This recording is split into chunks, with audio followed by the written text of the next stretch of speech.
Hello everyone. The certification got updated along with that the study materials and the complete syllabus. These has been available in my LinkedIn profile for almost 2 months now, but I never created the YouTube playlist for it. So I'm creating that now.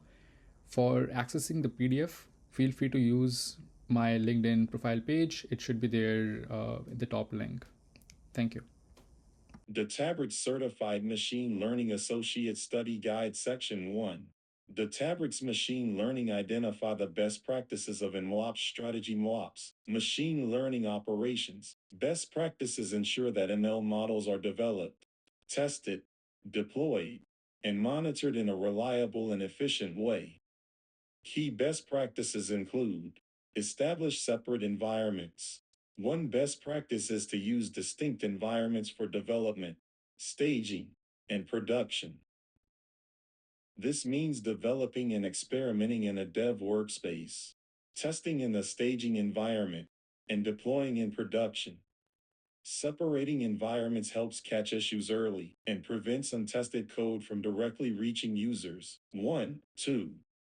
Each stage should have clearly defined transitions. For example, promotion criteria to move code models from dev to prod. Version control for code and data. Use Git or similar version control for all code, notebooks, scripts, pipeline configurations. 3. Treat ML pipelines as code. Also version datasets, or at least record dataset versions hashes used for training. This ensures reproducibility. You can trace which code and data produced a model. Automate and orchestrate pipelines. Automate the ML workflow steps, data preparation, training, evaluation, deployment, using tools like CI/CD pipelines or workflow orchestrators. Automated testing, including unit tests for data transforms and integration tests for model outputs, and staging is vital to catch issues. Use MoFlow for tracking. Track experiments, parameters, metrics, and models using MoFlow tracking. 4. This provides a record of what was tried and allows comparing model versions systematically. Save code snapshots or Git commit references along with runs for full reproducibility. Manage models with a registry. Use a model registry, preferably Databricks models in Unity Catalog, to register model versions. Assign stages, dev staging prod, and keep a history. 4. This provides governance and a clear source of truth for which model is in production. Data and feature management. Store features in a feature store and data in a lakehouse. Delta tables to ensure consistent data usage across training and inference. 5. Apply DataOps practices. Monitor data quality and ensure training data and inference data originate from the same source to avoid training serving skew. Continuous monitoring. Once deployed, monitor model performance and data drift. Set up alerts or dashboards for metrics like prediction distributions, accuracy on new ground truth, latency for serving, etc. This ties into the DevOps concept of monitoring. Detect when a model's performance degrades and plan retraining. Automate retraining with caution. If applicable, have an automated process to retrain models on fresh data, especially for rapidly changing data, and redeploy. Ensure this retraining pipeline itself is tested and version controlled. Only promote the newly retrained model to production after it passes evaluation criteria on validation data. By following these practices, organizations create a robust MLOps pipeline that reduces errors and ensures models remain reliable over time. In short, treat ML assets, code, data, models with the same discipline as traditional software, with added considerations for data versioning and model monitoring. Identify the advantages of using ML runtimes. Databricks provides specialized Databricks runtime for machine learning, ML runtime, which is a cluster runtime pre-configured for machine learning tasks. Advantages of using Databricks ML runtimes include pre-installed ML libraries, ML runtimes come with a rich set of popular machine learning and deep learning libraries: scikit-learn, XBoost, TensorFlow, PyTorch, etc., and their dependencies already installed and optimized. 6. This saves time on environment setup. You get one-click access to a ready-to-use ML environment, optimized and tested versions. Databricks designates certain library versions as top tier and optimizes them for performance on Databricks. These are updated frequently in the ML runtime. You benefit from performance improvements and bug fixes that have been tested to work together. 7. For example, the ML runtime may include optimized Spark MLeab algorithms or hardware acceleration for deep learning.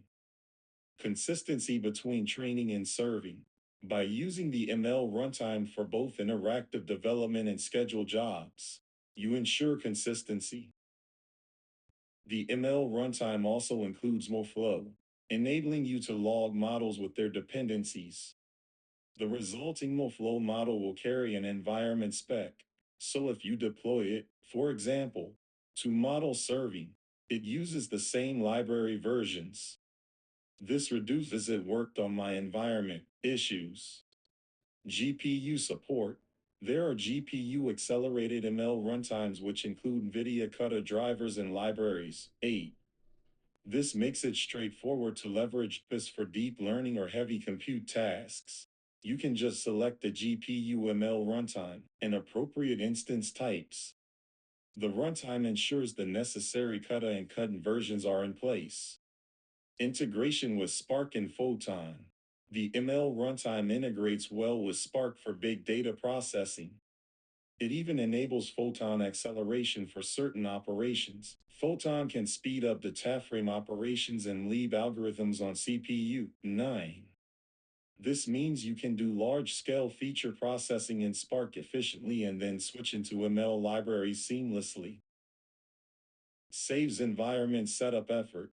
You do not need to manage pip or conda installations for common packages on each cluster startup. The ML runtime has them. This reduces setup time and avoids issues with library conflicts. You can still add custom libraries as needed, but the heavy lifting, installing tens of common packages, is done. Optimize cluster configurations. When you choose an ML runtime, the Databricks IE will guide you to pick appropriate node types. For example, it will prompt for GPU node types if you chose a GPU ML runtime. 10. This helps ensure the hardware is compatible with the libraries. For example, GPU drivers. It simplifies cluster creation for ML workloads. In summary, Databricks ML runtimes provide a stable, optimized, and convenient environment for machine learning, which accelerates development and reduces environment-related issues. 11.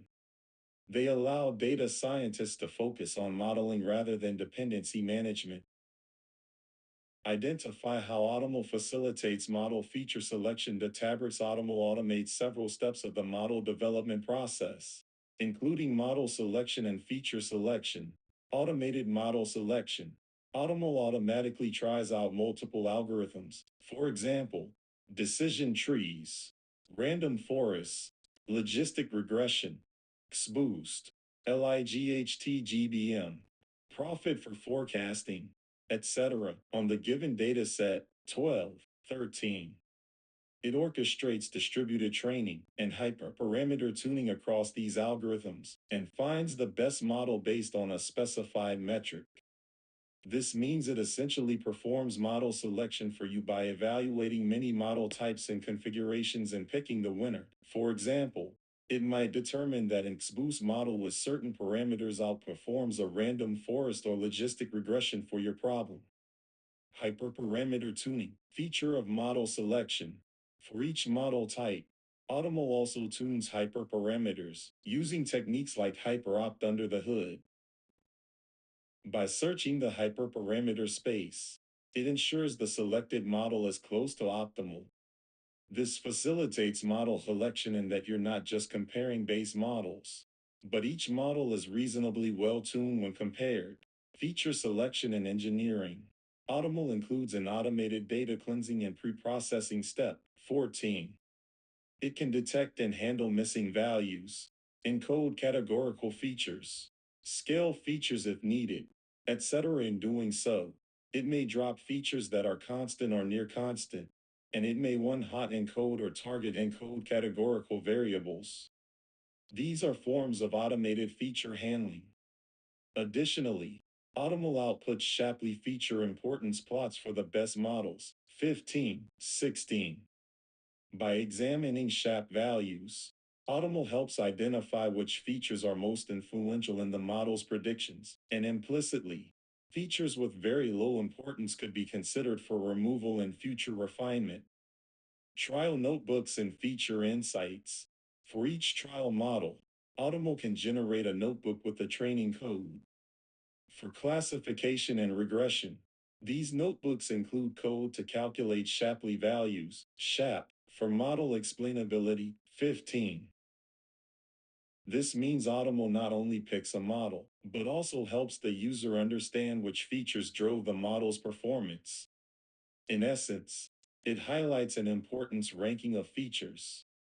While Automl doesn't outright remove unimportant features in the final model, beyond basic cleaning, it provides the insight needed for feature selection decisions. You can see which features mattered and which did not via the SHAP plots. Integration with Feature Store. Databricks Automl can integrate with the Feature Store to enrich the input dataset with additional features. 17. If you enable this, Automl will consider those features from feature tables, effectively exploring whether those features improve the model. In a way, this automates part of feature selection. If certain candidate features from the feature store are not useful, the best model's performance or feature importances will reflect that. Ensembling, if applied, Automl might try ensembling techniques, stacking or blending of top models. In some cases, ensembling can implicitly select features by weighting models that focus on certain features. However, the main Databricks Automl process currently focuses on single models rather than custom ensembles. Overall, Automl facilitates model selection by trying multiple algorithms and hyperparameters automatically and picking the best performing model for you. 12. It facilitates feature selection by handling basic feature preprocessing and providing tools, like SHAP importance, to identify which features are important, thus guiding you on which features are useful in the model. This dramatically accelerates the experiment process. You get a baseline model and an understanding of key features without extensive manual trial and error. Identify the advantages Automl brings to the model development process. Databricks Automl provides several advantages that accelerate and improve the model development lifecycle. Speed and efficiency. Automl automates the exploratory model training process, which saves significant time. It cleans the data, tries out many algorithms and hyperparameter combinations, and delivers a baseline model quickly. 14. This means data scientists can get an initial high-quality model in a fraction of the time it would take to manually code and tune each model. It's especially useful for establishing a benchmark on a new problem. Hyperparameter tuning and algorithm selection. Automl not only picks the algorithm, but also handles hyperparameter tuning using techniques like Bayesian optimization, TPE, or random search. It orchestrates distributed hyperparameter tuning across multiple algorithms. 13. Something that would be tedious to do by hand. This increases the likelihood that the final model is near optimal. Automl often finds configurations that a less exhaustive manual search might miss baseline and starting point. The output of Automl is not just a model, but also notebooks with source code for each trial, or at least for the best trial in Anita. 18, 19. This is extremely valuable for learning and iteration. Data scientists can take the generated notebook for the best model and use it as a starting point for further custom development. It provides a well-organized code template, including data prep, feature engineering steps that were applied, and model training code that can be modified. In other words, Automl jumpstarts the project by providing working code following best practices. Best practices and consistency. Automl ensures certain best practices are followed, such as using train validation splits properly, tracking experiments with MoFlow, and using pipelines. The generated notebooks log metrics and models with MoFlow automatically. This brings consistency to the model development process. Even less experienced users will produce experiments that are tracked and reproducible. Model documentation and explainability. Automl's output includes documentation of what was done through the notebooks and also includes exploratory data analysis, EDA, and model explainability. For example, Automl produces an EDA notebook for classification regression tasks that profiles the dataset, distributions, correlations, etc., which helps you understand data before modeling. It also includes SHAP plots for feature importance in the best model. 15. These aspects help with explainability and understanding of both data and model, which is crucial in an enterprise setting. Integration with Databricks ecosystem. Automl integrates with other Databricks features. It can pull features from the feature store to augment models. 17. And any models it produces are logged to MoFlow, which makes it one click to register to the model registry. This tight integration means the path from experiment to deployment is smoother. For instance, once you accept the Automl model, you can directly register it and serve it. Consistency and evaluation. Automl uses standard evaluation metrics and cross-validation, where appropriate, uniformly across all model trials. This ensures a fair comparison between models. It also means you don't have to manually implement scoring functions or worry about data splits. Automl handles those details. Broad coverage of techniques. Automl ensures that a broad range of model types are considered, including classic ML algorithms, and sometimes simple neural networks for certain tasks like vision or NLP if supported. This means it can sometimes surface an algorithm you might not have tried. For example, it might test a profit model for time series forecasting or an ARIMA automatically. 20, which saves you from having to know those libraries intimately for a quick trial. In summary, Databricks Automl accelerates model development by taking care of the heavy lifting of model training and tuning, produces useful artifacts, like notebooks and plots, for understanding and trust, and adheres to best practices by design. It's a great way to get a high-quality baseline model and provide a strong starting point for expert data scientists to then refine further. Identify the benefits of creating feature store tables at the account level in Unity Catalog and Databricks versus at the workspace level. Databricks Feature Store can operate in two modes: the newer Unity Catalog Feature Store, account level, and the older Workspace Local Feature Store, legacy. Creating feature tables at the account level in Unity Catalog has several key benefits over the workspace scoped approach. Feature sharing across workspaces.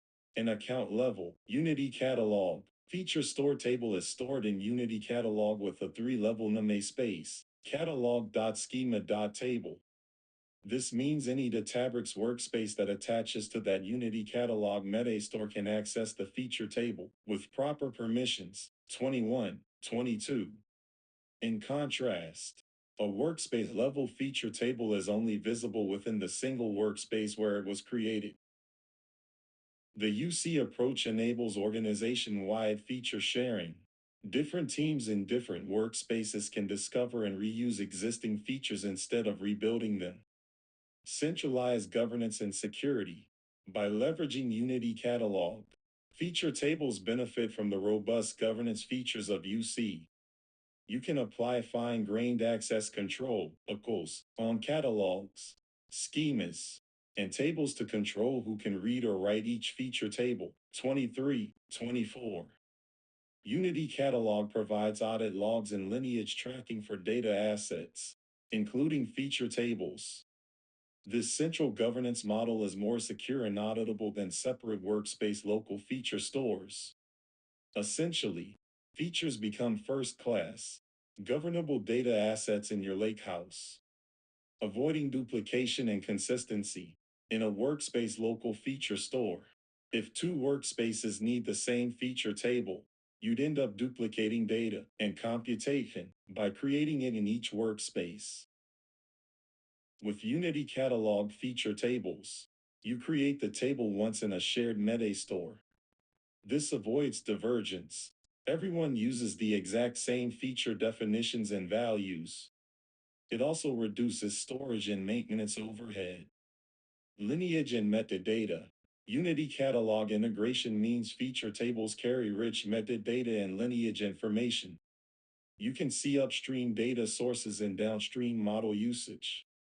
For example, when you train a model using features from UC feature tables, that lineage is captured. The model knows which tables and feature values it depends on. 25.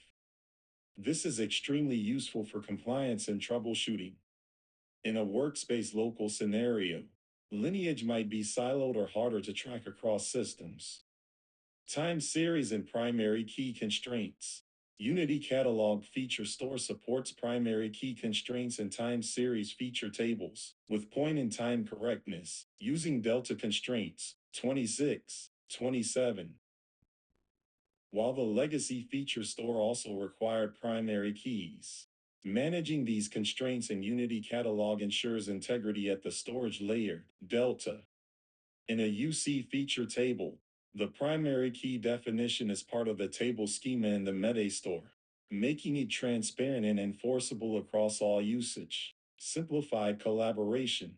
Data ML engineers can publish features once to UC, and data scientists in different projects or workspaces can readily use them with permission. This aligns with the idea of a feature marketplace or repository. New features can be documented and discovered using Unity Catalog search and tags. In legacy mode, one would have to manually share feature computation code or data exports to collaborate across teams, a far less efficient process. Deprecation of legacy mode.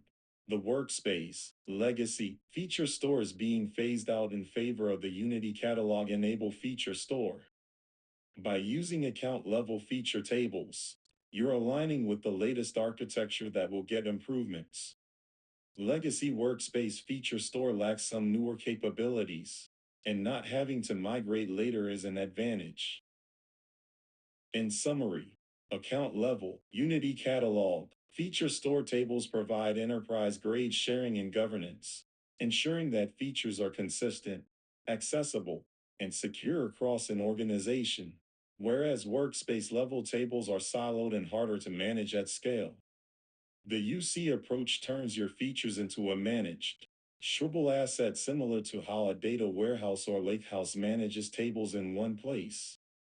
Create a feature store table in Unity Catalog. Creating a feature table in Unity Catalog involves defining the table schema with primary keys and registering it via the Feature Store API, Feature Engineering API.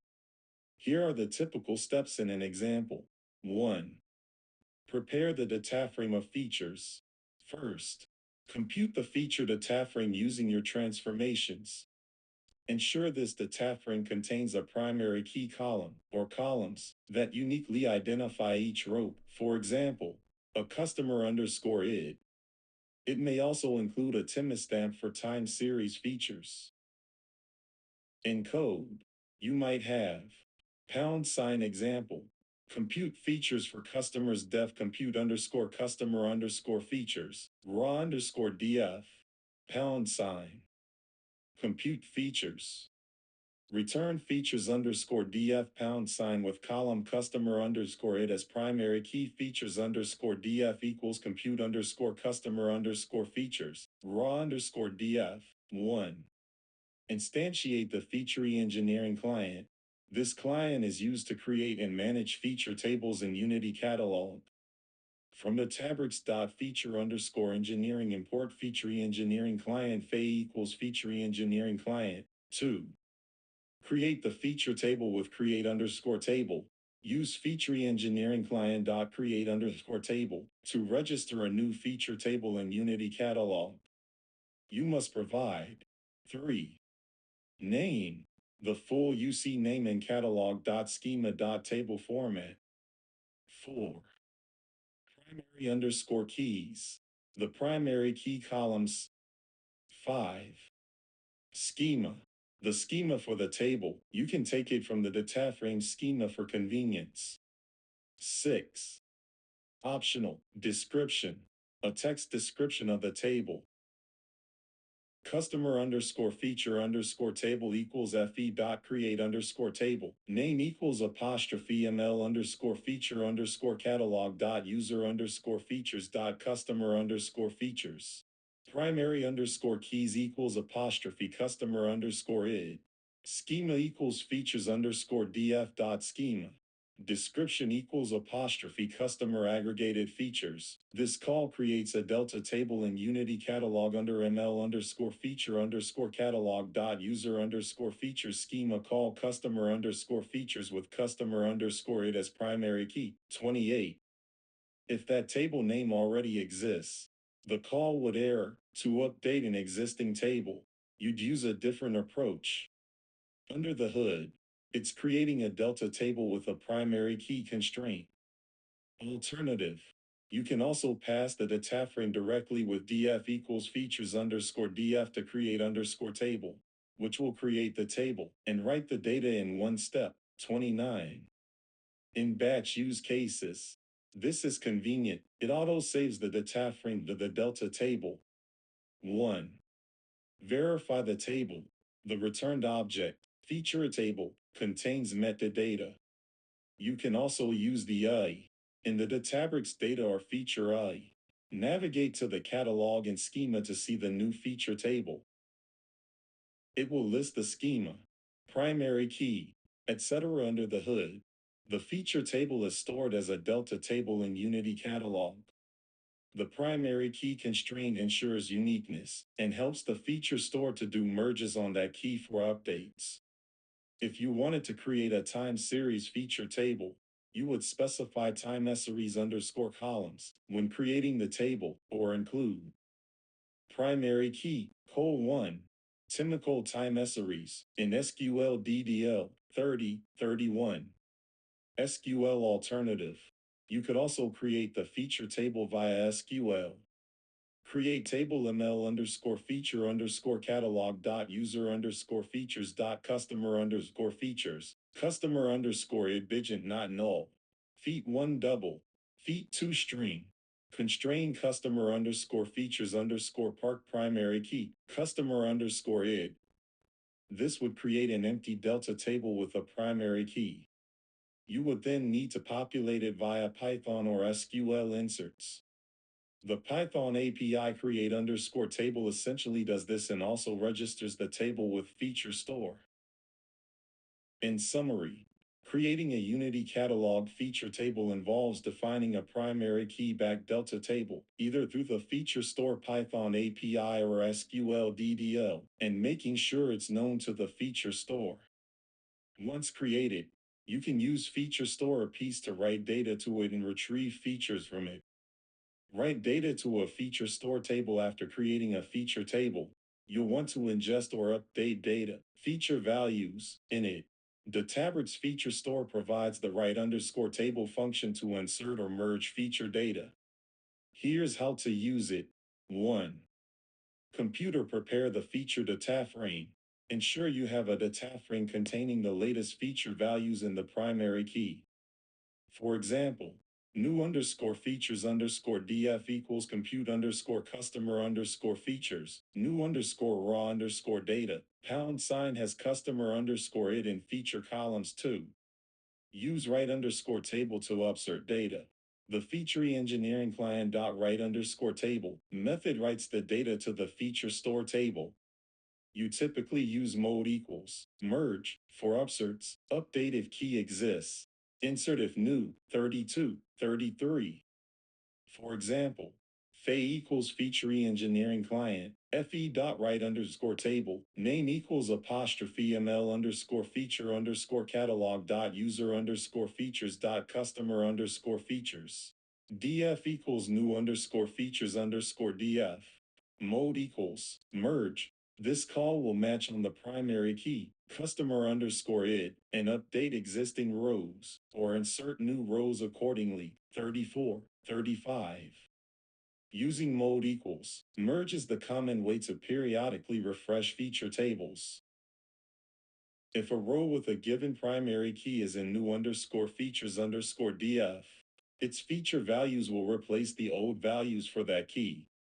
If some primary keys from the existing table are not present in new underscore features underscore df, those remain unchanged. No deletion happens with merge mode unless explicitly handled. If instead you want to overwrite the entire table or append, you could use mode equals overwrite or mode equals append. But those are less common in feature store context. Overwrite might be used for a full rebuild. 1. Verify write success. The write underscore table returns metadata, or in streaming mode, a streaming query. In batch mode, after write underscore table, you can query the delta table to ensure data is written.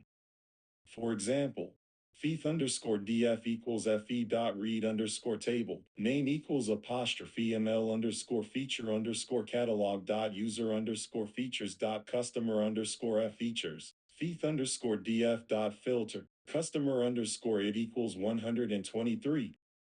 Show. This will show the feature row for customer 123 as a verification.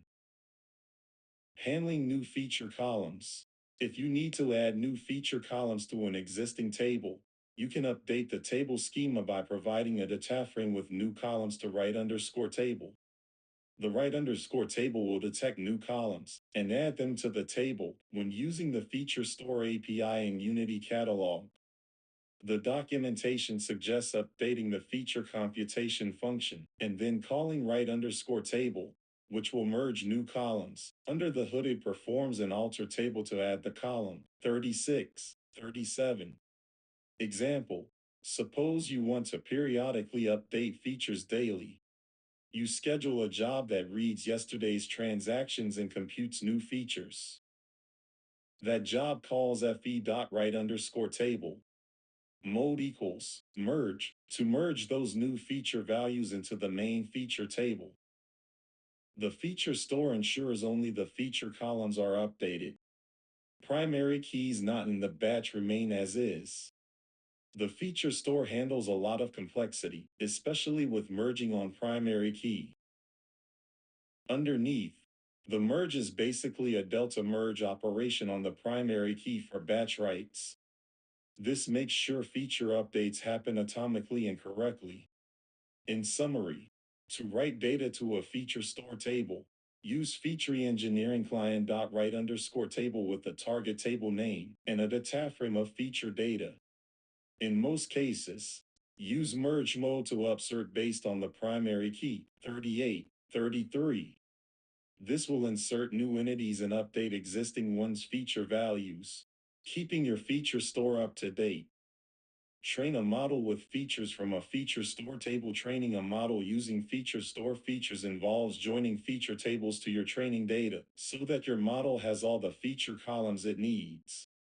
The feature store API streamlines this by providing a create underscore training underscore set function that handles joining.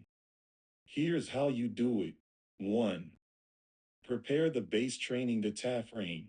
This data frame contains your training labels and the keys needed to fetch features. For example, if you are predicting customer churn, your base data frame might have a customer underscore id column and the label churned, and possibly some basic raw features. Training underscore df equals spark.table, mid.churn underscore labels, # example base table with customer underscore id and churn label # ensure training underscore df has all primary keys for features you will join. 2. Define feature lookups. For each feature table you want to use, define a feature lookup object that specifies 3. The feature table name in Unity Catalog.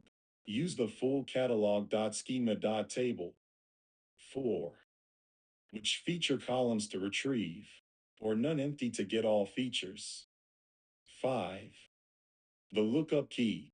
Which column in your training underscore DF corresponds to the feature table's primary key? From the Databricks.feature underscore engineering import feature a lookup feature underscore lookups equals feature a lookup table underscore name equals ml underscore feature underscore catalog dot user underscore features dot customer underscore features feature underscore names equals total underscore purchases underscore 30D total underscore purchases underscore 7D pound sign specify features, or use none for all lookup underscore key equals customer underscore id. Feature a lookup, table underscore name equals, ml underscore feature underscore catalog dot product underscore features dot item underscore stats. Feature underscore names equals, ave underscore views underscore last underscore week. Lookup underscore key equals item underscore id. Here we define two lookups, one to get two customer underscore features, and one to get a product feature. The lookup underscore key tells feature store how to join. For example, use training underscore df dot customer underscore id equals customer underscore features dot customer underscore id for the first. 6. Create a training set. Use feature engineering client dot create underscore training underscore set or feature store client dot create underscore training underscore set in legacy mode to join the features with the training data frame 39, 40.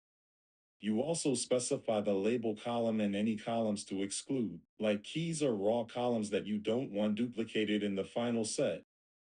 Fe equals feature engineering client. Training underscore set equals fe dot create underscore training underscore set. Df equals training underscore df. Feature underscore lookups equals feature underscore lookups. Label equals churned. Exclude underscore columns equals customer underscore id. Item underscore id. Pound sign keys we don't need as features. Training underscore data equals training underscore set dot load underscore df. What this does, it performs the necessary joins under the hood. The resulting training underscore data spark data frame will have 7. All columns from training underscore df, except those excluded. 8. New columns for each feature from the feature tables. For example, total underscore purchases underscore 30D, total underscore purchases underscore 7D, ave underscore views underscore last underscore week in this example. Each join is done on the specified key, 41, 42. Feature store ensures that the join is point in time correct if time series features are used via additional keys for timestamp, not shown here. If any feature is missing for a given key, those feature values will be null in the join data frame. 9. Train the model. Now use this training underscore data data frame to train your model with Spark Mleeb, scikit-learn, etc. For example, to train a scikit-learn model, you might collect the data frame to pandas, or using Spark ML. From pyspark.ml.classification import random forest classifier assembler equals vector assembler input equals feature columns output call equals features rf equals random forest classifier label call equals churned feature s call equals features pipeline equals pipeline stages equals assembler rf model equals pipeline dot fit training underscore data. If using Moflow to log, you could wrap this training in an mlflow dot start underscore run. Using feature store for training has major advantages. The model, if logged with feature engineering client dot log underscore model, will remember which feature tables and feature values were used. This lineage is recorded, 43.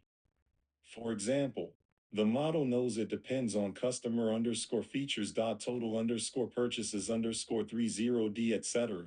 If the feature values update over time, You can use the feature store to fetch updated features during inference. More on that in the next section. Behind the scenes. Create underscore training underscore set handles avoiding duplicate key columns and ensures that if different feature tables use the same key names, it matches them appropriately. You can even join multiple tables that have different key names by specifying a list and lookup underscore key for composite keys or when your training data uses different column name for the key, 44, 45. In summary, to train with feature store features, define feature lookups and use create underscore training underscore set to join them with your training data, 40, 46. This yields a data frame ready for model training, with all features included. Then train your model as usual on that data. Score a model using features from a feature store table score, making predictions. With a model that was trained using feature store data can be streamlined by the feature store, especially if the model was logged with feature metadata. There are two main scenarios for using feature tables at inference: batch scoring and real-time scoring with automatic feature lookup. 1. Batch inference using feature store.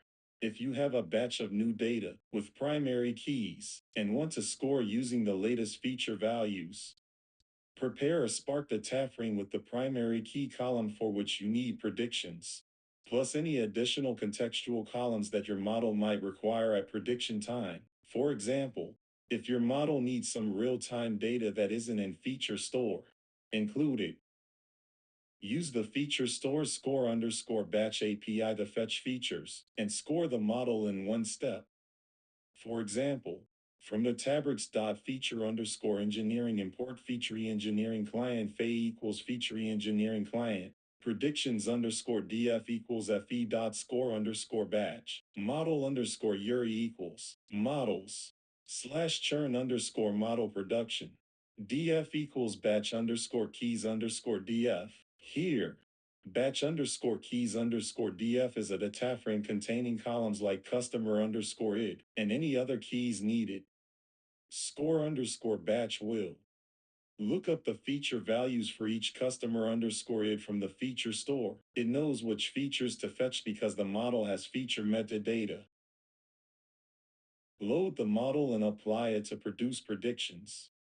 The result predictions underscore df will include the original keys in a prediction column, plus possibly prediction probabilities or other output, depending on model.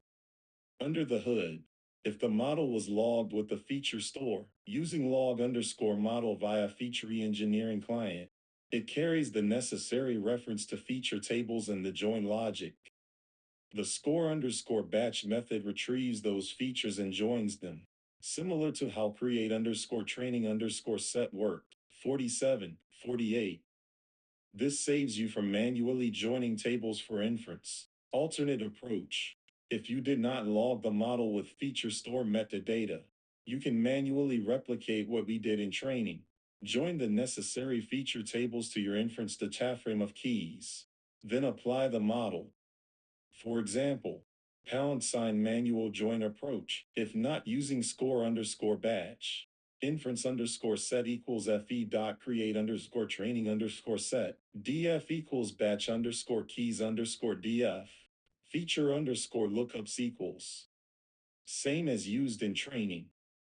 Label equals none. Data underscore with underscore features equals inference underscore set dot load underscore df. Predictions equals loaded underscore model dot transform. Data underscore with underscore features. # Spark model example. This approach is essentially the same join process. 2. Real-time serving with automatic feature lookup. If you deploy the model to the Databricks model serving an endpoint, and the model was logged with feature store, the serving system can automatically fetch features from an online feature store for each request. 49. The workflow is: beforehand, publish your feature tables to an online store. This could be a low latency database or key value store that feature store syncs to. If configured, register the model, which knows its feature requirements, and deploy it to a serving endpoint.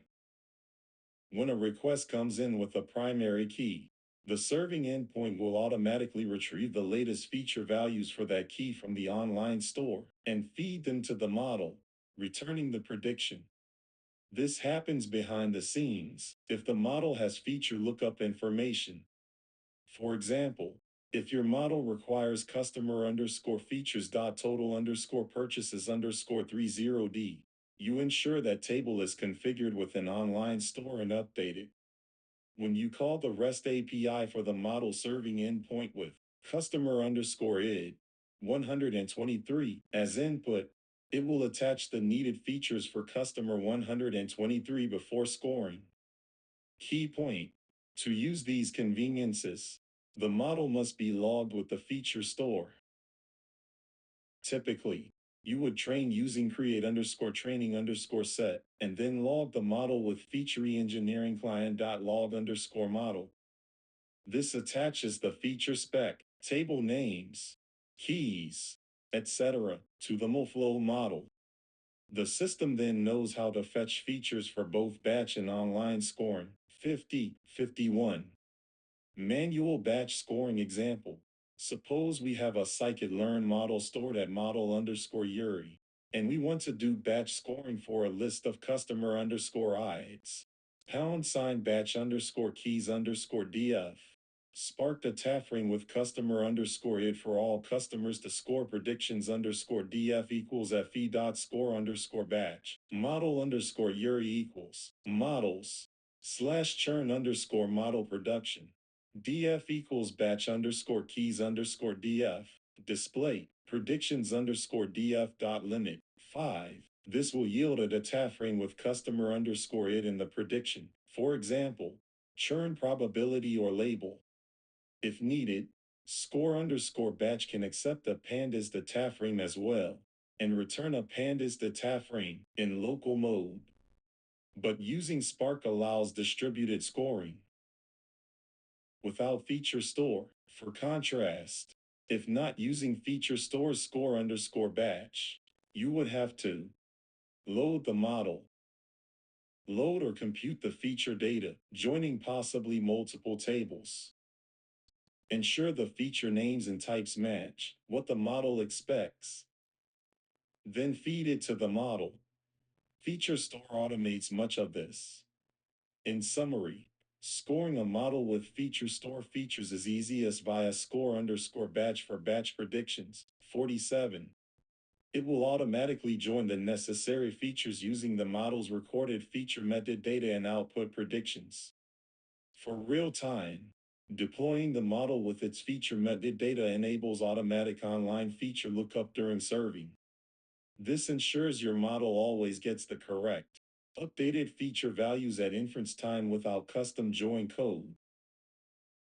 Describe the differences between online and offline feature tables and feature store terminology. Offline versus online feature tables refer to how and where feature data is stored and accessed, especially for serving models. Offline feature tables, offline store. These are feature tables stored in a persistent storage like Delta Lake, typically on cloud object storage, and are used for training and batch scoring. In Databricks feature store, the primary offline store is the Unity Catalog Delta Tables, or Workspace Local Delta Tables in legacy mode. Characteristics of offline features. They contain the full historical data set of features, often partitioned by date or keys. Access is high throughput but higher latency, reading from data lake storage. This is fine for training. You read a lot of data, but it's offline batch or batch scoring, which can be a scheduled job. Offline tables can be very large and are optimized for large scans rather than single row lookups. Example, a customer underscore features offline table might have one row per customer or per customer per day of time series, stored in Delta.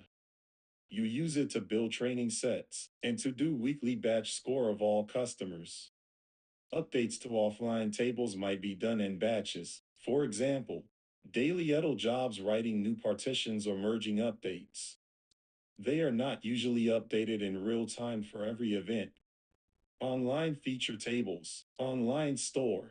An online feature store is a low latency, often key value or database store that is optimized for real-time lookup of feature values by primary key. In the Databricks feature store, you can publish feature tables to an online store like Miscal, Cosmos DB, Dynamod, Redis, etc., depending on support for use in real-time serving. 52. Characteristics designed for fast single or small batch reads. For example, get features for customer underscore it 123 in a few milliseconds. Usually holds only the latest feature values or a window of recent values rather than a full history. For example, for each customer, the online store might keep the latest aggregated features like total underscore purchases underscore 30D as of now. Maybe a subset of features or data that is relevant for real time. High volume or very large tables might not be fully loaded online due to cost. Online features are updated more frequently or even event by event. For instance, after each transaction event, an online store might update the customer's total purchase count. This ensures fresh values for serving. Using online store enables real-time inference systems, like model serving endpoints, to retrieve features on demand, rather than requiring a batch pipeline to pre-compute all features for each request. Key differences: latency versus throughput. Online stores prioritize low latency for point lookups, single key. Offline stores prioritize throughput for scanning or joining many records, for example, joining an entire training set. Use cases. Offline tables are used in model training and batch scoring, where you might score thousands or millions of records in a job. Online tables are used in request time scoring, serving, where a service needs feature values for one entity, user, customer, device, quickly to make a prediction. Consistency and freshness. Offline features might be slightly behind, depending on idle schedule. Online features are intended to be as fresh as possible, maybe up to the minute or second. Often, the offline store is the source of truth, and the online store is updated from it, possibly with streaming updates. Storage and cost. Offline store is cheap storage, data lake. Online store is typically a managed database or key value store, which can be more expensive per data volume but optimized for speed.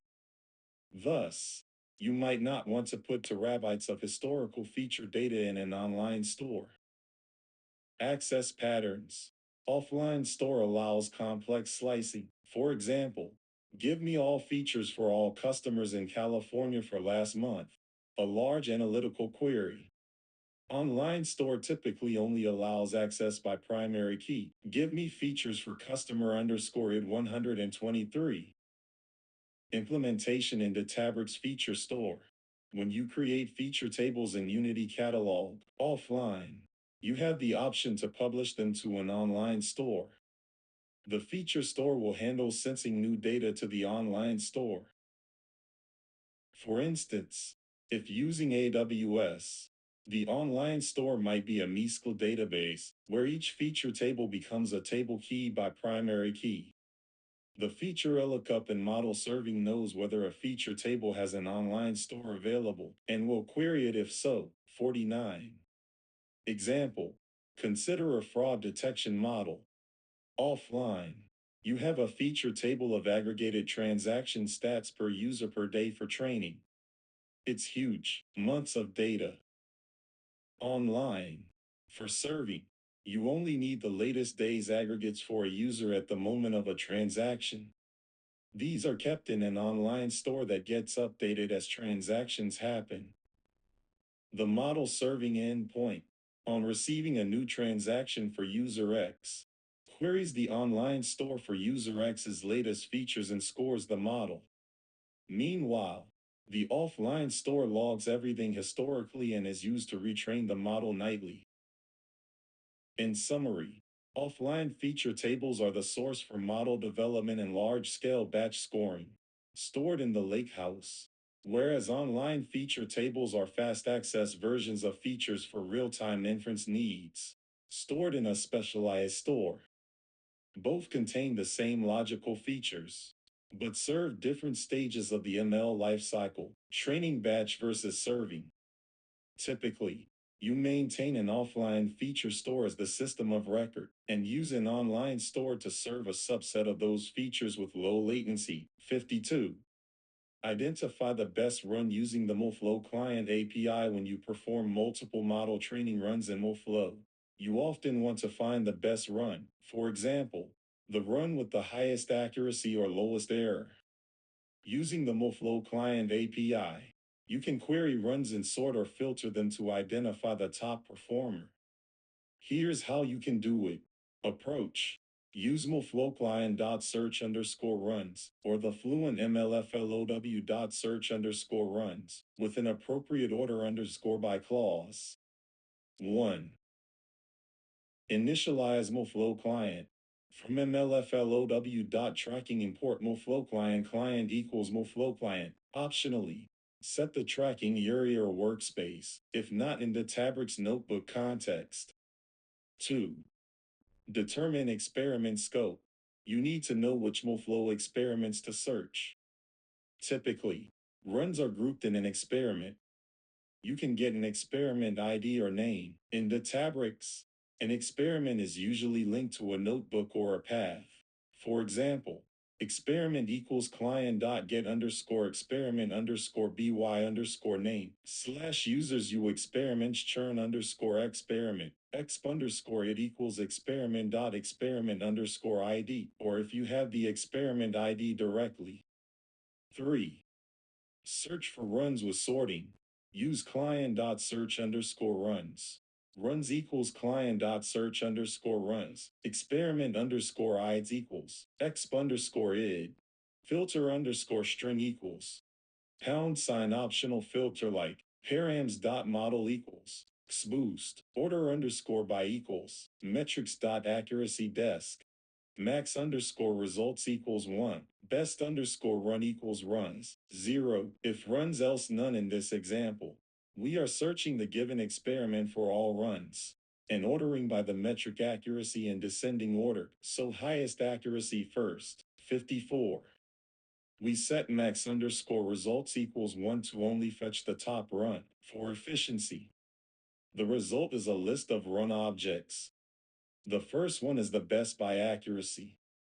If you wanted the lowest metric, like loss, you'd use order underscore by equals metrics.lossasc for ascending. You can also sort by a param or attribute if needed. Retrieve best run info.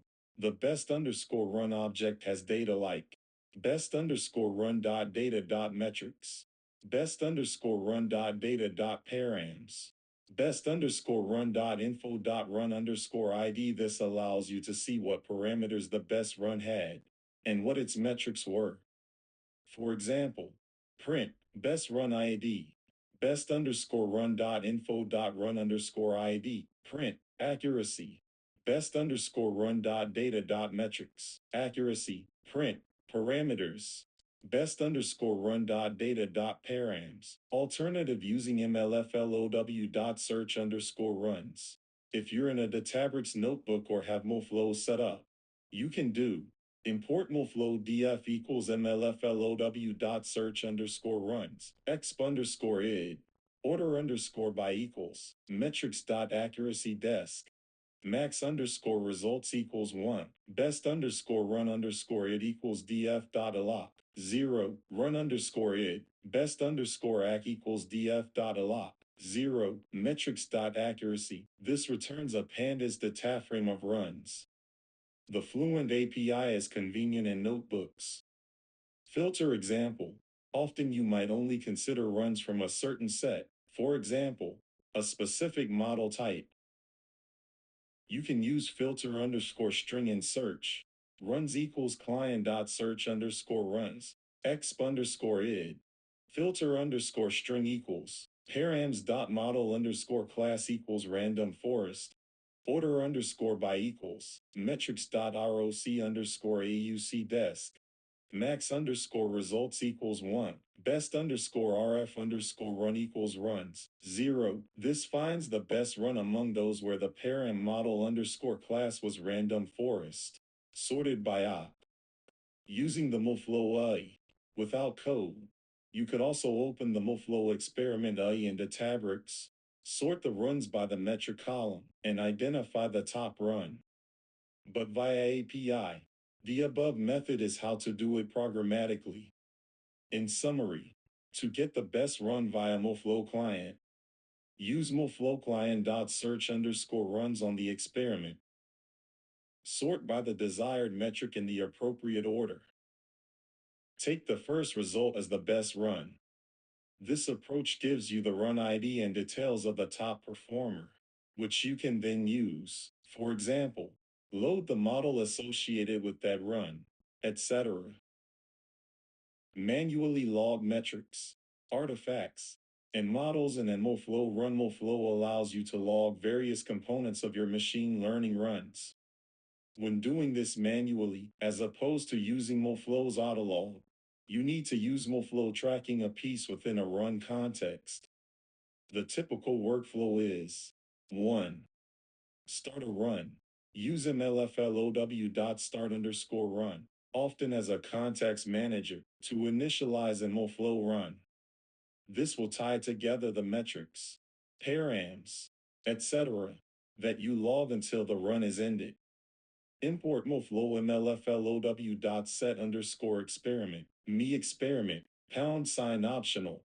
Ensure you're logging to the right experiment with mlflow.start underscore run underscore name equals, base icrf model, # inside here, log metrics, params, artifacts, model 2, log parameters, use mlflow.log underscore param, key, value for hyperparameters or configuration settings.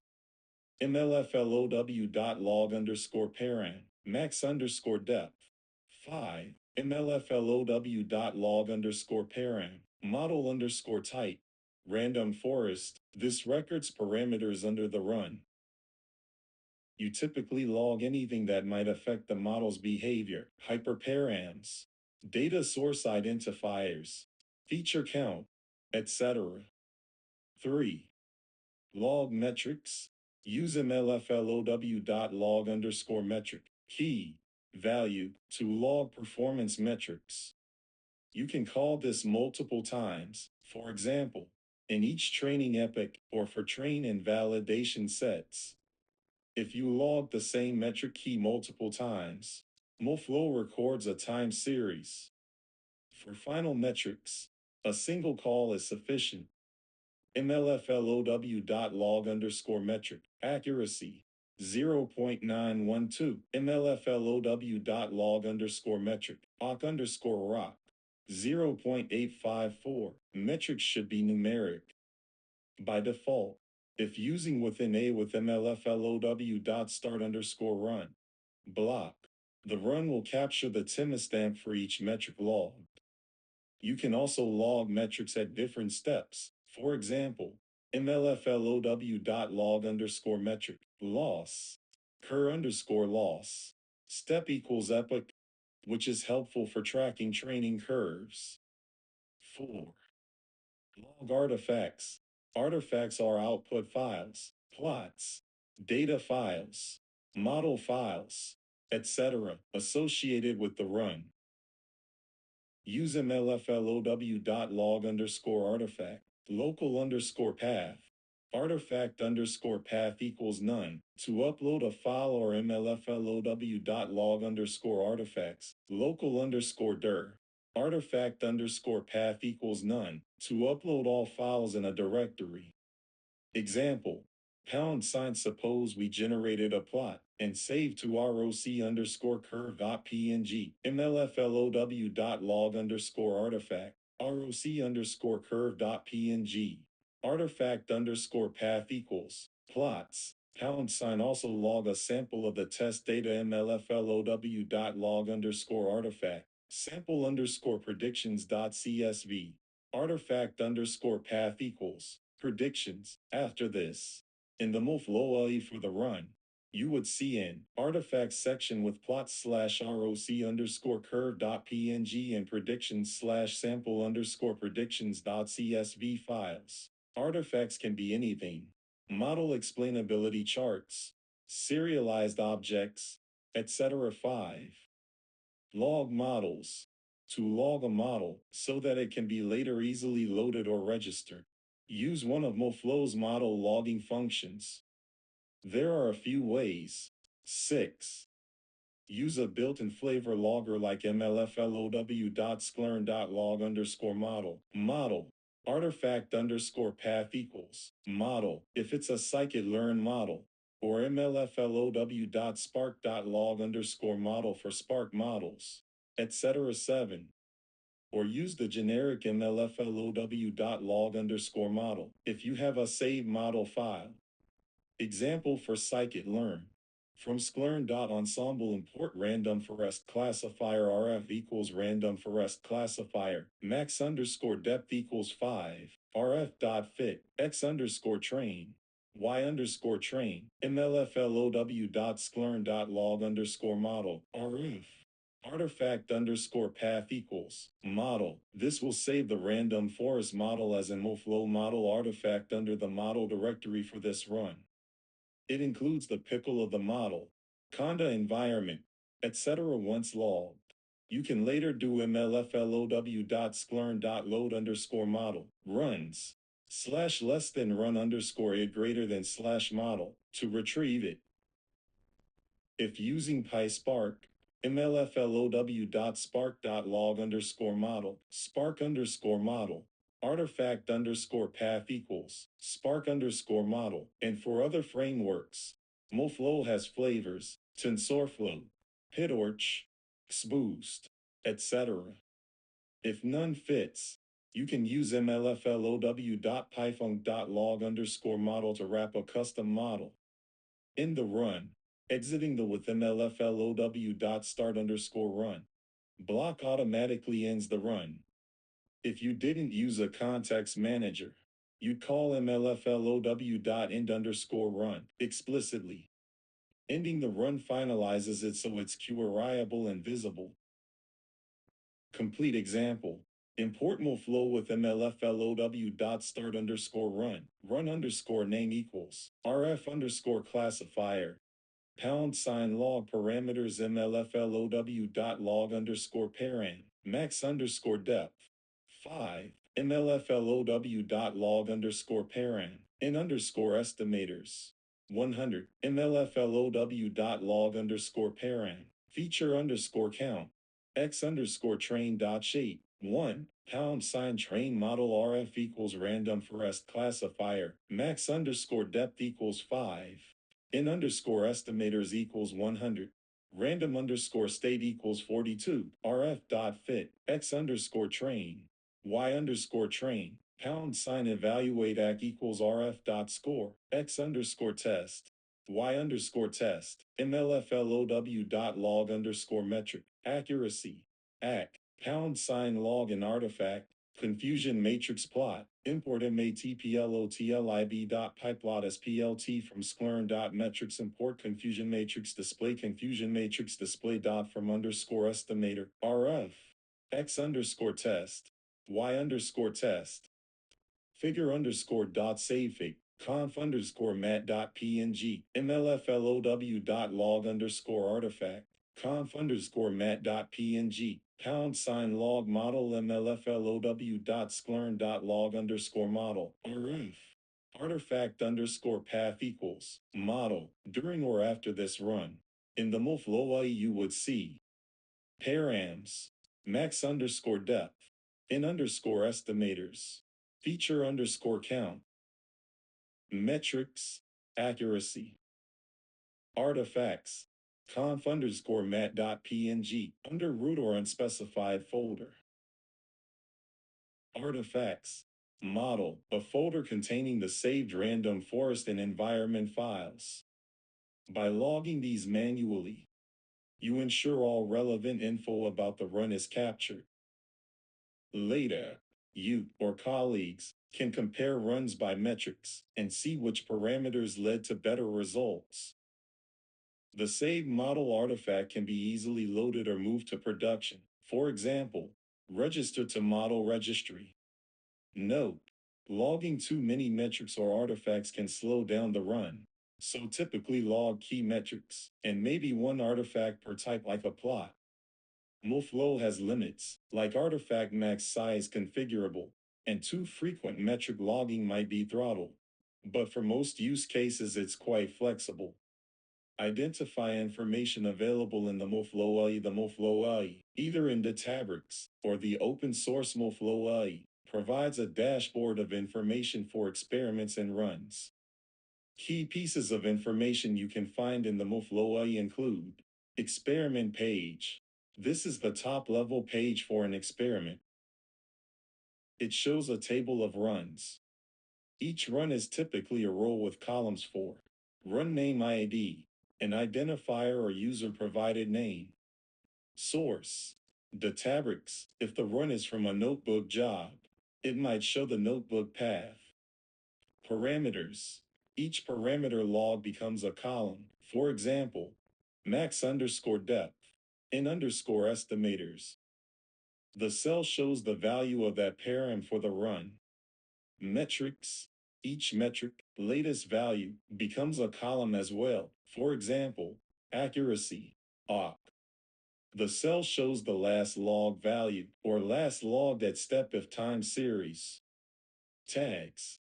Some tags, like user or source or custom tags, may appear or be accessible via filters. Start time and duration.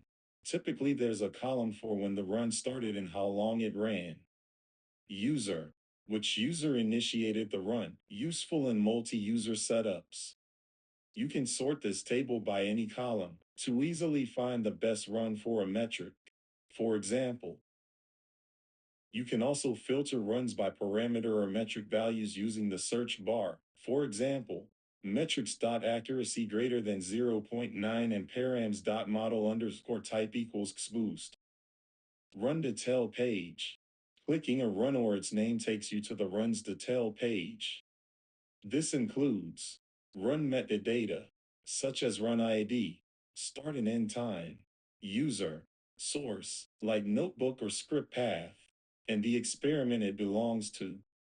Parameters section, a list of all parameters logged for that run and their values. Metrics section, a list of all metrics. For each metric, if it was logged once, it shows the value in the timestamp.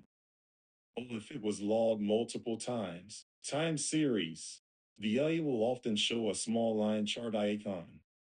You can expand it to see a plot of the metric over steps or time. For example, if you logged loss every epoch, the AI lets you visualize loss versus epoch. You also see min, max, and latest values for that metric sequence. Artifacts section, a file browser-like view of artifacts. If you logged artifacts, you'll see them organized by the artifact underscore path you provided. For example, you might see model slash. If a model was logged, you can click through to see files like momodel, model.pkl, conda.yaml, etc. Images or data files you log can be viewed or downloaded. For image files, PNG, JPEG, the AI often shows a thumbnail or can open them directly in browser when clicked. If you have large artifacts, the AI might show a link to download. Tags section. MoFlow also has tags, key value metadata. Databricks automatically logs some tags like the git commit if linked to a repo, or the Databricks job run ID, etc. These are visible here. You can also set custom tags and they would show up. For example, a tag like release underscore candidate, true could be displayed if set. Notes description. In Databricks MoFlow AI, You can add a description to a run, a text field to describe the run. This is visible in the run page as well. Comparing runs. In the experiment AI, you can select multiple runs, check boxes, and click Compare. This opens a comparison view that plots metrics across runs, or shows a table of params metrics for selected runs. For example, you can compare how two runs metric time series differ, useful for comparing learning curves. Model registry info. If model registered. If a run's model is registered to the model registry, the run page will show a link or note like this run's model is registered as version X of model Y. Conversely, in the model registry AI, you can navigate to the source run for a given model version. Visualizations. As mentioned, any metric logged over time can be visualized. This is helpful for training metrics like loss. The AI provides interactive charts for these. Downloading artifacts. The AI lets you download artifacts or copy their path. For a log model, there may be a button to load model, especially in Databricks, a snippet to load it via Python. Information summary.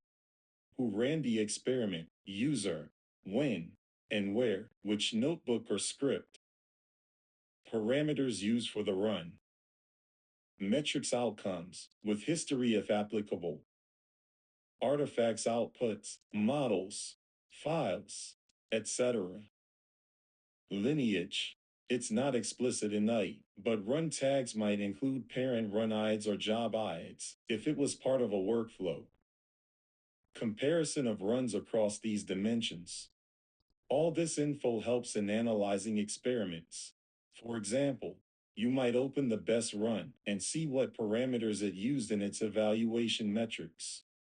Or you might inspect the failing run's artifacts, like logged error logs or plots, to diagnose issues. In Databricks specifically, if the run is from an automated MoFlow experiment, like using with mlflow.start_run in a notebook, the AI is integrated. For example, if run from a notebook, the run page will have a link to the notebook revision, and you can even see the notebook diff if you attach Git. To recap, the MoFlow AI provides comprehensive experiment tracking information, every parameter, metric, output artifact of your runs, plus manageability, sorting, searching, comparing, to derive insights from your model experiments. Register a model using the MoFlow Client API and the Unity Catalog Registry. Registering a model means creating a registered model, a named entity in the model registry, and adding a version to it corresponding to your run's model artifact. In Unity Catalog's model registry, models are organized under a catalog and schema, just like tables. To use MoFlow Client API for registration, 1. Ensure MoFlow is set to use Unity Catalog. If in Databricks, MoFlow 3 or manually set registry URI to Databricks soup. If your workspace's default is already Unity Catalog for models, MoFlow 3, you can proceed. Otherwise, you might need mlflow.set_registry_URI. Databricks soup. This makes MoFlow API create models in UC model registry by default. 55, 56. 2. Have a model artifact. Typically, you have run and MoFlow run and logged a model. So you have a model_URI that points to that artifact. For example, model_URI equals runs / less than run_it greater than / model, where model is the artifact path you log the model under. Or it could be a local path to a model file. 3. Use mlflow.register_model. This API call creates a registered model. If it doesn't exist and registers the artifact as a new version.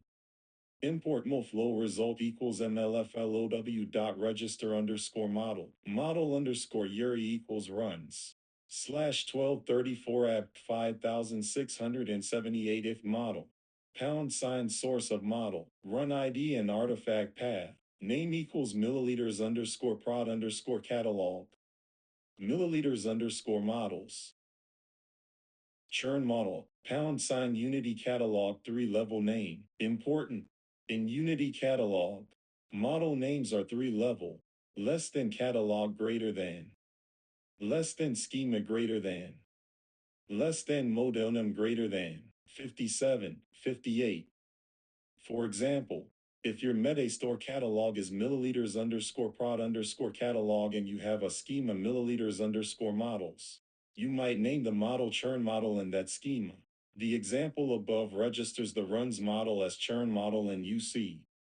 If churn model does not exist in that schema, it will create a new registered model. If it exists, it will create a new version under it, 59, 60. After this call, a new model registry entry churn model exists or was updated. A new model version is created, likely version 1, if new, or next number.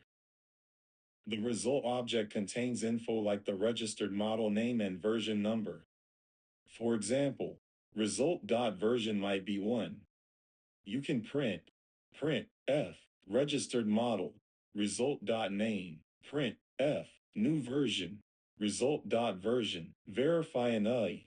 In the Databricks I, go to Models, in the Catalogs Models section, and find Churn Model. You should see version 1 with status none, stage none, by default. It will show the source run ID and source artifact, parameters, metrics, etc. Since MoFlow 3 can capture that, 55. Alternatively, you can achieve the same via MoFlow client. Client equals MoFlow client. Client.create underscore registered underscore model, milliliters underscore prod underscore catalog, milliliters underscore models. Churn model, client.create underscore model underscore version, name equals, milliliters underscore prod underscore catalog, milliliters underscore models. Churn model, source equals, dbfs, / path to model, # or runs, / Yuri run underscore it equals, less than run underscore it greater than. But using mlflow.register underscore model is simpler as it combines steps. Unity catalog specifics. In UC, models are secureable objects. Make sure you have create model permission on the schema, 61. The model will be created in that schema namespace. The call above with name equals prod.ml underscore team.iris underscore model, as in docs, is an example where prod is catalog and milliliters underscore team is schema, 62, 63. Logging and registering in one go. You can also register a model at the same time as logging it by specifying registered underscore model underscore name in MoFlow. Less than flavor greater than. Log underscore model, 63, 64. For example, with mlflow.start underscore run, mlflow.sklearn.log underscore model, sk underscore model equals rf underscore model, artifact underscore path equals, model, registered underscore model underscore name equals, milliliters underscore prod underscore catalog, milliliters underscore models. Churn model. This will automatically register the model, creating model if needed, once the run ends, saving you the explicit register underscore model step. Benefits of UC Model Registry. When you register to Unity Catalogs Registry, that model version can be accessed across workspaces with permission, and it carries metadata like parameters metrics captured at logging time, 55. The default registry in MoFlow 3 is UC, so often just logging with registered underscore model underscore name is enough, 56. In summary, to register a model via API in Unity Catalog, point MoFlow to the right model artifact, and use mlflow.register underscore model with the fully qualified model name, 59, 65. This creates a registered model entry in UC Model Registry and makes your model available for staging, like moving to production stage and serving through Databricks model serving or other integrations. Identify benefits of registering models in the Unity Catalog Registry over the Workspace Registry. Databricks provides two model registry options: the Legacy Workspace Local Model Registry and the newer Unity Catalog Model Registry. Registering models in Unity Catalog, UC, offers several important benefits over the Workspace Legacy Registry. Cross-workspace model sharing. A Unity Catalog model registry is at the account level. Models in UC are defined in a catalog and schema, which means any workspace attached to that UC metastore can access the models with proper permissions. In the Workspace Local Registry, models are siloed to one workspace. You'd have to manually export or recreate them in another workspace if needed. UC allows a central repository of models across an organization. 66, 67. Fine-grained access control. Unity Catalog extends its permission model to models. You can grant privileges like use model to allow querying serving the model or manage model on a per model basis to users groups. 61. In the Workspace Registry, access control was coarse, usually tied to workspace permissions or cluster permissions. With UC, you can precisely control who can transition a model to production, who can view it, etc., even across workspaces. This centralized governance is a big advantage for compliance. Lineage and governance. Models in Unity Catalog capture lineage information. For example, which data sources and features were used to train them, if logged with MoFlow 355. Unity Catalog's lineage tracking means you can see relationships between models and the data they depend on. This is crucial for governance. If a data source is deprecated or a bug is found in a feature table, you can find all models affected. The Workspace Registry did not have built-in lineage tracking. Moreover, all model activities can be audited via UC's audit logs. Unified data and model governance. With UC, models are treated similarly to tables, files, etc., a first-class citizen in the data governance framework. They reside in catalogs and schemas alongside other data assets. This unified approach means models benefit from the same audit logging, cataloging, and tagging capabilities of UC. For instance, you can tag models with owner or sensitivity tags and leverage UC's search discovery across data and models. Consistency of MoFlow 3 and beyond. The introduction of MoFlow 3 in Databricks Runtime 13. XML made UC the default model registry backend. 55. Many new features are being built with UC in mind, like model aliases and improved metadata storage. The legacy registry might not get all new features. By using UC Registry, you're aligned with the future.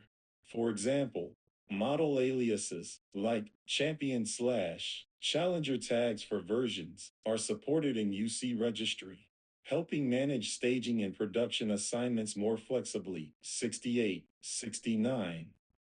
No more workspace migration hassles. In the old system, if you had models in one workspace and wanted to move to another or consolidate workspaces, you had to manually handle model artifacts in history. With UC, models are outside the workspace. They persist as long as the metastore exists.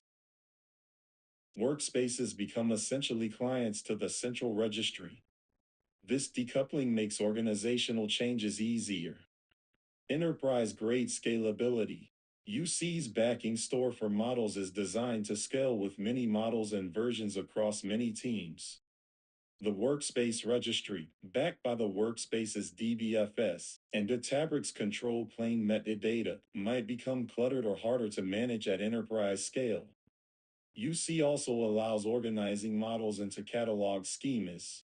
For example, You could have a catalog per division and schema for a team, organizing models in a hierarchical namespace.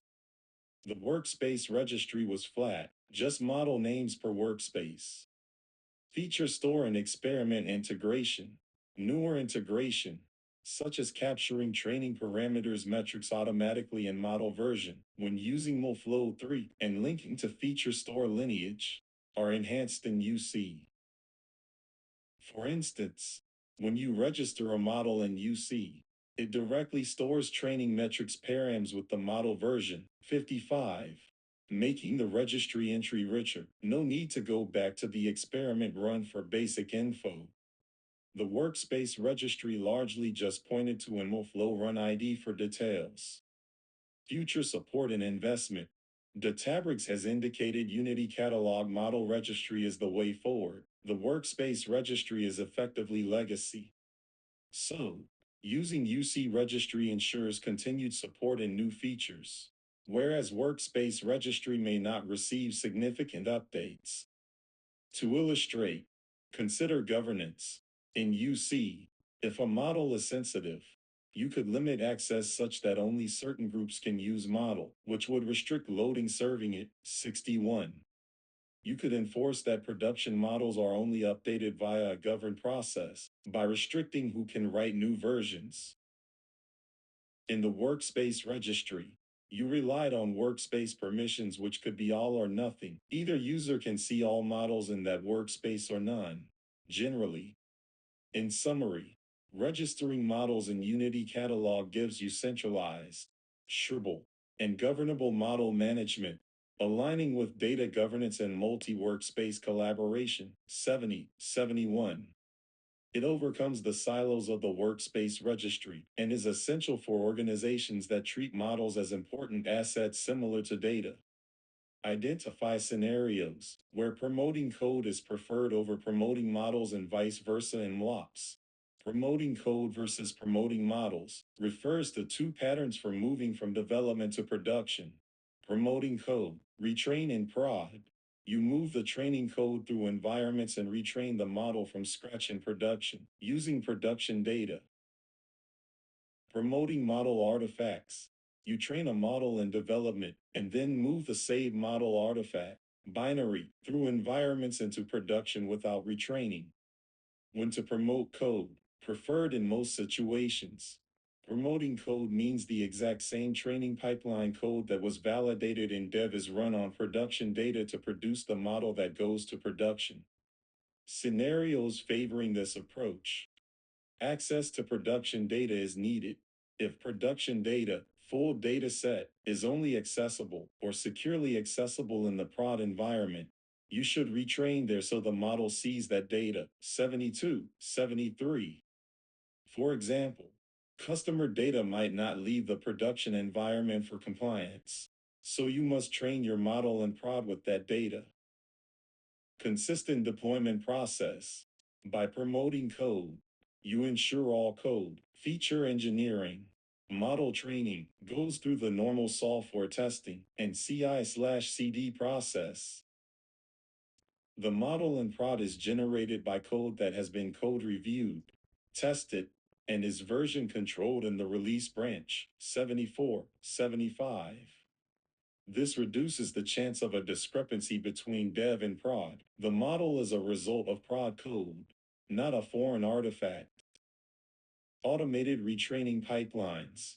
If your strategy is to periodically retrain models, daily, weekly, on fresh data, it's better to have a pipeline in prod that trains the model using production code. Promoting code means any improvements to training, better hyperparameters, bug fixes in feature calc, flow naturally to prod on next retrain. Traceability and testing. A code promotion approach means you can rerun training in prod and ideally get the same result if using same data snapshot. It's easier to apply tests and staging, train on a sample, and then use the same pipeline in prod. It also avoids bit rot. If you only ship the model, the training code might diverge or become irreproducible. Code promotion keeps training process in sync. Multiple environments consistency. In many regulated industries, the requirement is that the model must be produced by approved code in a controlled environment. By retraining in prod environment, you satisfy that requirement. The code in prod produced the model using prod data. Example, a fraud detection model is retrained weekly. The code to train it, data prep plus model training, is developed in dev with smaller data, then pushed to prod. In prod, a scheduled job runs that code on full data to produce a fresh model each week. This way, model updating is automated and safe. When to promote model artifacts, moving model directly, you export the model from dev for staging and deploy that exact artifact to production. Scenarios where this makes sense. Training is very expensive or time consuming. If model training is extremely resource intensive, like a deep learning model taking days on specialized hardware, retraining it in each environment is inefficient. 76, 77. In such cases, you might train once in a powerful dev environment and then just ship the weights to prod. For example, a large NLP model or vision model that takes days, you wouldn't retrain it in prod for each release. Reproducibility of training not a concern / deterministic output. If the training process is deterministic given the data snapshot, and you are confident in the artifact, you can promote the artifact. Especially if using the same data in dev as would be in prod. Maybe prod and dev share data access. Then training in dev yields essentially the same model as training in prod would. No separate prod data or security concerns. If there's no difference between dev and prod data availability, and maybe you operate in a single workspace, promoting the model artifact is simpler. For example, all training might happen in one environment anyway, like an all-in-one setup. Lack of CI/CD for training pipeline. If your organization hasn't set up automated retraining pipelines or strict code promotion processes, it might initially deploy by training manually and moving the model. However, this is generally a less robust practice. Single-step deployments or external models. Sometimes a model could come from an external source, like a pre-trained model or a partner. In that case, you only have the artifact, so you deploy the artifact. Example, a deep learning computer vision model was trained on a huge dataset in a research environment, perhaps using specialized BIS. The team tests it thoroughly and decides to deploy it. Instead of attempting to retrain in prod, which might lack BIS or take too long, they register that model artifact and move it through staging to prod. Trade-offs. Promoting code ensures consistency and governance. The model is always produced under controlled conditions with prod data, 78, 79. But it requires the ability to retrain easily and might incur extra cost time in prod. Promoting models can be faster to deploy, no retraining needed, and is useful when retraining is infeasible in prod. However, it risks that the production model was produced in an environment that might differ, data differences, library versions differences, etc. There's also a risk that the model artifact might not be reproducible if you lost the training pipeline state. Hybrid approach. Some organizations do a hybrid, train in a staging environment on full data, accessible there, then promote the artifact to prod. This saves retraining in prod, but still uses production-like data. Another hybrid scenario, if needing to save cost, one might train in prod only on a subset for integration test, then deploy the artifact trained on full data in staging. Conclusion. Use code promotion, retrain in prod when you value reproducibility, data freshness, and have the infrastructure to retrain easily. It's recommended for most MLOps setups, 74, 80, especially for frequently retrained models and where production data access is a concern. Use model artifact promotion when training is prohibitively expensive or when model development is largely offline and once and done. For example, a model that doesn't need frequent updates.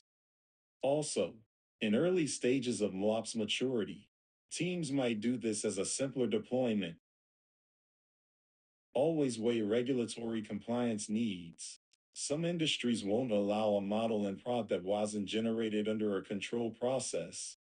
In those cases, code promotion is often mandated. Set or remove a tag for a model in MoFlow's model registry, particularly with Unity catalog models. You can attach tags to a registered model or a model version. Tags are key value metadata useful for categorization, tracking, or automation. For example, you might tag a model version with archived or require sLegal approval equals true, etc. to set or remove tags via the MoFlow Client API. Setting a tag on a model version. Use MoFlow client.set underscore model underscore version underscore tag, name, version, key, value. From mlflow.tracking import MoFlow client equals MoFlow client.set underscore model underscore version underscore tag, churn model. 2. Framework. Sklern, client.set underscore model underscore version underscore tag, churn model. 2. Experiment underscore id. 12,345. This attaches two tags to version 2 of the model, churn model. One tag might record the framework. Another could link to an experiment ID. These tags will now appear in the model registry under that version's details. Removing a tag. If a tag is no longer needed or was set in error, you can remove it. Client.delete underscore model underscore version underscore tag, churn model. 2. Experiment underscore id. This removes the tag with key experiment underscore id from that model version. Note, you must reference the exact model name and version.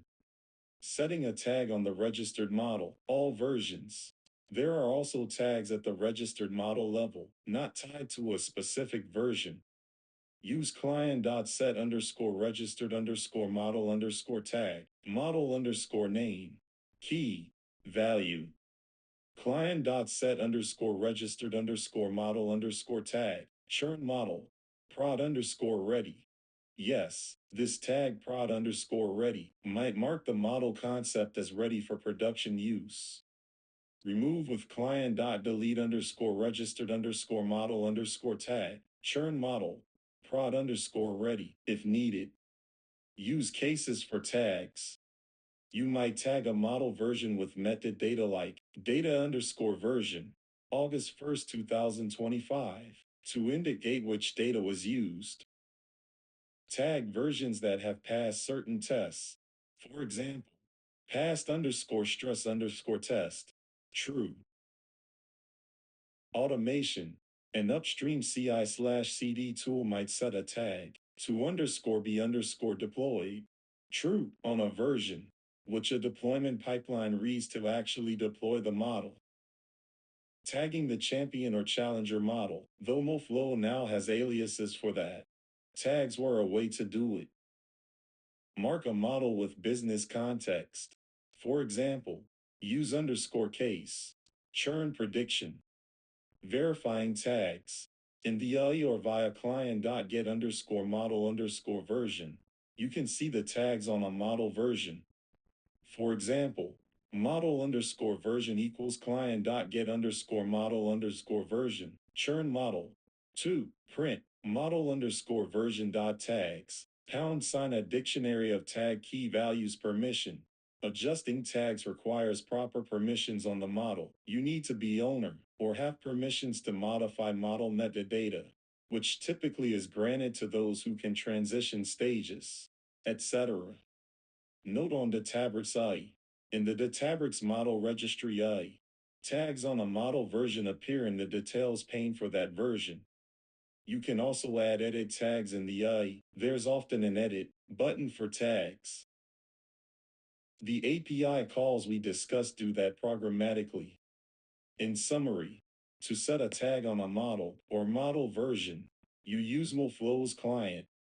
Set underscore registered underscore model underscore tag or set underscore model underscore version underscore tag. To add update a tag value 6881.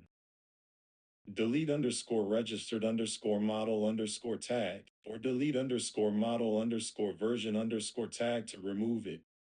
This is useful for bookkeeping and automation in a model's lifecycle. Promote a challenger model to a champion model using aliases in MoFlow model registry. With Unity catalog integration, model aliases provide an easy way to manage champion challenger deployments. An alias is like a movable label that points to a specific model version.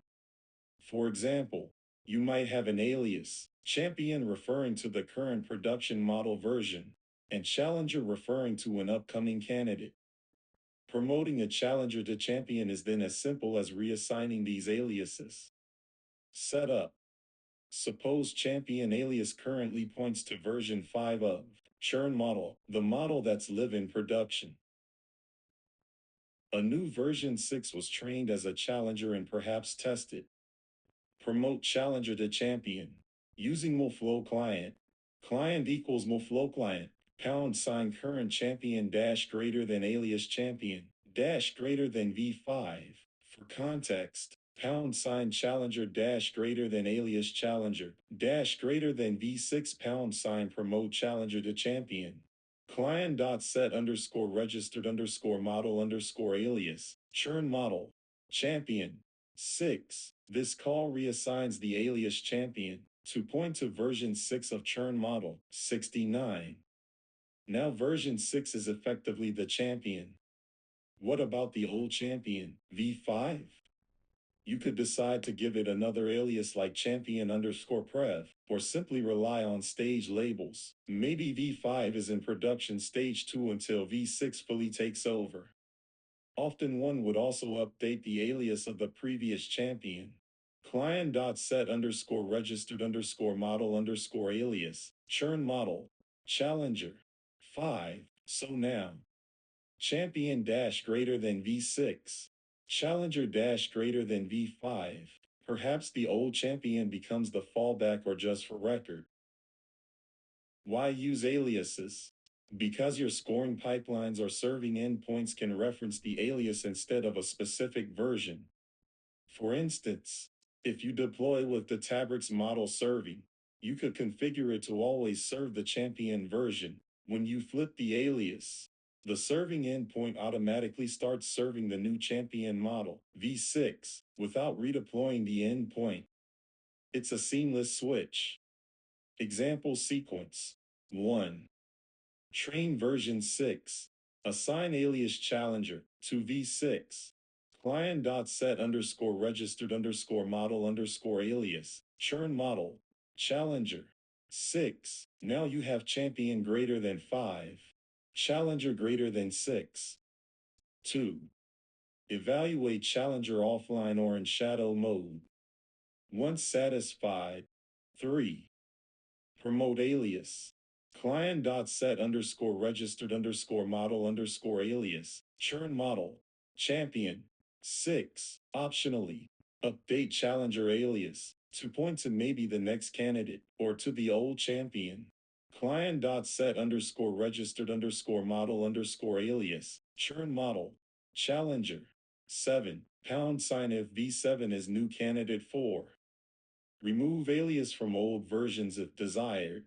Client.delete underscore registered underscore model underscore alias. Churn model.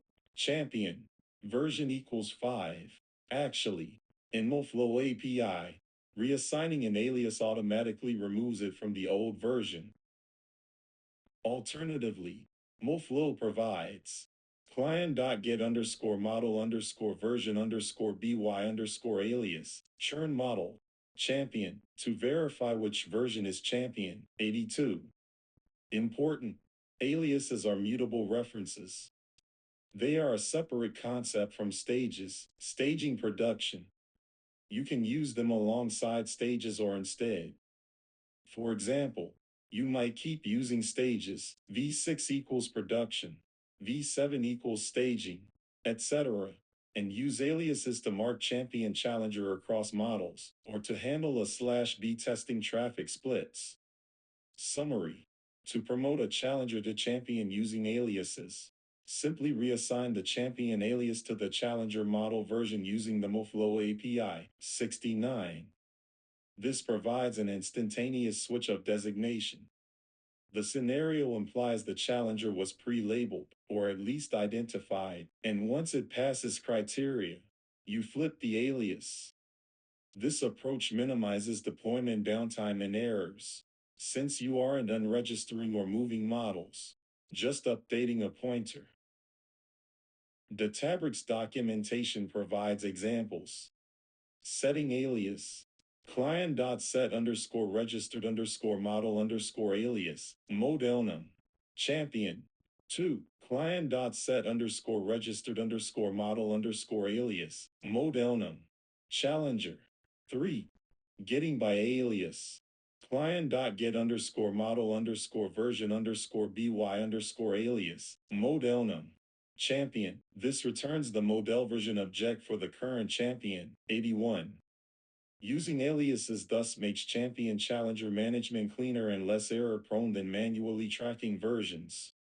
It's especially powerful in CI/CD pipelines for ML, where promotion can be a single API call updating an alias, followed by an automatic rollout in serving systems that use that alias.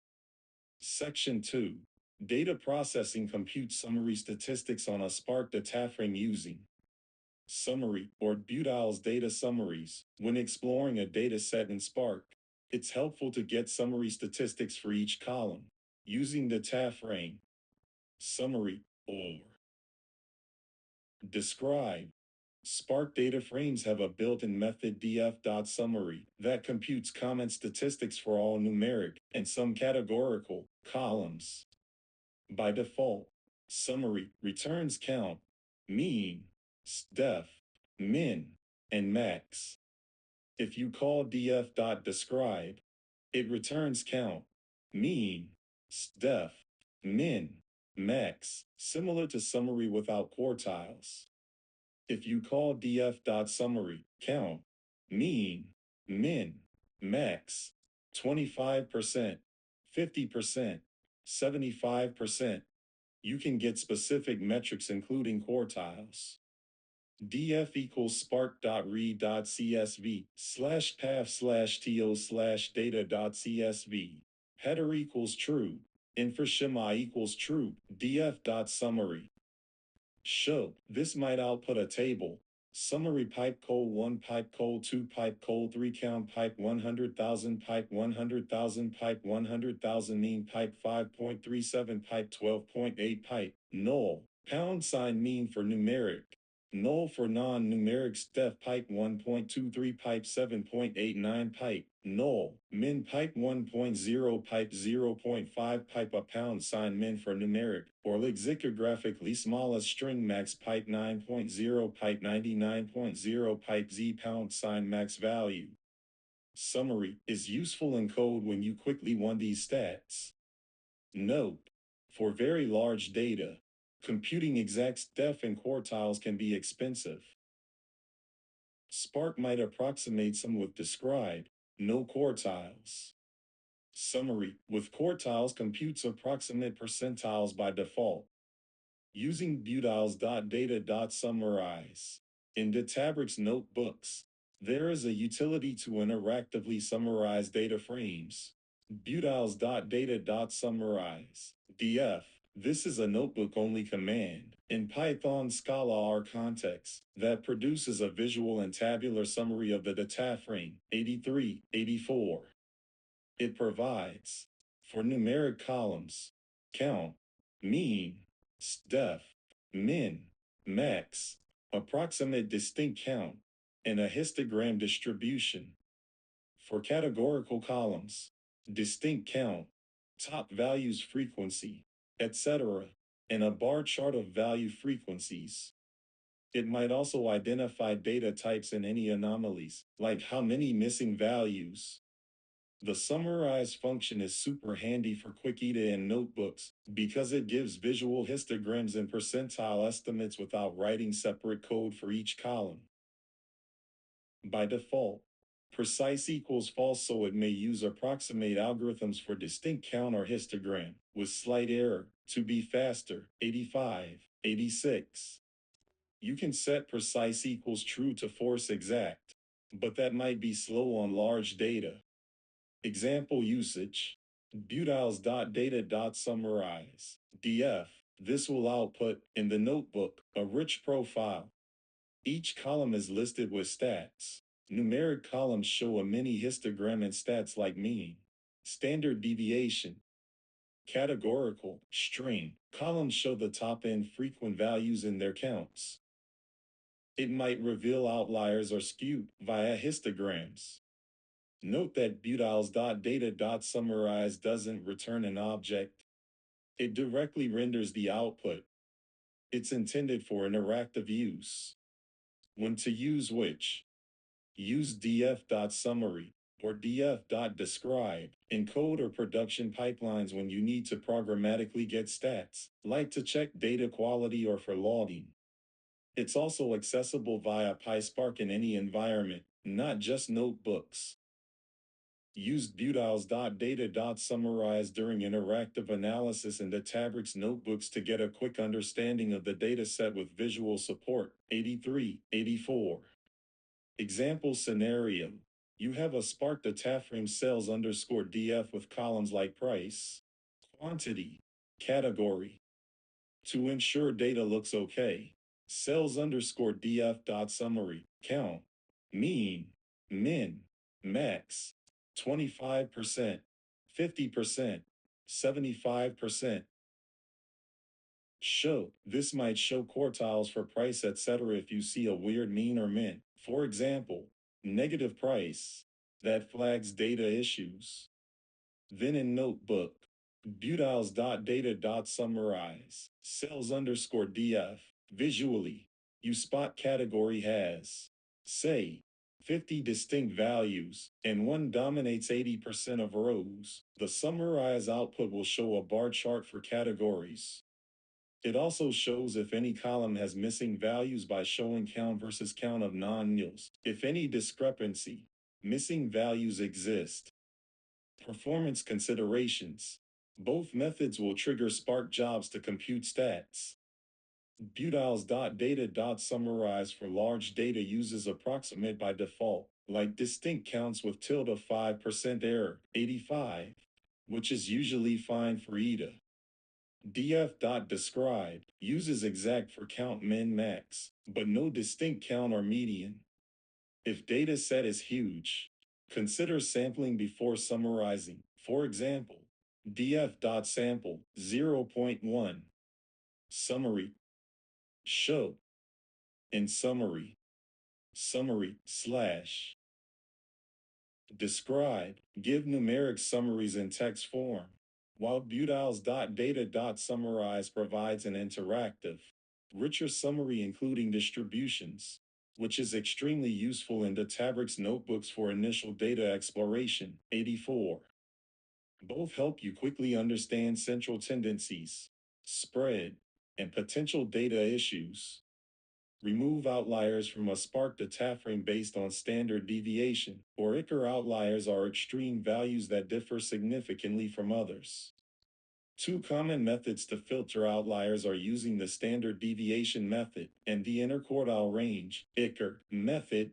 Standard deviation method, z-score. Calculate the mean and standard deviation of a numeric column. Then filter out rows where the value lies more than a certain number of standard deviations away from the mean. For example, 3 standard deviations is a common choice for outliers in approximately normal distributions. Compute mean and def. Import pyspark.sql.functions as fstats equals df.select, f.mean, f.col, alias, mean, f.stddev, f.col, alias, sdef. First, mean underscore val equals stats. Mean, std underscore val equals stats. Def, define bounds. For example, 3 sigma rule. Lower underscore bound equals mean underscore val minus 3 asterisk std underscore val upper underscore bound equals mean underscore val plus 3 asterisk std underscore val filter data frame. df underscore no underscore outliers equals df dot filter f dot col greater than equals lower underscore bound ampersand f dot col less than equals upper underscore bound. This will remove rows where col is more than 3 standard deviations from the mean. You can adjust 3 to 2 for a stricter filter. 2 sigma covers tilde 95% if normal. Keep in mind this assumes a roughly normal distribution. If the data is highly skewed, this method might label valid high values as outliers. Interquartile range, ICR, method, calculate the first quartile, Q1, 25th percentile, and third quartile, Q3, 75th percentile, for the column. Then define ICR equals Q3, Q1. Typically, outliers are defined as points below Q1-1.5 IQR or above Q3 plus 1.5 IQR, Tuckey's rule. Compute quartiles. # using approx quantile for efficiency on large data Q1. Q3 equals df dot approx quantile, col, 0.25, 0.75, 0.0, ICR equals Q3, Q1, lower underscore bound equals Q1-1.5 asterisk ICR upper underscore bound equals Q3 plus 1.5 asterisk ICR here approx quantile with relative error 0 gives an exact quantile via Sparks algorithm for quantiles, 87, 88. If data is huge, you could allow a small error for speed. Filter. df underscore no underscore outliers equals df dot filter f dot col greater than equals lower underscore bound ampersand f dot col less than equals upper underscore bound. This will drop rows outside the Q1-1.5 IQR, Q3 plus 1.5 IQR range. 1.5 is a common choice. For more aggressive filtering, sometimes 3.0 asterisk ICR is used, very conservative. Example, suppose DF has a column age of customers. If we suspect outliers, using SDEF, calculate average age tilde 35, STD tilde 10. Then 3 sigma range is 5, 65. If we see some ages at 120, those would be beyond 3 sigma and filtered out, assuming we consider them data errors. Using ICR, if Q1 equals 28, Q3 equals 45, ICR equals 17, then bounds. Lower equals 28-25.5 equals 2.5. Upper equals 45 plus 25.5 equals 70.5. So ages above tilde 70.5 are outliers. In context, maybe they are legitimate but rare. One must decide if removing them is appropriate. Spark efficiency. When computing these stats, Spark will perform an aggregation. Using approx quantile is typically efficient for quartiles. For mean and STD, Spark's def is an aggregate function that also scans data once. Multivariate outliers. The above are for one column at a time. Outliers can also be detected in combinations, like an unusual combination of features. But the common approach is univariate filtering as above for simplicity. Important. Removing outliers should be done carefully. You should have reason to believe those extreme values are erroneous or will unduly skew analysis. Sometimes, instead of removal, another approach is to cap outliers, Windsorize, or analyze with robust methods. In Spark, after filtering, you can inspect how many rows were dropped. Org underscore count equals df dot count. New underscore count equals df underscore no underscore outliers dot count. Print f removed. Org underscore count. New underscore count outliers. If that number is huge, maybe your bounds were too strict. Multiple columns. You can apply filters for each relevant column. For example, for columns income and expenses, compute bounds for each and filter where both are within their respective bounds, or treat each independently. Using SQL expressions. Alternatively, you could compute these in SQL. Select asterisk from table where col between $lower and $upper with appropriate values substituted. In summary, to remove outliers in Spark, use mean_def for roughly normal data. Drop those beyond, for example, 3std84. Use ICR for a non-parametric approach. Drop outside 1.5 IQR range. Both approaches are easily implemented with Spark's aggregation and filter operations. The ICR method is often preferred for skewed distributions as it uses median and quartiles which are robust to non-normality. Create visualizations for categorical or continuous features. Visualizing data is a key step in understanding distributions and relationships. Continuous features. Common plots include histograms, box plots, and scatter plots. Histogram shows the distribution of a single continuous variable. In Databricks, after computing a Spark data frame, you could convert to pandas if data is small enough, or use the display function.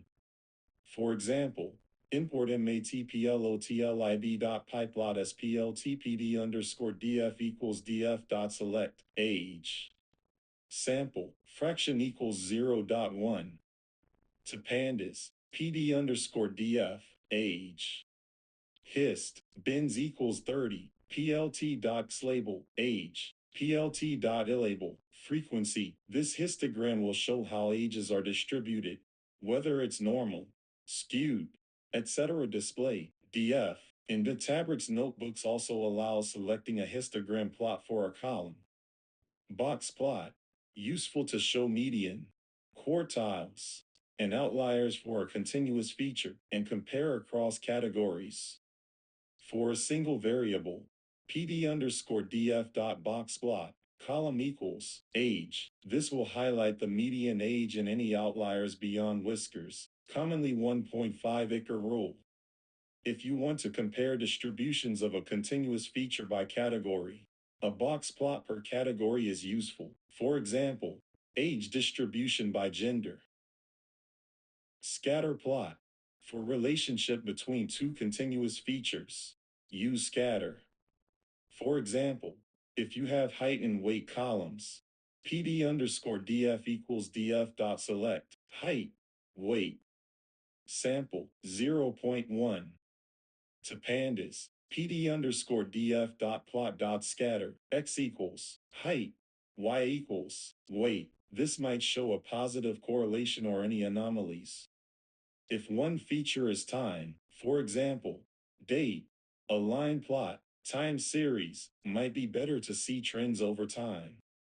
Categorical features typically use bar charts or count plots to show frequency of categories or comparisons. Bar chart, count plot. For a single categorical variable, count how many rows per category and plot a bar.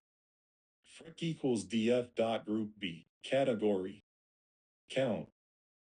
To pandas, fric.plot.bar, x equals, category, y equals, count, or use Seaborn for a count plot. Import Seaborn as sns_count_plot, x equals, category, data equals pd underscore df. This shows which categories are most common. Bar chart for summary by category.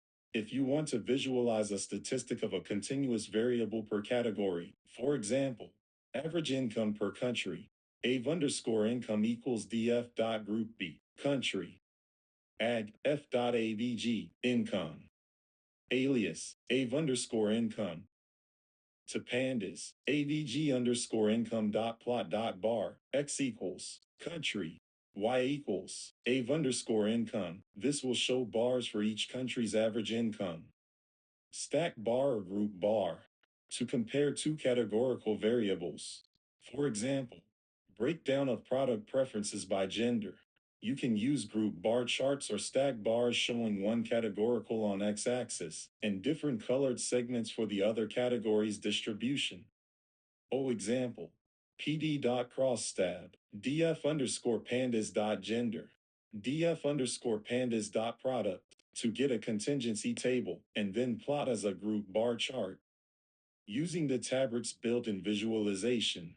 In a Databricks notebook, after running display, df, or using the plot AI, you can select chart type equals bar chart, keys equals the categorical column, values equals count, aggregation equals count. That yields a frequency bar chart automatically, no code needed. For continuous distribution, you can choose histogram. Pick the continuous column as value. Set appropriate bin count. For scatter, choose scatter and set one field as X and another as Y. These built-in tools save time for quick visualization. Example use case. Suppose you have a data frame cells with region, categorical, source amount, continuous, and product category, categorical. To visualize distribution of source amount, use a histogram. Maybe you find it's right skewed, long tail of large cells. To see if cells differ by region, use a box plot or bar of average by region. Perhaps you see region A median cells are higher than region B. To see counts of cells by product category, a bar chart of counts per category reveals which product is most sold. Maybe also a scatter of source amount versus customer tenure to see if longer tenured customers spend more. Relationship trend. Libraries. PySpark itself doesn't plot. You typically convert to pandas or use a Spark dash greater than plotly or matplotlib integration. Since the Databricks notebooks integrate well with matplotlib, using to pandas on a sample data subset is common for plotting. If data is huge, consider plotting on a sample or aggregated data to avoid overly large pandas data frame. Matplotlib versus Seaborn. Seaborn provides nicer default visuals. For example, sns.histplot, df underscore pandas, KDE equals true to get a histogram with KDE overlay, or sns.boxplot, x equals region, y equals source amount, data equals df underscore pandas for boxplot by category, etc. Conclusion. For continuous variables, use histograms and box plots to see distribution and outliers. For categorical, use bar charts to see frequency of categories or comparisons across categories. These visualizations help detect skewness, outliers, and differences between groups, informing further data processing or modeling. Compare two categorical or two continuous features using the appropriate method. Comparing two variables depends on their type. Categorical versus continuous. Two continuous features. Typically, you assess their relationship using correlation and scatter plots. Correlation coefficient. Compute Pearson's R if roughly linear relationship in normalish data, or Spearman's rho, rank-based, if data is monotonic but not linear. In Spark, core underscore val equals df.stat.core, feature 1. Feature 2, print, Pearson correlation, core underscore val. If core underscore val is close to 1 or minus 1, it indicates a strong linear relationship, positive or negative. If near 0, likely little linear relation. For example, comparing height versus weight might yield core tilde 0.7, strong positive. Scatter plot. Plot feature 1 versus feature 2 to visually inspect relationship, 89. The pattern can reveal relationships even if correlation is low, like a nonlinear curve or clusters. Example, if comparing engine size versus fuel efficiency, a scatter might show a downward curve, nonlinear. Comparing distributions.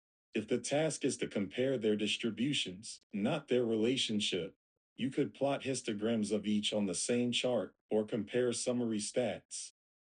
But usually compare two continuous features implies relationship. Covariance. You can also compute covariance via df.stat.cov f1, f2. But correlation, which is normalized covariance, is more interpretable. Additionally, you might perform a regression to see how one predicts the other if needed, but correlation is usually enough for symmetric relationship measure. Two categorical features, typically examined via contingency tables and association measures. Contingency table, cross-tabulation. Calculate how combinations of categories occur. Cont underscore table equals df dot group b, cat 1, cat 2. Count. To pandas. Pivot, index equals, cat 1. Columns equals, cat 2. Values equals, count. Print, cont underscore table, or use pandas. PD underscore crosstab equals PD dot crosstab. PDF, cat 1. PDF, cat 2. This table shows, for each value of cat 1, how the distribution across cat 2 looks.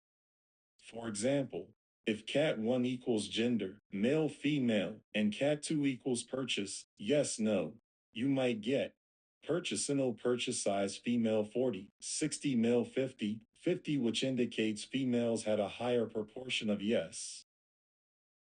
Chi-square test, statistical test, to see if two categorical variables are independent. Using the contingency table above, you can compute expected counts in chi-square statistic. Pandas has sipi.stats.chi2 underscore contingency, pd underscore crosstab, which returns a p-value. A low p-value, less than 0.05, would indicate a likely association, not independent. Visualization.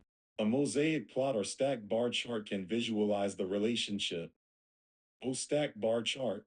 For example, # using normalized counts to see proportions prop equals pd underscore crosstab dot div, pd underscore crosstab dot sum, axis equals 1, axis equals 0, prop dot plot, kind equals apostrophe bar, stacked equals true. This shows, for each category of cat 1, the proportion in each category of cat 2. If the stacks differ significantly in composition, there is a relationship. Or alternatively, a heat map of the contingency table can show where combinations are over/underrepresented relative to independence. Example, cat 1 equals education level, high school, college. Cat 2 equals purchase product, yes, no. A contingency might show college grads have higher yes rate. Chi-square can confirm if the difference is statistically significant. Continuous versus continuous example with scatter correlation. If we have salary and years underscore experience, we'd calculate correlation, likely positive. A scatter plot might show a roughly upward trend, maybe leveling off at high experience.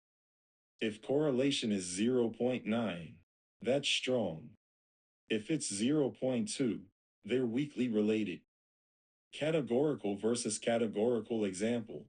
If browser underscore type versus purchase underscore decision, we can see if certain browsers have higher purchase rates.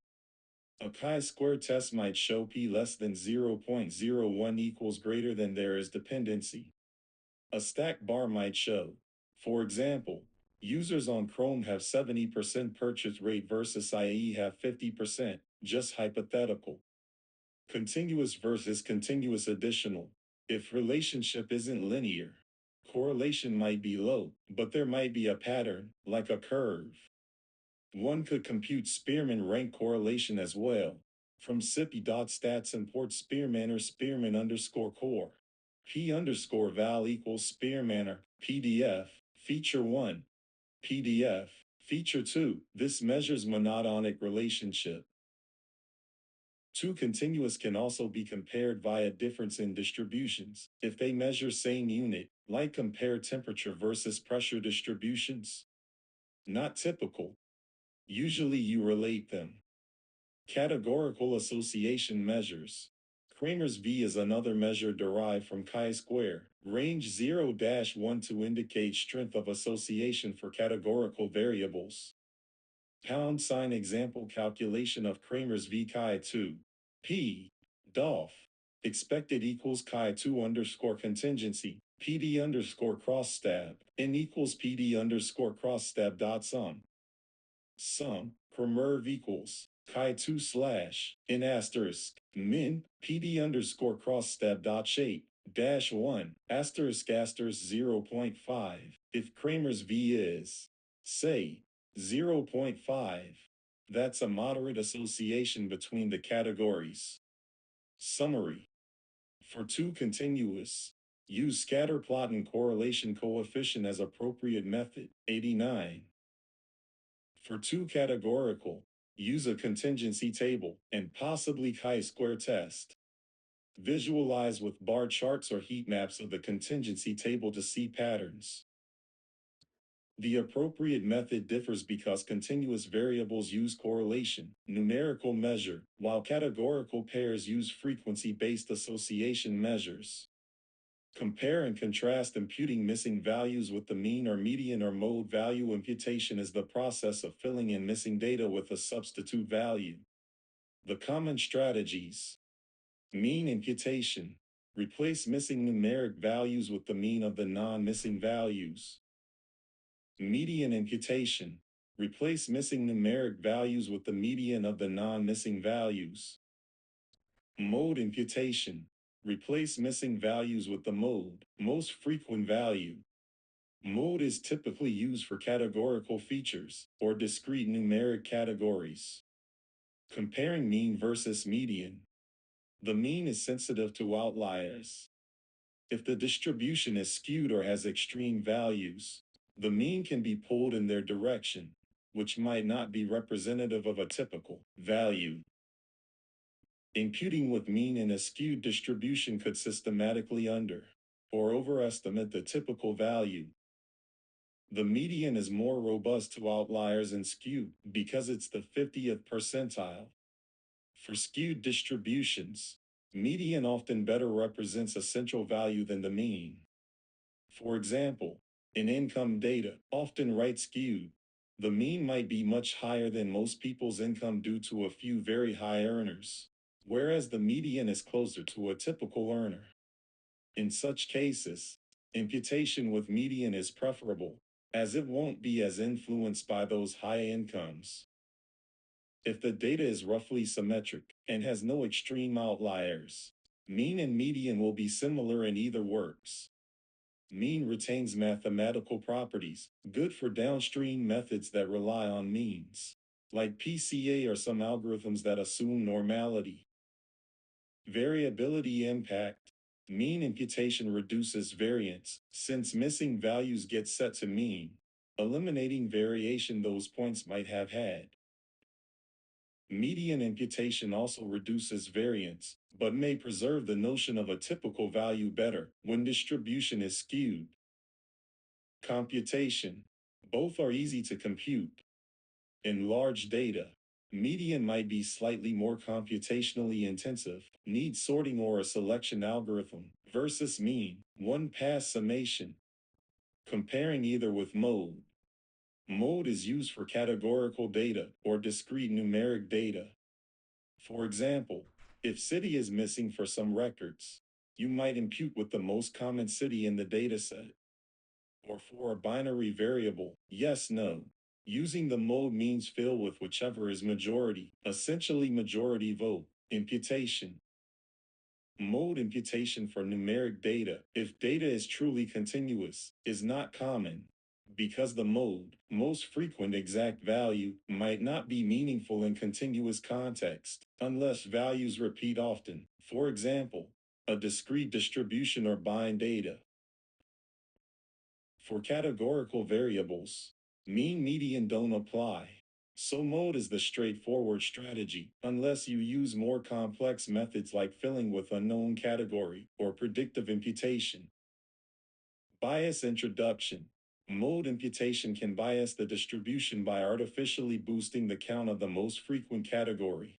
For example, if 20% values were missing and you fill them all with the mode category, that category's proportion increases significantly, potentially distorting any analysis of category frequencies or any model that uses that category. The model might get biased toward the mode.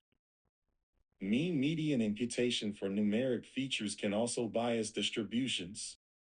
Mean imputation keeps the mean the same. The total sum adds up so that mean unchanged. If you ignore slight issues if lots of missing, but it removes any correlation the missing might have had with other variables. For example, if missingness in age is correlated with income, maybe higher earners didn't report age. Mean imputation breaks that pattern and could bias modeling. Scenario considerations. If data is normally distributed and missing is random, mean imputation is fine and is the most straightforward. If data is skewed or has outliers, median is safer as an imputed value because it won't be as influenced by those extremes. Ordinal data, for example, rating 1-5, median might make sense, or mode if distribution is not symmetric. Taking a mean of 1-5 might yield non-integer like 3.7, which you can't directly impute for ordinal unless you round or something. Median will give an actual value from the set if the count of missing is not too large. Categorical mode is often used, but one must be careful. If missing not at random, mode imputation could introduce bias. Sometimes, it's better to treat missing as its own category, unknown, instead of mode, especially if missingness itself carries information, like not answering a question might itself correlate to something. Mean versus median example. Suppose you have house prices with a few extremely expensive houses. If many mid-range house prices are missing, mean of all houses might be much higher than typical mid-range. Imputing with mean might overestimate those missing prices. Median would give a value closer to the mid-range actual typical price. Mode example, education level missing. Mode might be high school, if that's most common. If missingness is randomly distributed among people, filling with high school might be okay. But if missingness is higher among those with higher education, maybe they skipped answering. Then mode imputation will understate their education levels. Summary of pros cons. Mean, easy, keeps mean consistent, but affected by outliers, not robust. Median, robust to outliers skew, better for skewed distributions, but doesn't use all information, just middle point, and doesn't preserve mean. Mode, only choice for categorical. For numeric, generally not used unless the data is discrete with a clear common value. For categorical, it can fill with the most likely category, but can distort frequency counts. In practice, one might also consider other strategies. Imputation by model, predict missing using other variables via regression or KNN. Forward-backward fill, for time series. Separate category for missing, especially categorical data. But focusing on mean median mode. They are simple univariate imputations ignoring other features. They do not introduce additional variability, which might understate uncertainty. Advanced methods like multiple imputation try to address that by adding some noise. Choose median over mean in presence of skew outliers. Choose mean if distribution is symmetric and you want to preserve aggregate averages, for example, for accounting data where totals matter. Use mode for categorical with caution. Impute missing values with the mode. Mean or median value. Imputing missing values means filling them in with a replacement so that you can proceed with analysis or modeling. Depending on the data type, you would choose mode, most frequent category, for categorical features, or mean median for numeric features. Here's how you can impute in practice. Imputing with mean for numeric from PySpark.ml.feature import imputer underscore mean equals imputer strategy equals mean input equals col1 col2 output equals col1 underscore imputed col2 underscore imputed model equals imputer underscore mean dot fit df underscore imputed equals model dot transform df. This Spark ML imputer will compute the mean of col1 and col2 and produce new columns with missing values replaced by those means. If using pandas, df col1 equals df col1 filna df col1 mean, one line will replace all nans in col1 with the mean of col1. Imputing with median for numeric, Spark's imputer support strategy equals median as well, 92. Using pandas, df col1 equals df col1 filna df col1 median. This will replace missing values with the median. Median is often preferred if the distribution of col1 is skewed or has outliers. Imputing with mode for categorical or discrete. For a categorical column col underscore cat, mode underscore value equals df dot group b, col underscore cat, count, order b, count, ascending equals false. First, col underscore cat, df equals df dot filna, col underscore cat, mode underscore value. In Spark, you can use the taframe.na.fill with a dictionary of column value. Here we manually computed the mode by counting frequencies. In pandas, df col underscore cat equals df col underscore cat filna df col underscore cat mode 0 df col underscore cat mode 0 gives the most frequent value. This assumes there is at least one non-missing value. If there's a tie for mode returns multiple. Mode 0 picks one arbitrarily, the smallest lexicographically typically. Mode for numeric, discrete. Example, if you had an integer feature that only takes a few distinct values, say, number of children, which is numeric but discrete and may be skewed, mode might be 0. If missing children count, one might consider impute with 0 if 0 is overwhelmingly common, meaning no children, possibly. But caution, if missingness itself is not random, better treat missing specially. Multiple columns at once. In Spark, as shown, the imputer can do multiple numeric columns in one go. It returns new columns, or you can choose to overwrite existing ones by input equals output equals.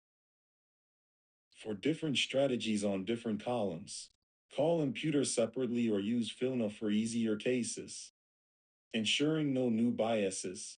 Always consider if mean median mode imputation is reasonable by checking if data is likely missing completely at random, or at least not systematically related to the value. For example, if higher income people tend to skip the income question, filling with overall mean would systematically underrepresent higher incomes. After imputation, it can be good to mark that those rows were imputed.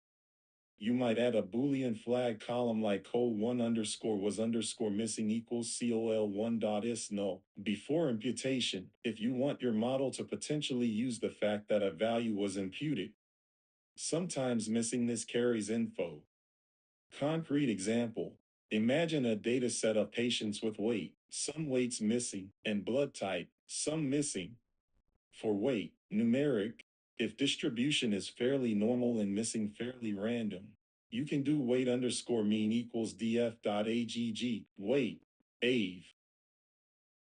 collect 0, 0 to get mean. Then df equals df.na.fill, weight underscore mean. For blood type, categorical, find most common blood type, say O. Then do df equals df.na.fill, blood type, O, to replace nils with O. Checking results.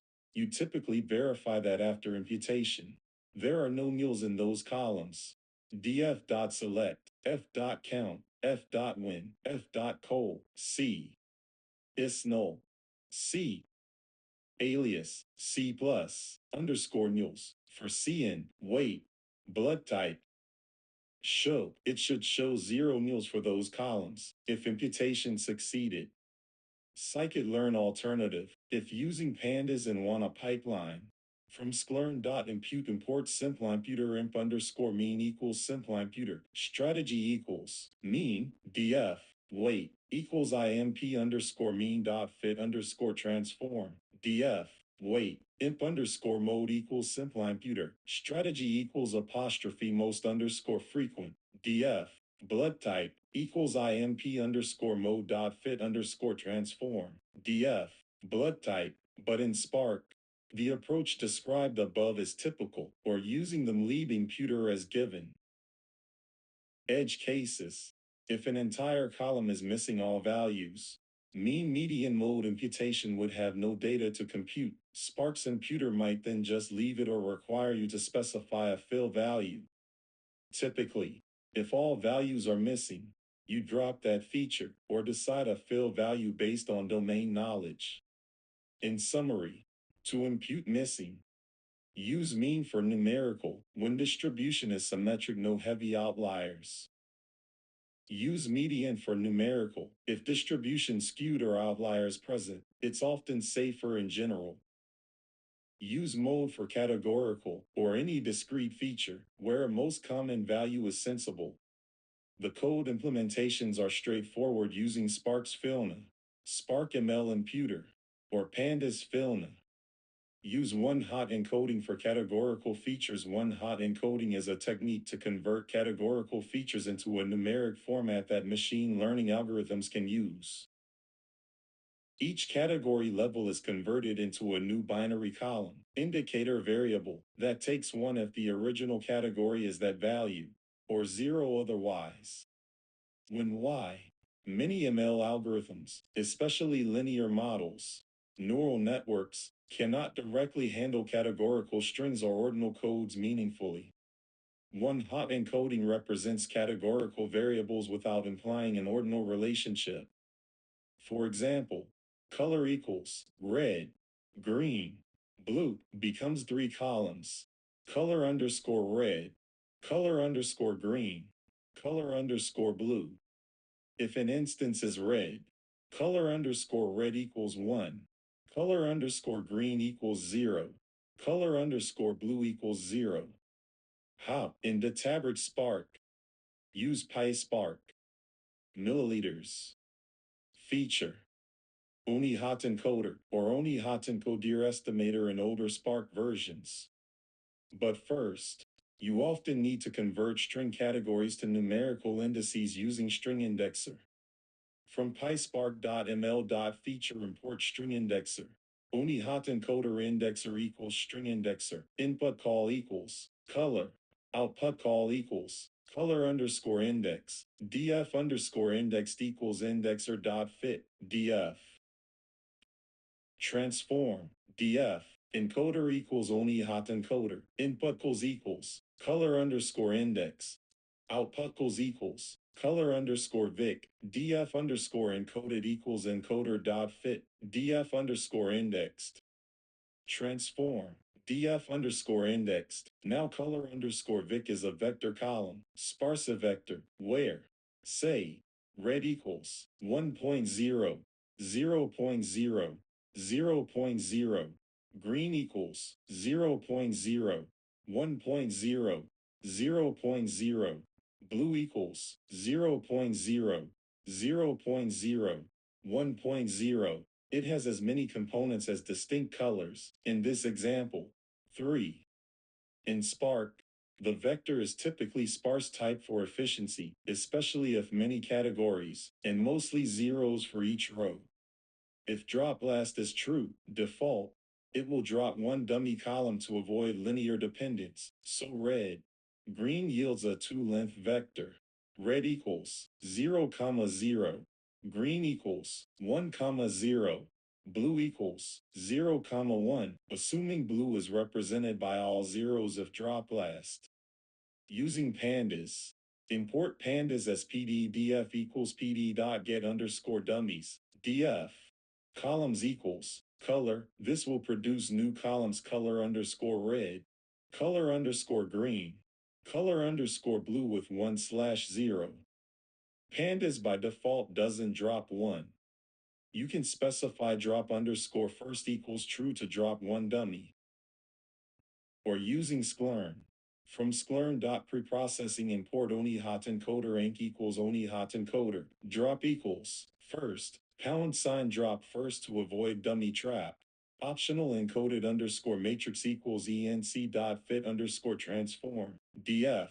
Color, enc.get underscore feature underscore names underscore out. # to see new column names multiple categorical columns.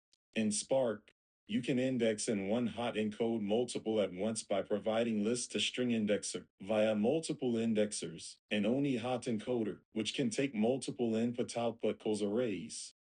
For example, encoder equals only hot encoder, input calls equals color underscore index, size underscore index, output calls equals color underscore ink, size underscore ink, then you get two vector columns. Using one hot in modeling, after encoding, you often combine feature vectors. In Spark ML, typically use vector assembler to combine all feature columns, including any one hot encoded vectors plus numeric features, into one big feature vector for model training. Assembler equals vector assembler, input equals color underscore vic, age, income, output call equals features, df underscore final equals assembler dot transform, df underscore encoded, then use features for milliliters. Why not use label encoding, that is, integer codes, instead? Because giving integers to categories might make the algorithm think one category greater than another. One hot avoids introducing an arbitrary ordering. For tree-based models, sometimes integer codes can be used, because tree can treat them as categorical via splits, if coded properly with vector indexer in Spark. But one hot is the general solution for linear models and neural nets. Example, if we have a categorical feature pet with values, dog, cat, rabbit, one hot encode results in 3 columns. For example, pet underscore dog, pet underscore cat, pet underscore rabbit.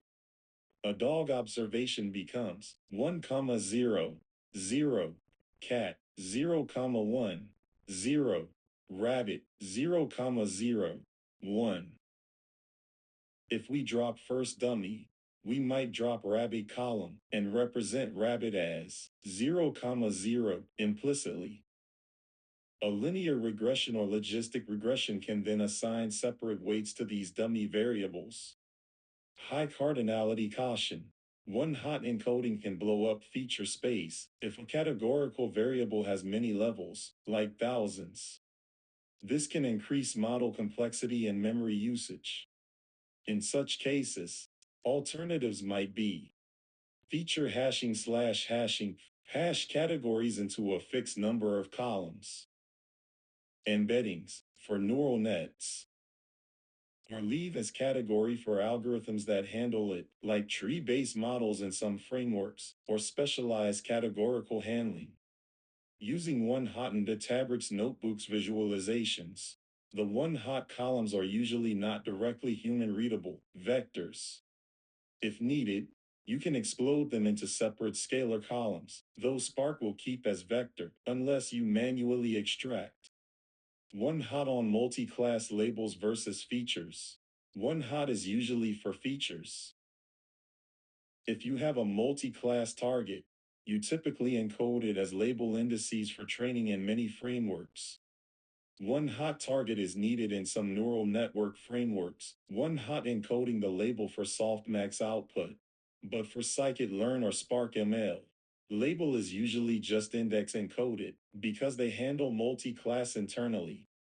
So, one hot primarily refers to transforming input features. Recap: to use one hot encoding in practice. For each categorical feature, create dummy binary features for each category. Use libraries or built-in functions as above for implementation. Ensure to possibly drop one dummy to avoid multilinearity if using algorithms that are sensitive to that, linear models, etc. In tree models, it's not strictly necessary to drop one, but it doesn't harm. Identify and explain the model types or data sets for which one hot encoding is or is not appropriate. One hot encoding is a powerful tool, but it's not always the best approach depending on the model type or nature of the data. When one hot encoding is appropriate, linear models and neural networks, algorithms like linear regression, logistic regression, support vector machines, and neural networks typically require numeric input and assume an ordering in numeric values. They don't inherently understand categorical distinctions. One hot encoding is very appropriate here to expand categorical features into a form these models can use. For example, logistic regression modeling city for churn prediction. You would one hot encode city because an arbitrary numeric code would be meaningless. Neural networks also benefit from one hot or embeddings for categories so they can learn separate weights for each category unit. Data with nominal categories. Nominal means no natural order. For example, color, red, green, blue. One hot is ideal because it doesn't impose any rank or magnitude on categories. It treats each as distinct. If you have a nominal categorical feature, one hot, or an equivalent like dummy vars, is the standard encoding. Scenarios where category count is reasonable. If a categorical variable has a relatively small number of distinct values, say, tens or low hundreds at most, one hot encoding is typically fine. For example, day of week, 7 categories. One hot is trivial. Type of product, maybe 50 types. One hot yields 50 dummy columns, which most models can handle. Tree-based models in certain implementations. While decision trees can work with integer labels, if told they're categorical, some frameworks like XBoost, LIGHTGBM can treat an integer feature as categorical if specified. Plain card implementations, like Sklern's decision tree, do not inherently handle nominal categories unless you either one hot encode or use integer encoding, which can be problematic because the tree might treat the integers as ordered. To be safe, one hot encoding can be used for tree models in libraries that don't support categorical splits natively. For example, Sklern's random forest. When one hot encoding may not be appropriate or less necessary. High cardinality features. If a categorical feature has a very large number of unique values, hundreds or thousands, one hot encoding will create a huge number of dummy variables. This can lead to an explosion in feature space, making models slower to train and potentially overfitting because each category gets its own parameter. For example, zip codes or user IDs with thousands of levels. One hot would produce thousands of columns. In such cases, other techniques might be preferred, like target encoding, hashing, or embedding. Tree-based models with native categorical support. Many gradient boosting frameworks, LIGHTGBM, Cat Boost, and even newer versions of random forest can directly handle categorical features without one hot. By finding optimal splits on categories. Cat Boost, in particular, has an algorithm to deal with categorical features via target statistics. In these models, One-hot encoding is not necessary and can even be detrimental because it increases the number of features and breaks the natural ordering for those algorithms. For instance, cat boost will internally convert categories to a scheme that preserves information. Feeding it one hot might actually hurt performance or slow it down. Ordinal features. If categories have an intrinsic order, for example, education level, high school less than bachelor less than master less than PhD, one hot encoding loses that ordering information. In some models, you might want to assign an ordinal scale, for example, 0, 1, 2, 3, instead of one hot, because one hot would treat each level as unrelated. For linear models, ordinal encoding might not capture nonlinear distance. It assumes equal spacing. But sometimes ordinal features are better kept ordinal if the model can leverage order, like tree splits can use less than equals master versus greater than master. For linear models, one might still one hot encode ordinal categories to not force a linear relationship. But it depends. Data sets where categories are very numerous and mostly unique per record. For example, if you have an ID like feature, say customer underscore id, in a customer data set, one hot encoding that is both infeasible and pointless, since each ID might appear in few records. It would create an enormous sparse matrix that doesn't generalize. In such cases, you generally drop such a feature or use a different approach, embedding or ignore it.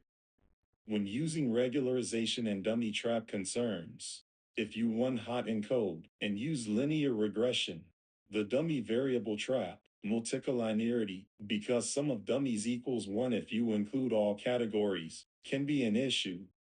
Typically, one hot encoding is done with dropping one category to avoid that. Some model types that can't handle collinear features gracefully might need that drop. However, regularized models, Ridge, Lasso, can handle collinearity, but still it's redundant. It's more a detail. It's appropriate to one hot, but always drop one dummy to avoid full multicollinearity for linear models. Memory performance constraints. One hot encoding can be not appropriate if memory is a concern, and the encoded matrix would be huge. For example, text data represented as one hot for each word is inefficient. Bag of words uses similar concept, but usually with sparse matrices. In big data contexts, you might use feature hashing instead of a massive one hot. In summary, one hot is appropriate and widely used for nominal categorical features in algorithms that need numeric input, linear models, neural nets, KNN, etc. It is less appropriate for very high cardinality categories, where it can create too many features, and for algorithms that inherently handle categories, like CatBoost or possibly decision trees in some libs, or cases where categorical feature has meaningful order, where ordinal encoding might be preferable. For example, k-means clustering. If you have a categorical feature, one hot encoding it is often necessary because k-means uses distance. One hot makes distance between different categories equal, whereas arbitrary numeric codes would distort distances. Conversely, naive Bayes might handle categorical features by counting frequencies, though many implementations require numeric input, so still one hot or label encoding is needed. As a rule, if unsure, one hot encode for general purpose, unless the model explicitly allows labeling categories. But always watch out for category count explosion. Identify scenarios where log scale transformation is appropriate. A log scale transformation, taking logarithm of a feature, is often used in the following scenarios. Skewed distributions. When a positive valued feature has a highly right skewed distribution, a long tail of large values, applying a log or log 10 lane can compress that tail and make the distribution more symmetric or normalized. For example, income, property value, population size, Sales figures often span orders of magnitude. By logging a $1,000 and $1 million difference, which is huge in linear scale, becomes a difference of 3 versus 6 in log 10 scale. This is appropriate when extreme values might otherwise dominate or where ratios are more meaningful than absolute differences. For example, house prices. If most houses are $500 K but a few are $5 million, outliers can skew analyses. Taking log price will bring those from outlier to within a more comparable range. 5M dash greater than log 10 tilde 6.7 versus 100K dash greater than log 10, 5. A difference of tilde 1.7. Multiplicative relationships. When the effect of a feature on the target is multiplicative rather than additive. Many models, like linear regression, assume additive effects. If increasing x by 1% multiplies y by some factor, then modeling log y versus log x can linearize that relationship. For example, in finance, compound interest or growth rates, a log transform can turn exponential growth into a linear trend because log of an exponential is linear in time. Many physical processes are multiplicative. For example, reaction rates. Certain economic processes, for example, elasticity in economics. A log-log model treats percent changes linearly. Heteroscedastic data, variance stabilizing. When variance of a variable grows with its magnitude, a log transform can stabilize variance. For instance, in residual analysis, if you see that higher predicted values have larger error variance, modeling the log of the target might help equalize variance across range, common in regression of something like number of transactions versus predictions. For example, data counts, like population count per city. Larger populations have more variability in growth. Using log population can even out the variance for statistical tests. Ratio or percentage changes are important. If we care about proportional differences rather than absolute, log is apartment. A log transform means that equal proportional changes result in equal differences. For example, in stock prices, going from $20, 100% increase, has the same log difference as $200, 100% increase, even though absolute differences are $100. So a model on log prices is focusing on percentages. Right bound data approaching zero. If values range across several powers of 10 and cluster near zero. A log, or log 1p if zeros present, spreads out values near zero. For example, reaction time in seconds or latency, often a few very high values, a lot of small values. Log turns small differences at low end more noticeable. Scenarios examples. Environmental data, like earthquake magnitudes, already measured in log scale, Richter magnitude. Financial returns.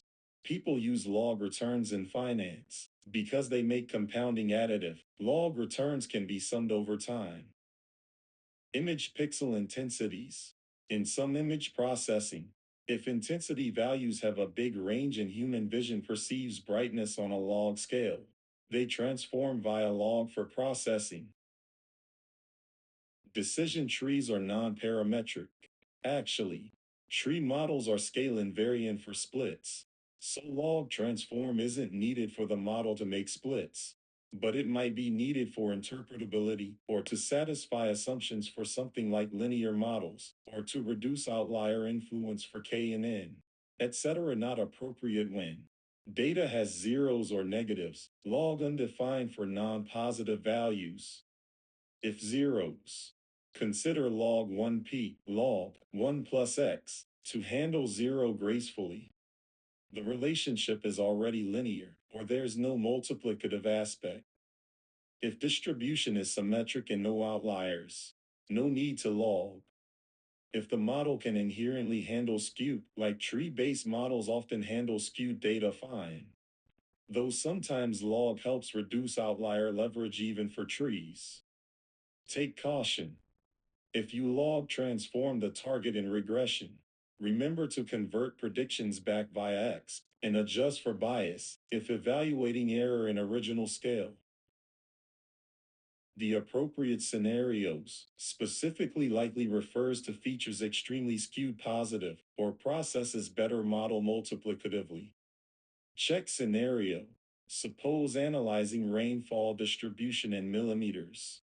Often a few days have huge rainfall, most days little to none. Logging rainfall, plus a small constant to handle zeros, can help meet assumptions for linear modeling or to visualize distribution better, turns heavy tail distribution into something closer to normal. Another data set of company sizes by employees. Median might be 50, but a few tech giants have 100K plus. A histogram on linear scale is hard to see detail among smaller companies. Log scale histogram reveals structure among smaller ones and just shows the giants on the high end more manageably. Conclusion. Use log scale transform for positive value data when dealing with skewed distributions, multiplicative effects, or outlier mitigation. It helps linearize relationships and stabilize variance. 12. It's common in modeling variables like income, population, orders of magnitude data, or when you suspect diminishing returns. For example, effect of advertising dollars. First $1 K. Log transform of ad spend could linearize impact. Section 3.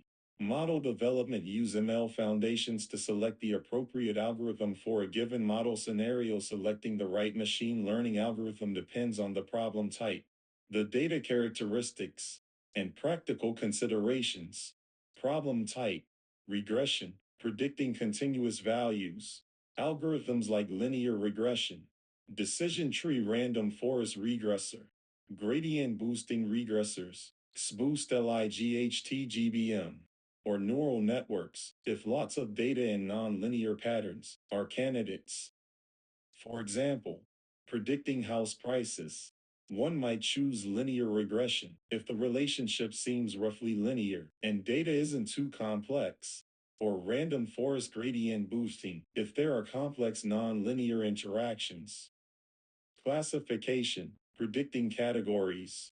For binary classification, logistic regression, decision tree random forest, gradient boosting, for example, XBoost, support vector machine, or even naive Bayes for text or independence assumptions might be appropriate. For multi-class, algorithms like random forest and gradient boosting handle multi-class out of the box. Logistic can via one versus rest. Naive Bayes or SVM2.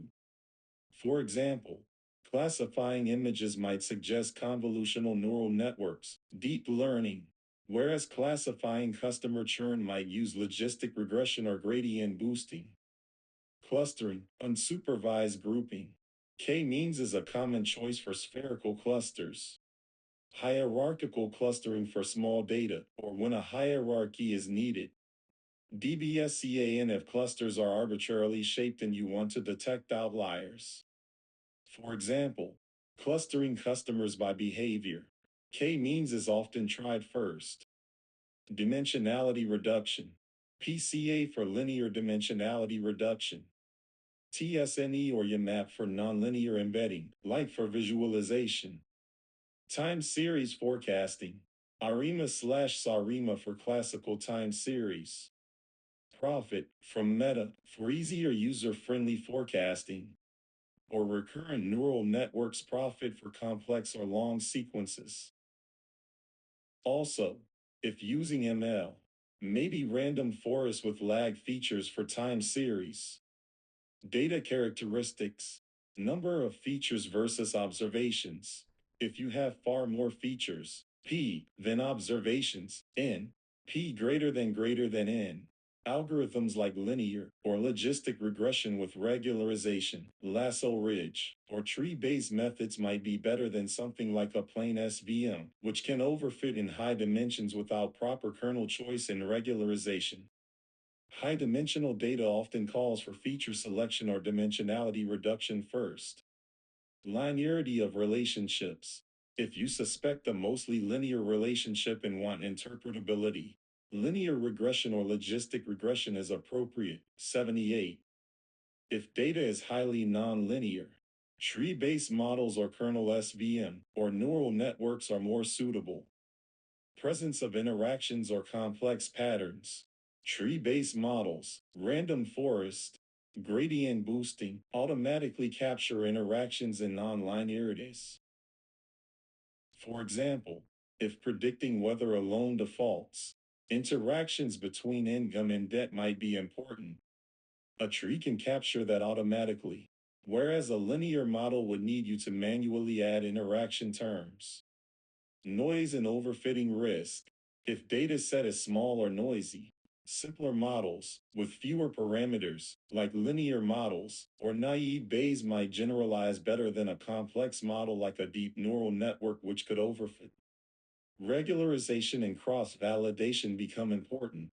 For example, for a small data set, you might choose a simple logistic regression with regularization for classification rather than an unregularized high-depth decision tree. Data types. If data is images or text, often specialized algorithms, CNNs for images, or NLP-specific models like transformers, perform best, though they require more data. If data is structured, tabular, tree and symbols, random forest boosting are often a top choice due to ease of use and strong performance on many tabular problems. Practical considerations. Interpretability. If interpretability is crucial, you may prefer a linear model or decision tree, which can be visualized, or maybe rule-based models. For instance, in healthcare, a simple logistic regression with a few features might be chosen so that doctors can easily understand it, even if a more complex model could eke out a bit more accuracy. Training time and resources. For very large data sets, algorithms with high computational costs might be infeasible. For example, an SVM with an RBF kernel scales poorly with data size. A random forest or stochastic gradient boosting might be more tractable. Neural networks also require a lot of data and tuning. If you have millions of records and need quick results, a simpler algorithm, or one that can be distributed, like Spark and Leap algorithms, XBoost with distributed training, is appropriate. KNN classification becomes intractable at very large scale due to distance computations for each query. Handling of missing values in data prep. Some algorithms handle missing values inherently. For example, tree-based methods can sometimes handle missing by splitting them separately. Others require imputation first. For example, linear regression, SVM, neural nets. If data has many missing values, a tree-based model or an algorithm robust to missing might simplify pipeline. Output requirements. If you need probability estimates, certain models like logistic regression, naive Bayes, or tree and symbols with calibration might be preferred. If you only need a hard classification, any classifier works. Example scenarios. Predicting stock prices, very noisy. Time series, maybe a simple ARIMA or LSTM network, but with caution about overfitting, or even a simple baseline, last value, might outperform fancy models due to noise. Classifying spam versus ham in emails. Naive Bayes or logistic regression with text features often works well given word frequency nature. SVM or an ensemble can also do well. If huge amounts of data are available, maybe a neural network, but NB is very fast and decent. Image recognition, like identifying objects in photos. A convolutional neural network is the state-of-art choice here, like ResNet. not a random forest on pixel values, which wouldn't capture spatial features well. A small data set with clear linear separation, logistic regression, or even an SVM with linear kernel might be a good, simple approach. Many categorical features with high cardinality. Tree-based models or naive Bayes might handle it well, and B if independence assumption roughly holds. Whereas one hot encoding into a linear model might blow up feature space too much. Wrap-up logic. We base algorithm selection on supervised versus unsupervised, and regression versus classification if supervised. Data size and dimensionality. Pattern complexity, linear versus complex. Need for speed versus accuracy versus interpretability trade-offs, 95. Thus ML Foundations implies understanding these basics, no free lunch, no single model always best, must match model to problem characteristics. It's about matching assumptions of algorithms to the data patterns and constraints. For instance, linear models assume linearity. Tree models handle non-linearity and interactions. Instance-based, K and N, need distance measures and suffer in high dimensions. Neural nets need lots of data, but can approximate almost any function if tuned properly, etc. So for a given scenario, one should reason. What is being predicted? Continuous categorical? How much data and features? Which algorithms are feasible? Are relationships likely linear or more complex? Is model interpretability important? Choose simpler models or models with explainability tools. Then select accordingly. For example, given a classification task with thousands of training examples and lots of noise, perhaps a regularized logistic regression or a random forest with limited depth to avoid overfitting would be appropriate. Or given a huge data set of ad-click logs, millions of records, a gradient-boosted tree might be appropriate for accuracy with reasonable training time, whereas an SVM would be too slow. Identify methods to mitigate data imbalance in training data. When the training data is imbalanced, for example, one class significantly rarer than another in classification, model training can be biased towards the majority class. Several strategies can address this imbalance. Resampling the dataset, undersampling the majority class. Reduce the number of majority class samples to more closely match the minority class count. This can be done randomly or via more sophisticated methods, like cluster centroid undersampling. For instance, if you have 10,000 non-fraud and 200 fraud cases, you might randomly sample 200 non-fraud to train on, or a few hundred. This makes classes balanced but at the cost of discarding data, could lose information. Oversampling the minority class. Increase the number of minority class samples by duplicating them or synthesizing new ones until the classes are balanced. Random oversampling simply duplicates minority instances, which can cause overfitting. Model might just memorize those duplicated cases.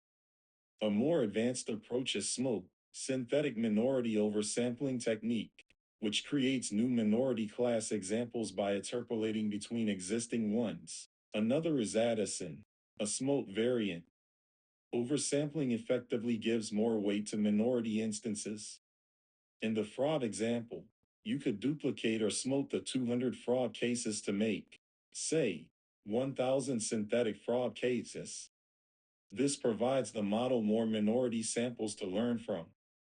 Combination. Sometimes both oversample minority a bit and undersample majority a bit to meet in the middle, to avoid too much information loss, or too many duplicates.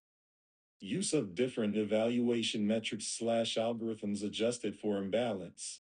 Cost-sensitive learning, adjust class weights. Many algorithms allow you to assign a higher weight to minority class examples during training. For example, in logistic regression or SVM, you can set a higher misclassification cost for the minority class. In scikit-learn, Many classifiers have a class underscore weight equals balanced option, which sets weight inversely proportional to class frequencies, so minority gets higher weight, 95. This means the model will treat errors on the minority class as more severe, effectively focusing more on them. In tree-based models like random forest and Sklern, there's also class underscore weight. XBoost has scale underscore pos underscore weight for binary classification to balance the gradients. Use evaluation metrics suited for imbalance. Accuracy is usually not informative in imbalanced settings. You can get high accuracy by always predicting majority. Instead, focus on metrics like precision, recall, F1 score, or ROC-OC, PROC, precision recall OC. This isn't a method to mitigate imbalance per se, but it ensures you measure performance in a way that reflects minority class detection. When training, you might use these metrics to choose model hyperparameters. Some algorithms, like certain boosting frameworks, can optimize a weighted or custom objective to handle imbalance. Algorithm choices. Some algorithms are naturally more robust to imbalance. For example, tree-based ensembles can handle some imbalance, especially if combined with class weighting or if the tree growing criterion is modified, like using information gain ratio instead of info gain can help a bit. But often, additional measures are still needed. One class learning, in extreme imbalance, like anomaly detection. Sometimes you model just the majority class distribution and detect anomalies as those not fitting it. One class SVM, isolation forest, photon coders for anomaly. Generate more data. If possible, gather more minority class data. Not always feasible, but it's a straightforward, if costly, fix. Example scenario: customer churn. Only 5% churn versus 95% stay. To not have model always predict stay, you could oversample churners or give them a higher weight. Using class underscore weight equals balanced in logistic regression or a random forest can directly incorporate this. Fraud detection. Extremely imbalanced. Frauds less than 1%. Likely use oversampling, smoke, or specialized methods like outlier detection. Also, threshold tuning after modeling. You might set a low prediction threshold to catch more fraud at expense of some false positives. If using smoke, be cautious to do it within cross-validation folds to avoid synthetic data bleeding into validation. Cost-sensitive learning variant. In addition to weighting, you could modify the loss function to incorporate different costs. For example, give higher penalty to false negatives of minority class. That is, missing a fraud is worse than a false alarm. Ensemble methods on balanced subsets. Some practitioners use techniques like bagging but on balanced subsets. For example, easy ensemble, balance cascade. Easy ensemble. Train multiple classifiers on different balanced subsets. Each subset is all minority plus different subset of majority equal size. Then ensemble them. This uses all majority info across ensembles, while each classifier sees a balanced set. Directly inform model of imbalance.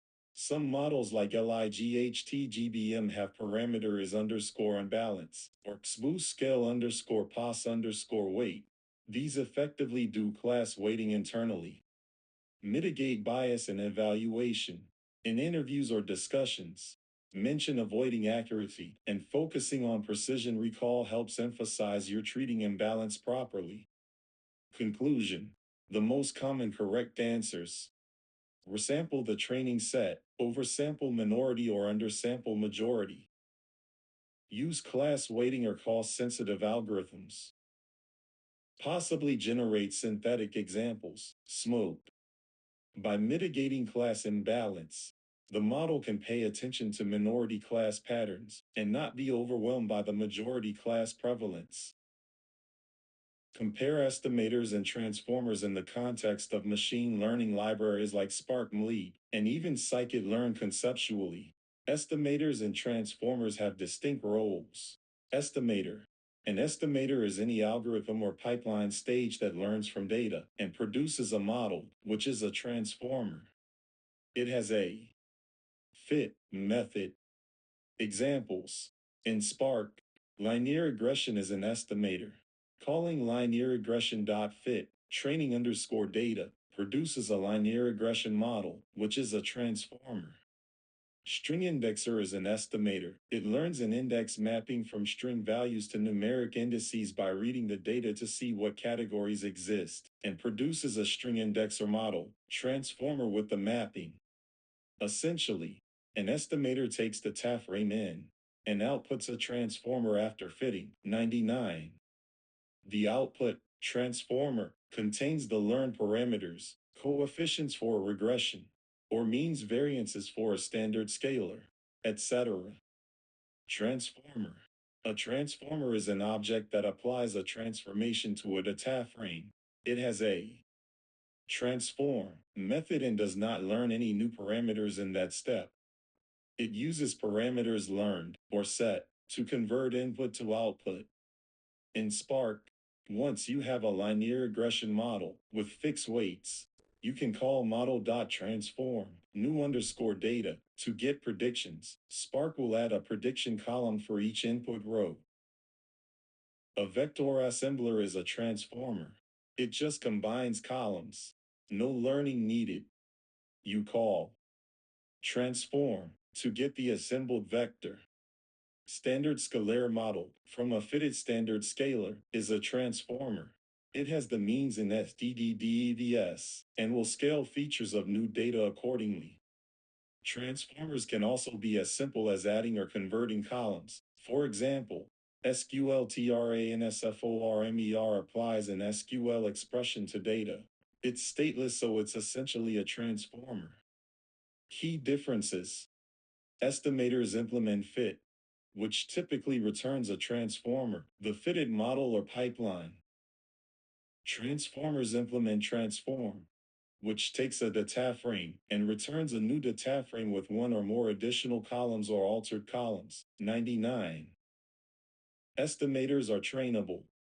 Transformers are fixed in their operation. Once created, they apply the same logic to any data. Examples to clarify. Pipeline concept. Spark. A pipeline is itself an estimator. Inside, you might have something like string indexer dash greater than only hot encoder dash greater than logistic regression. The pipelines. Fit. First calls.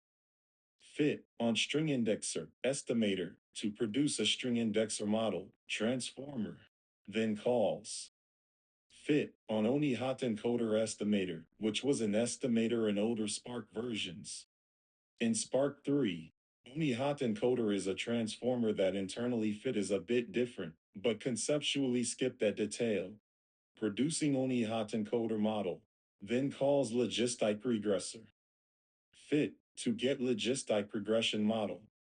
The pipeline returns a pipeline model, which contains all these fitted stages, each a transformer now. That pipeline model is a transformer.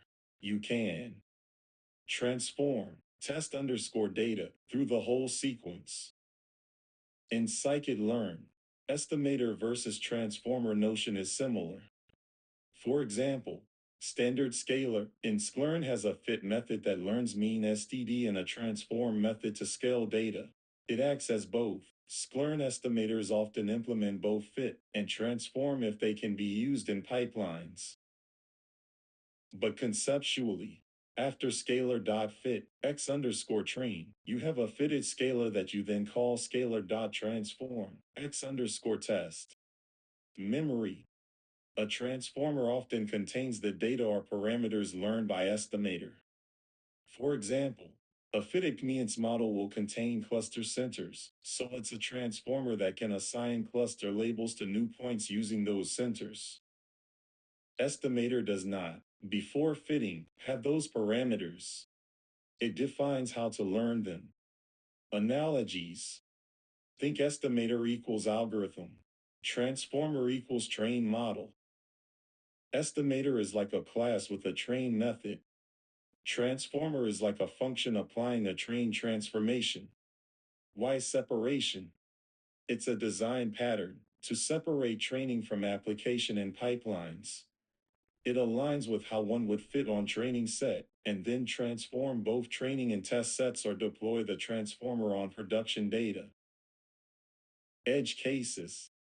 Some estimators don't produce a different type as output. For example, a pipeline estimator returns pipeline model, which is a transformer. Some algorithms act as both estimator and transformer in Spark 2. X. For example, PCA had PCA estimator and model transformer. In Sklearn many have fit_transform convenience. In Spark, a transformer can be applied to DF multiple times. An estimator must be fit first, which likely requires data scanning or an algorithm run. Conclusion to explain. Estimators and transformers are two parts of ML pipeline apiece. Estimators learn parameters from data, fit, and output transformers.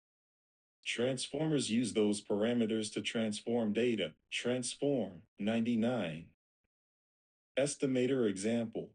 Decision tree classifier. Fit on data to produce a decision tree classification model which contains the tree. Transformer example. Decision tree classification model has the splits and can predict the label for each input row. Another. Standard scalar, estimator, dash greater than standard scalar model, transformer. It's important in building ML pipelines. A pipeline runs estimators in sequence to produce final model, which is a transformer pipeline. So in summary, the difference is learning versus applying. Estimator equals think training stage. Transformer equals think inference stage. Develop a training pipeline. A training pipeline is a sequence of data processing and modeling steps assembled to streamline the machine learning workflow. The idea is to chain operations like data transformations and an algorithm training into a single pipeline so that they can be executed together and later reproduced on new data. To develop a training pipeline, you typically 1. Identify the sequence of steps. This could include data cleaning, feature engineering, feature scaling, and the model training itself. 2. Use a pipeline object if using frameworks that support it, or code organization to link steps. For example, using Spark Mleeb. Suppose we have raw data with categorical features and numeric features, and we want to train a logistic regression model. Steps might include string indexer for each categorical feature, convert category to index.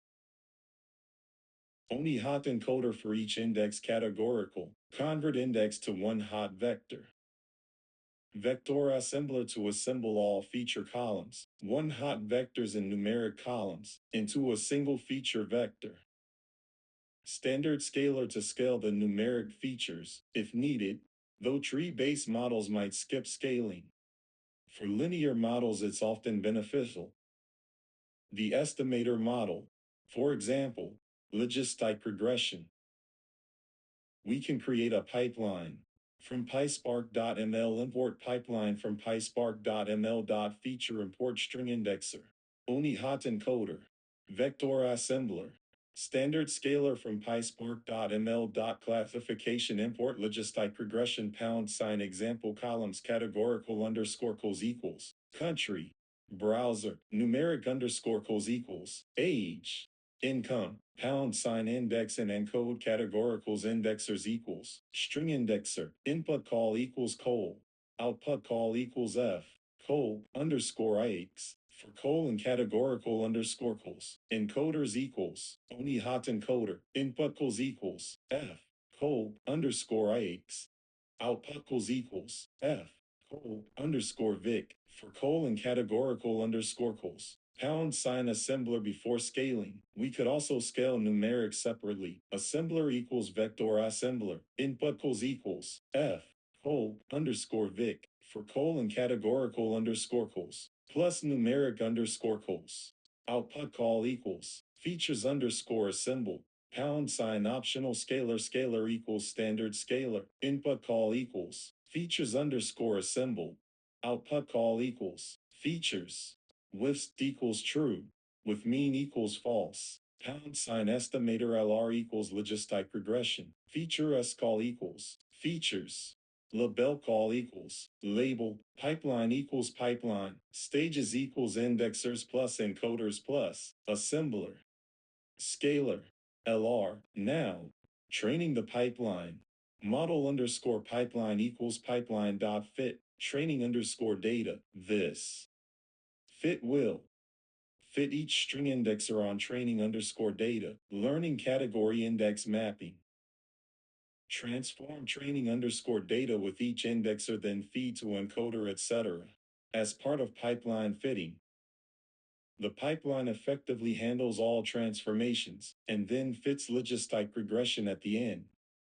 It returns a pipeline model, which is a transformer containing all fitted stages. String indexer models, only hot encoder models, the fitted standard scalar model, and the train logistic regression model.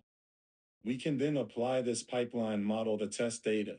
Predictions equals model underscore pipeline dot transform. Test underscore data. This will automatically carry out the same index dash greater than encode dash greater than assemble dash greater than scale dash greater than predict sequence on test underscore data with the models fitted on training.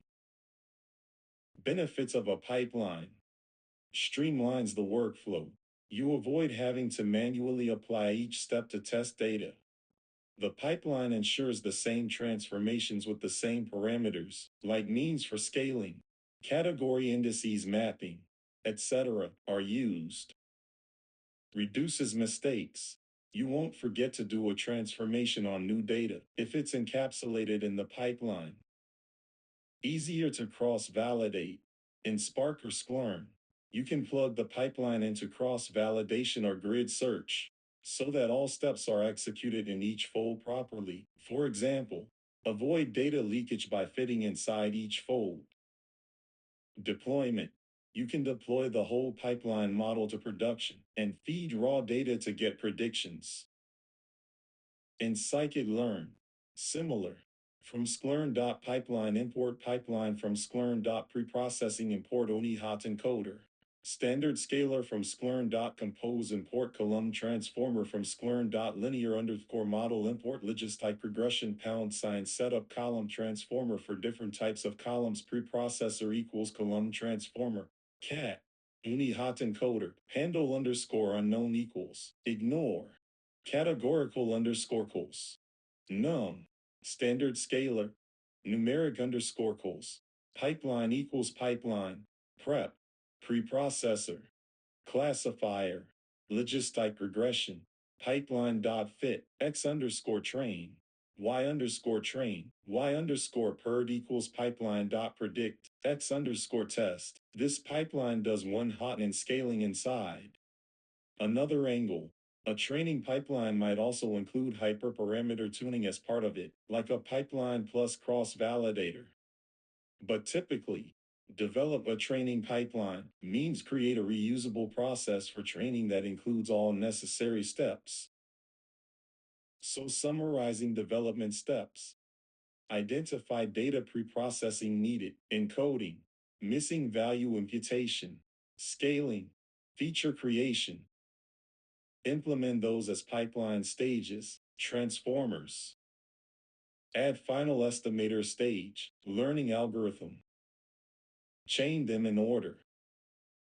Fit on training data to yield a train pipeline. Example scenario. If building a pipeline for customer churn. Stages. 1. Imputer for missing demographics. 2. Indexer for categorical columns like one type. 3. Assembler of features. 4. Gradient boosted trees classifier. Assemble pipeline accordingly. Thus, a training pipeline automates the end-to-end modeling process. It's especially helpful in ensuring consistency and avoiding data leakage. For instance, scaling or encoding is fit only on training data and then applied to test. It also makes experimentation easier. Swap out a stage or add new stage. Use HyperOpt's FMIN operation to tune a model's hyperparameters. HyperOpt is a popular library for hyperparameter optimization that can perform automatic search using algorithms like tree structured ports and estimator TPE over a defined space of hyperparameters. The core function in HyperOpt is FMIN, which tries to minimize an objective function by exploring the hyperparameter space. Using HyperOpt's FMIN to tune hyperparameters. 1. Define an objective function. This function takes a set of hyperparameters and returns a loss or negative metric to minimize. For example, if we're tuning a random forest, the function would 2. Train a model with given hyperparams on training data or a CV subset. 3. Evaluate on a validation set or via cross-validation to get a metric like error rate or log loss. 4. Return that metric, which HyperOpt will try to minimize.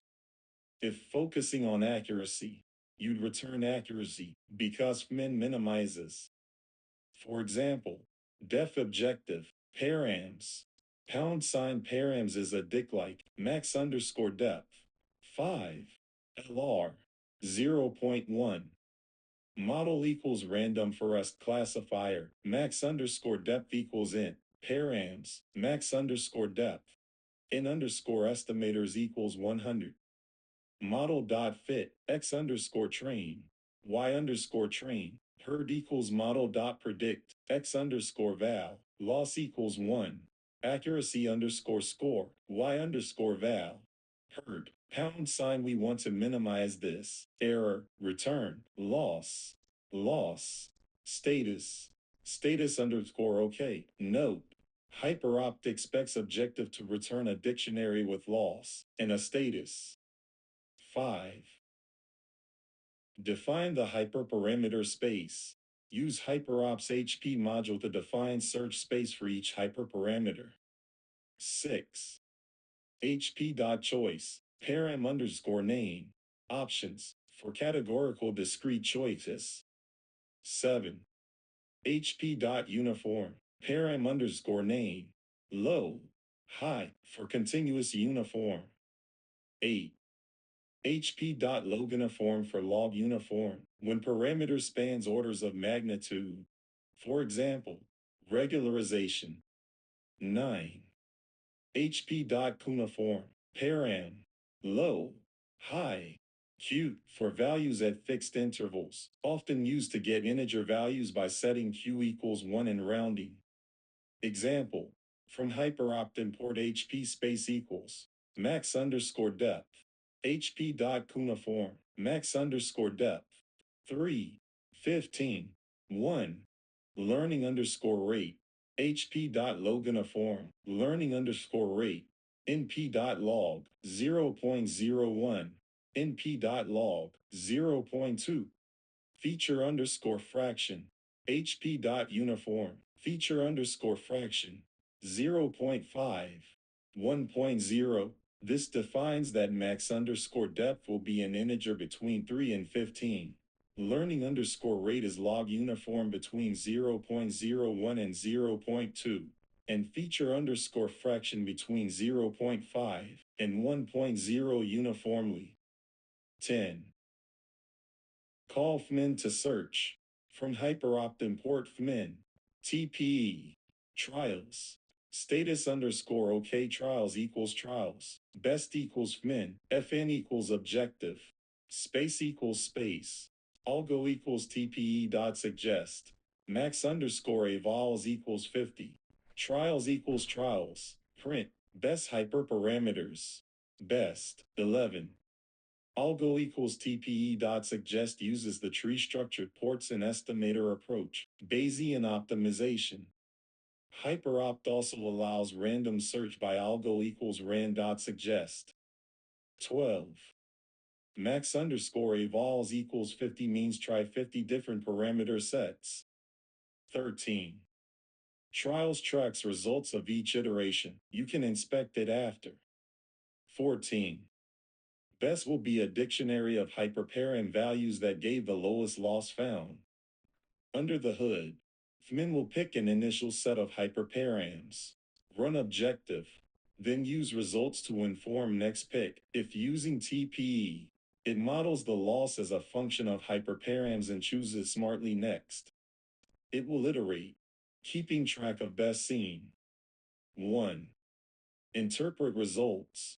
The best return might have values in the format hyperop returns. If you used hp.choice, it returns index or actual. Actually, hp.choice returns actual value from list. But if you use cuneiform, it might return a float which you intended as int. So often you'll cast inside objective. The best hyperparameters then can be used to train a final model on full training data, or looked at to see what hyperop found as optimal. Example, if tuning boosts hyperparams, the space might include max underscore depth, eta, learning rate, min underscore child underscore weight, etc. An objective trains a small model or uses CV. Because training a full model for each eval can be time consuming, often objective uses cross-validation on training set to estimate performance without a separate validation set, especially in data-limited scenarios. Integration with Spark. There's HyperOpt library integration with Spark, SparkTrials, to distribute trials in parallel. But conceptually, usage similar, just with FMIN. Trials equals SparkTrials. Why use FMIN, HyperOpt, versus manual grid search? HyperOpt can search a large space more efficiently than grid search by guided picking, Bayesian optimization. It's particularly good when hyperparameters are continuous or large range. It tends to find near optimal quicker than random or grid by learning from prior evaluations, 100, 101. It also handles conditional parameters. For example, you could say if booster equals dart in LIGHTGBM, include drop underscore rate param, which grid search would struggle with in fixed grid. HyperOpt can handle via conditional spaces. Focus on how to use FMIN. You supply objective, returns loss to minimize. You give hyperparam domain, space. Choose search algorithm. TPE.suggest is common. Choose number of trials. Run FMIN and retrieve best. Caveats. Each trial in FMIN is sequential by default, with TPE.suggest, but you can parallelize with trials or SparkTrials. Sometimes HyperOpt returns values as numpy types or floats when you want it in. You handle that either in objective, cast it in and building model, or interpret result accordingly. In summary, HyperOpt's FMIN is used to automatically search hyperparameter space by defining hyperparameter distributions using HP functions, setting up an objective that yields a score, loss, running FMIN with a specified search algorithm, TPE, and number of evaluations. It will return the hyperparameter set that, according to the tried evaluations, gives the best result, lowest loss, 102, 103. Perform random or grid search or Bayesian search as a method for tuning hyperparameters. Hyperparameter tuning involves finding the best hyperparameters for a model by exploring different combinations. The main methods are grid search. You define a discrete grid of hyperparameter values for each hyperparameter and try every combination. For example, if tuning a random forest, you might set max underscore depth equals 5, 10, 15, and min underscore samples underscore split equals 2, 5. Grid search will evaluate the model for all 3x2 equals 6 combinations. Grid search is exhaustive over the specified grid, 100. It's simple and guarantees evaluating desired points, but can be very expensive if the grid is large. Curse of dimensionality and hyperparams. Also, it doesn't adapt based on results. It tries all combinations blindly. Use case. When you have a relatively small number of hyperparams and clear candidate values, or when you want to systematically assess effect of each param. Random search. Instead of an exhaustive combination, you randomly sample combinations of hyperparameters from specified distributions or lists. For example, you might specify a uniform range for a learning rate 0.001 to zero point 0.1 and randomly pick values in that range for each trial. Or if you have discrete options, you randomly pick among them. Random search often finds good solutions faster than grid, if not all hyperparams are equally sensitive. Research, Bergstra and Bengio, has shown that random search is more efficient than grid when some hyperparameters don't matter as much as others. 80. If you run in random trials, you cover more diverse points than an n-size grid in high-dimensional space. It's easy to implement and parallelize. Use case. When hyperparameter space is large and you can't try all combos, you set a budget of trials and sample randomly. Each trial is independent, so it's trivially parallelizable. For example, if you have 10 hyperparams, a modest random search might try 100 random combos rather than, for example, 3 circumflex 10 combos in a grid. Bayesian search, for example, TPE, Gaussian process optimization. This method, for example, implemented by HyperOpt, Scikit-optimize, Bayesian optimization library, uses past trial results to choose next hyperparameter sets more intelligently, focusing on regions of hyperparameter space likely to yield better results, 100, 101. For instance, Tree Structured Ports and Estimator, TPE, in HyperOpt builds probabilistic models of good versus bad hyperparameter regions and picks the next point by maximizing an expected improvement. Gaussian process optimization, like in Sparman or Scikit optimizes GP underscore minimize, fits a surrogate function to map hyperparams to outcome, and then chooses next point by some acquisition function, like UCBORE. Bayesian search tends to find good hyperparams in fewer iterations than random by using the information from prior trials. It's useful when evaluations are expensive, like training a large model, so you want to be sample efficient. Each new trial is chosen based on the performance of previous trials. Explore exploit. Use case. Limited budget scenarios and continuous hyperparameter spaces, or when function landscape is complex.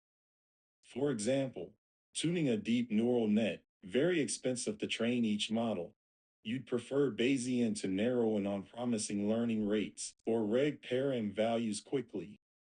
TPE, used in HyperOpt's FMIN with algo equals TPE.suggest, is one popular Bayesian approach for hyperparam tuning, 102, 104.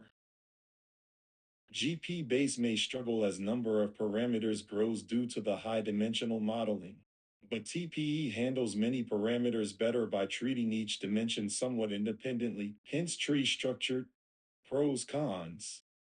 Grid. Pros. Systematic. Covers all combinations. If small grid. Easy to parallelize if combinations independent.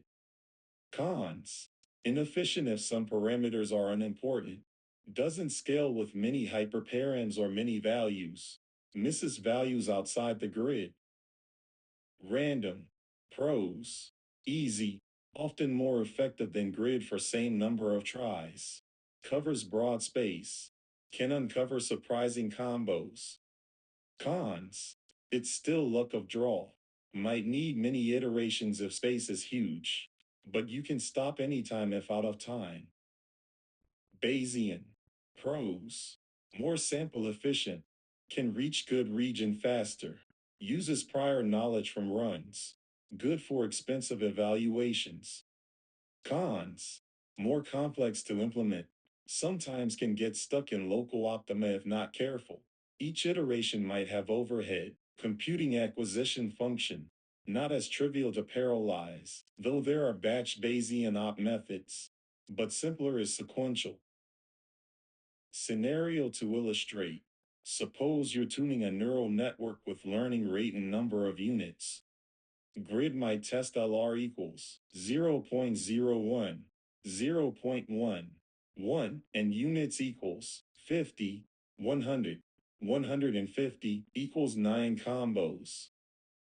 Random might randomly pick 10 combos of LRN 0.001, 1, uniform log scale, units in 50,150, uniform. Bayesian might start with 3 random, see that maybe 0.1 LR work best, then suggest a value near 0.08, etc., honing in. Conclusion to what is expected. Probably they expect knowledge that random search is often better than grid when a subset of hyperparams dominate. Some research indicates random finds as good or better hyperparams in less trials than grid, 80. Grid ensures a thorough check of specified combos but can be wasteful. For example, if one hyperparam has no effect, grid still varies it unnecessarily. Bayesian search, like HyperOps TPE, builds a model of performance and tries to choose smarter hyperparam sets to test, which can accelerate finding near optimal settings. When to use which. If search space is small and discrete, and compute resources allow, grid search is fine. For example, try small mid large for depth, and small mid large for regularization. If search space is large or continuous, random or Bayesian is preferable. In automated ML or large scale, Bayesian optimization has become a go-to method because it makes better use of limited evaluations. Also mention if feasible, parallelizing these. Grid, trivial, allocate combos to different workers. Random, trivial, each random draw independent. Bayesian, sequential by nature, but some frameworks allow parallel suggestions at cost of less precision or there are batch methods. Wrap-up analogy. Grid is like systematically tasting soup by equal increments of salt and pepper to find best seasoning. Random is randomly throwing some salt and pepper combos to see which tastes best. Bayesian is tasting and adjusting based on how previous try tasted. For example, too salty, reduce salt next time, increase pepper a bit. Parallelize single node models for hyperparameter tuning. When performing hyperparameter tuning for models that normally run on a single node, like scikit-learn models or single machine training, one way to speed up the process is to parallelize the evaluation of different hyperparameter combinations. Essentially, instead of tuning sequentially, one set of hyperparams after another, run multiple trials concurrently on separate cores or machines. Methods to parallelize. Using Spark, Spark trials with HyperOpt or Mleeb. If you're in a Spark environment, you can distribute hyperparameter search by executing each trial as a Spark task. For example, HyperOpt Spark trials can parallelize the fmin function across Spark executors. This way, multiple hyperparameter configurations are evaluated in parallel on different workers, 105, 106. Spark trials coordinates that and collects results. Alternatively, if using Mleeb's cross-validator or train validation split, you can set the parallelism parameter, Spark3, X, to evaluate multiple param grid combinations in parallel. Threading multiprocessing on a single machine. If using scikit-learn's grid search for randomized search, You can set in underscore jobs to a number greater than 1 or -1 for all cores to have it train multiple models in parallel. This uses Python's joblib under the hood to do parallel tasks. For example, from sklearn.model underscore selection import grid search grid equals grid search estimator param underscore grid cv equals 5 in underscore jobs equals -1 grid dot fit x underscore train y underscore train within underscore jobs equals -1. If you have 8 cores, it will try to use all to train 8 different hyperparam combos concurrently, assuming enough data or tasks to do. Distributed frameworks. If the single node model is trainable on one machine, but you have many such machines, you can manually distribute tasks. For instance, run different hyperparam trials on different machines, like using a cluster scheduler or custom script. Tools like RayTune or DAS can also parallelize hyperparameter search for single node models across a cluster. Spark for single node models specifically. You might treat each trial as a Spark UD for a Python task. Spark can run parallel tasks that call out to local training. But careful, if each model training uses significant CPU, you want to allocate resources appropriately, like one task per core. Hyperopt usage example, using trials versus Spark trials. From Hyperopt import fmin, TPE, Spark trials Spark underscore trials equals Spark trials, parallelism equals 8, best equals fmin, fn equals objective, space equals space, algo equals TPE dot suggest, max underscore evals equals 50. Trials equals Spark underscore trials. This would parallelize up to 8 hyperparam evaluations at once on Spark cluster 105. Parallelizing cross-validation within each model versus across models. It's more efficient to parallelize across different hyperparameters rather than within each model CV if possible. For example, rather than doing a 5-fold CV sequentially and parallelizing the folds, you could run 5 different hyperparam combos concurrently, each possibly doing CV serially or also parallel folds if resources allow. Sklearn's grid search often parallelizes the model fits for each param setting and can also parallelize CV folds if in underscore job set and if it sees combining tasks beneficial. GPU usage. If using, say, XBoost or TensorFlow on a single node with GPU, you might not parallelize training of multiple networks on one GPU because they'd fight for resource. But if you have multiple QuIS on multiple machines, you can run different hyperparam combos on different QuIS machines concurrently. Why parallelize single node models? Many classical models, like small scikit models, don't inherently distribute training, like logistic regression with small data might not need cluster computing. But hyperparam search is embarrassingly parallel, each trial independent. So you utilize multi-core or cluster to cut down wall clock time. If each model training is moderately expensive, like training an SVM on 100K data points might take minutes, and you have dozens of combos, parallelizing can linearly reduce time with enough compute. It's essentially a model-level parallelism. You're distributing different models with different hyperparams to different resources. Be mindful. Parallelization trade-off. Beyond certain number, overhead of coordination or resource contention might limit scaling. If using an underscore jobs equals -1 in Sklearn, ensure you don't inadvertently oversubscribe cores, like if each model training already uses multithreading. For example, XBoost uses threads for tree building. You may want to reduce per model threads when doing multiple in parallel. Conclusion phrasing. To parallelize hyperparameter tuning of single node models, you can run multiple hyperparameter trials simultaneously. For example, using scikit-learn's grid search for randomized search within underscore job set to use multiple cores, or using hyperop with Spark trials to distribute trials on a cluster, 105. Each trial, model training with a particular hyperparam set, runs independently, so they can be executed in parallel on different CPU cores or machines, thus significantly speeding up the tuning process.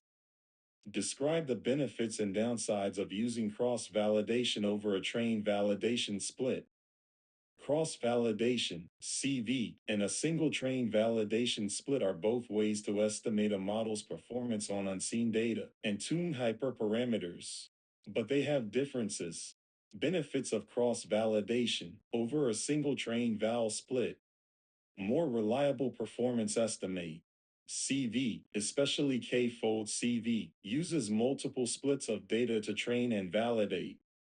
This means the performance metric is averaged over K different folds, reducing variance in the estimate.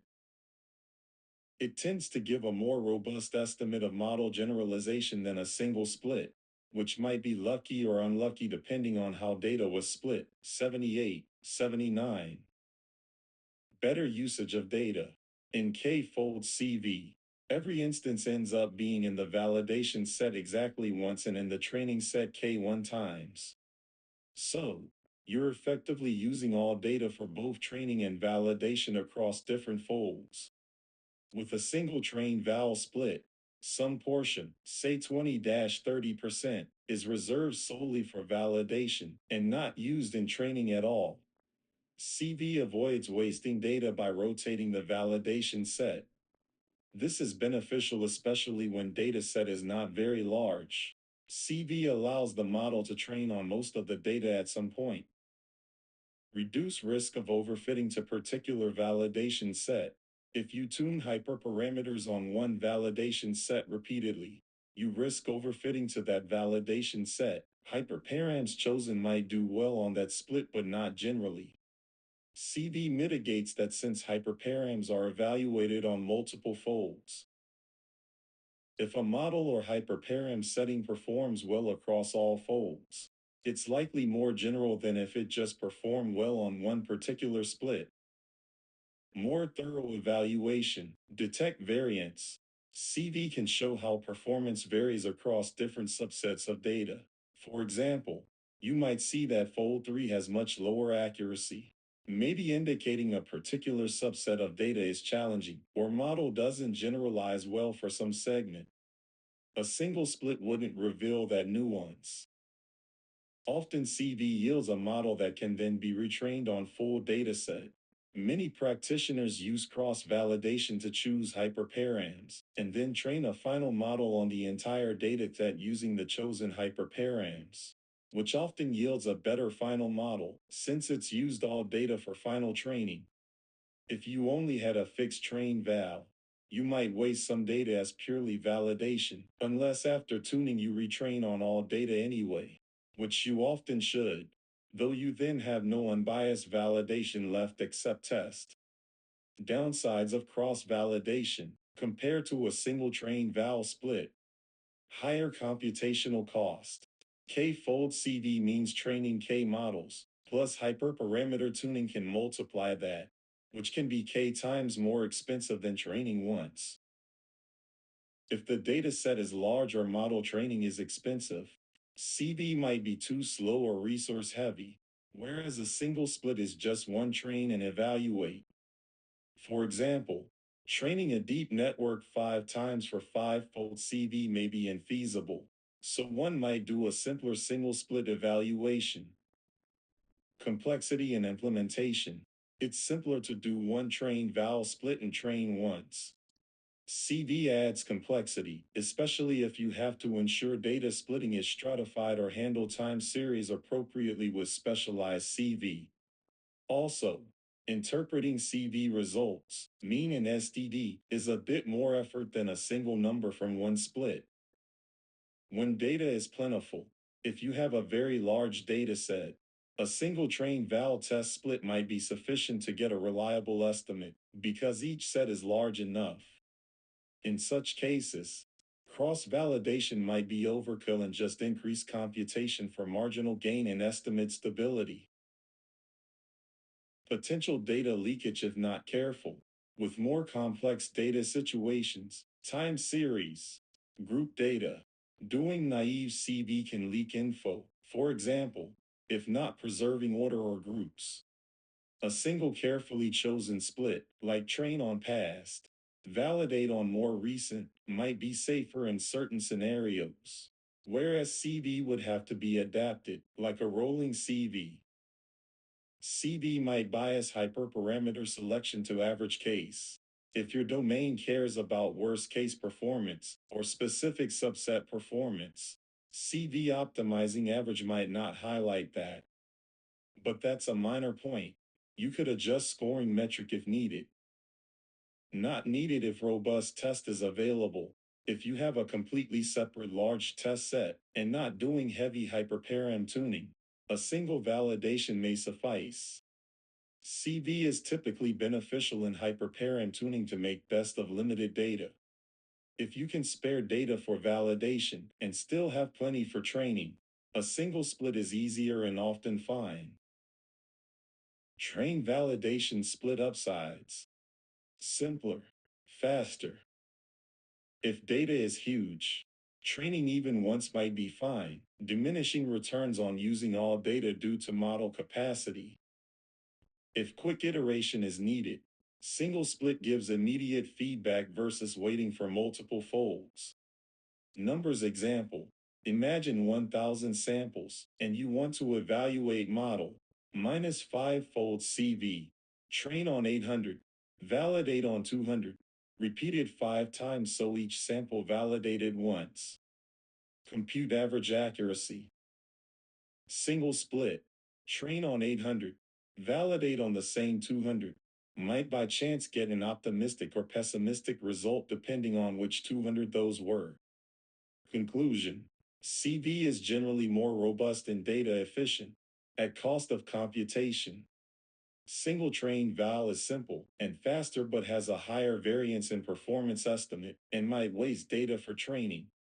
That's why in critical tasks, especially with limited data, cross-validation is preferred for model selection and evaluation. 78. Perform cross-validation as a part of model fitting. Cross-validation is a technique where the training data is split into multiple parts, folds, and the model is trained and validated on these in rotation.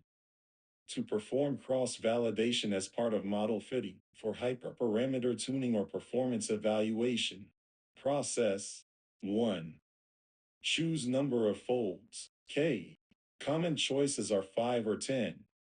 For each of K folds, split the data into training set, K1 folds, and validation set, the remaining 1 fold. Train the model on the training portion. Evaluated on the validation fold, recording the metric of interest, for example, accuracy, room C. 2. Aggregate the results. After repeating for all K folds, each fold gets to be the validation once. You calculate the mean and possibly standard deviation of the performance metric across folds. This mean metric is the cross-validation estimate of model performance on unseen data. 3. Use this for model selection or parameter tuning. If you are comparing models or hyperparameters, you'd compute their CV scores and choose the model hyperparams with the best average CV performance. Implementing cross-validation. Manual implementation. You can manually split data, for example in Python. From sklern.model underscore selection import fold kf equals fold, in underscore splits equals 5. Shuffle equals true. Random underscore state equals 42. Accuracies equals, for train underscore index, val underscore index in kf dot split, x. X underscore train. X underscore val equals x. Train underscore index, x. Val underscore index, y underscore train. Y underscore val equals y. Train underscore index, y. Val underscore index. Model equals semi-model. Params. Model dot fit. X underscore train. Y underscore train. Preds equals model dot predict. X underscore val, ac equals accuracy underscore score, y underscore val. Perts, accuracies dot append, ac, print, CV accuracy, np dot mean, accuracies, plus slash dash, np dot std, accuracies, that code uses five-fold CV, shuffling data if needed. Library functions. Many libraries have built-in cross-validation. Scikit-learn. Cross underscore val underscore score. Estimator.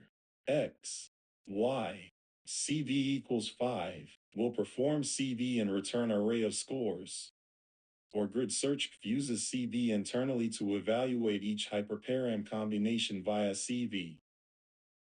Spark lead.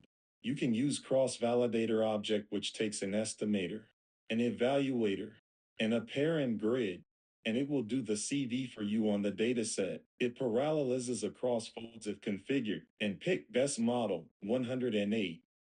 Ensure correct usage. Stratification.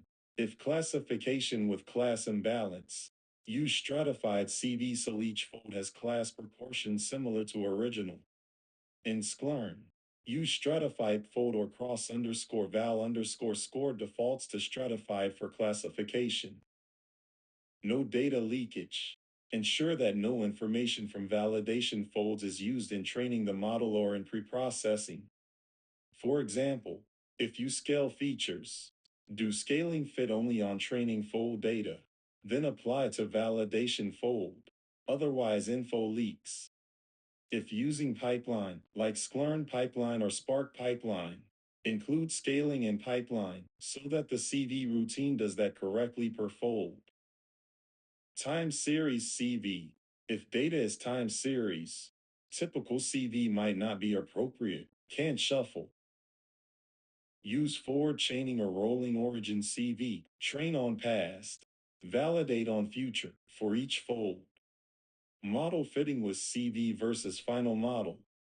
Usually, you perform CV on training set, maybe further split test aside if final evaluation is needed. After selecting hyperparameters via CV, you often retrain final model on all training data with the chosen hyperparams, because CV use parts for validation withheld each time, but final model can use all data. Some might average models from each fold, like an ensemble of the K models, to use all, but commonly, you just train one more time on full data. Example scenario. Tune depth of a decision tree via CV. Try depths 3, 5, 7. For each, do 5-fold CV. Get average accuracy. Suppose depth 5 had best average accuracy. Then final model. Train decision tree of depth 5 on entire training dataset, or combine full models. Caveat. If data is small, high variance, more folds, like log equals leave one out, n folds equal to n samples, gives nearly unbiased estimate, but at cost of time and high variance in each fold. Usually 5 or 10 strikes balance. Therefore, to perform CV and model fitting, one typically, for each candidate model or hyperparam, train on K1/K of data and validate on remaining repeatedly. Compute the mean validation performance. Use that for decisions. This ensures robust evaluation and tuning. It's basically replicating the train test cycle multiple times across different splits to mitigate random split bias. Identify the number of models being trained in conjunction with a grid search and cross-validation process. When using grid search combined with cross-validation, the total number of models trained is text, # hyperparameter combinations, \times, \text, # folds in CV. Because for each hyperparameter combination in the grid, cross-validation will train one model per fold on the training portion of that fold. For example, if your grid search has n different hyperparameter combinations to try, the size of the grid and you are doing k-fold cross-validation to evaluate each combination. Then for each combination, you train k models, one on each fold's training set. So total models trained equals n asterisk k. Let's illustrate with a concrete scenario. Suppose we have two hyperparameters. Max underscore depth element of 3, 5, 7, 3 values. Learning underscore rate element of 0.01, 0.1, 2 values. Total hyperparameter combinations equals 3 times 2 equals 6 combinations. If we use 5-fold cross-validation for each combination, for each of the 6 combos, we train 5 models, 1 per fold. So total trained models equals 6 times 5 equals 30 models. This is often a trivia or straightforward calculation, but it's crucial for understanding the computation cost. Therefore, the number of models trained equals the product of the number of hyperparameter settings and the number of CV folds. If also using multiple CV repeats or nested CV, multiply accordingly. For example, if doing 3 repeats of 5-fold CV to reduce variance further, that would be 6 combos asterisk 5 folds asterisk 3 repeats equals 90 models. Edge cases. If you also include the final model training on full data after finding best params, that's an additional model trained. Some might include that. But typically, when asked, they expect the simple formula above. If grid search includes also the baseline combination, etc., it's counted as combination. If using a validation set approach, no CV, just one train val split, then # models equals # combos. Each combo trains once on training set and evaluated on val set with CV. It's multiplied by # folds. So bottom line, # models equals # of parameter sets, asterisk, # of CV folds. For example, referring to the exam-like question given, it described SVM with C values 0.1, 1, 10, 3 options, kernel, linear, RBF, 2 options, gamma 0.01, 0.1, 1, 3 options. So total combos equals 3 times 2 times 3 equals 18 combos. 5-fold CV was used. So total models equals 18 times 5 equals 90 models. That matches the example Q4 from the user content, where answer was 90. That's exactly how to compute it. Use common classification metrics. F1, log loss, ROC/OC, etc. Classification metrics measure different aspects of model performance beyond simple accuracy. F1 score. The F1 score is the harmonic mean of precision and recall. Precision, positive predictive value, equals TP/TP plus FP. Recall, sensitivity, equals TP/TP plus FN. The F1 is 2 asterisk. It ranges from 0 to 1, with 1 being best. F1 asterisk plus is useful especially for imbalanced datasets, because it balances the trade-off between precision and recall. A high F1 means the classifier has both high precision and high recall.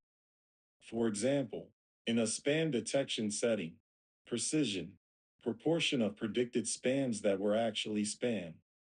Recall, proportion of actual spams caught. If the model catches 80% of spam, recall equals 0.8, and when it says spam it's correct 70% of time. Precision equals 0.7. F1 equals ~0.744. F1 is good when you want a single measure of classifier quality and care about both false positives and false negatives somewhat equally. It's not defined for trivial cases like no positive predictions. Some define F1 equals 0 then. Log loss, logarithmic loss or cross entropy. Log loss measures the uncertainty of the classifier's probability estimates. The formula for binary classification. Where is true labeled 0 or 1 equals 1 in array summation, plus 1, 1, 1, and is predicted probability of class 1. It penalizes confident wrong predictions very heavily. For instance, if the model is 99% sure, p equals 0.99, an instance is positive, but it's actually negative. Log loss will be large for that instance. Tilde dash 1 dash 0, 99 equals dash 0, 0, 1 equals 4, 6. Minimizing log loss means your predicted probabilities are well calibrated and accurate. A perfect model with probabilities 1 or 0 for correct classes has log loss equals 0. Log loss is often used in machine learning competitions as objective because it uses probability information, not just hard decisions. It's sensitive to confidence. Better to be moderately correct than confidently wrong under log loss. ROCOC, receiver operating characteristic, area under curve.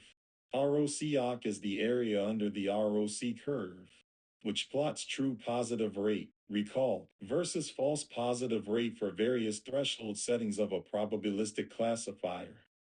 OC ranges from 0 to 1. 0.5 is essentially random predictions. 1.0 is perfect. It's threshold independent. It measures the model's ability to rank positives above negatives. For example, an OC of 0.85 means that if you randomly pick one positive and one negative, the model's predicted score for positive is higher than negative 85% of the time. ROCOC is good for overall separability of classes. It can be used even when classes are imbalanced because it's insensitive to absolute class distribution, assuming ranking matters. Though if distribution is extremely skewed, precision recall OC might be more informative. ROCOC doesn't tell you at what threshold you get a particular precision recall, just the trade-off overall. Other etc. likely includes accuracy. We all know accuracy equals TP plus 10 of V slash total. But it's not good for imbalance, because a trivial model can have high accuracy by predicting majority class always. Precision and recall, the building blocks of F1.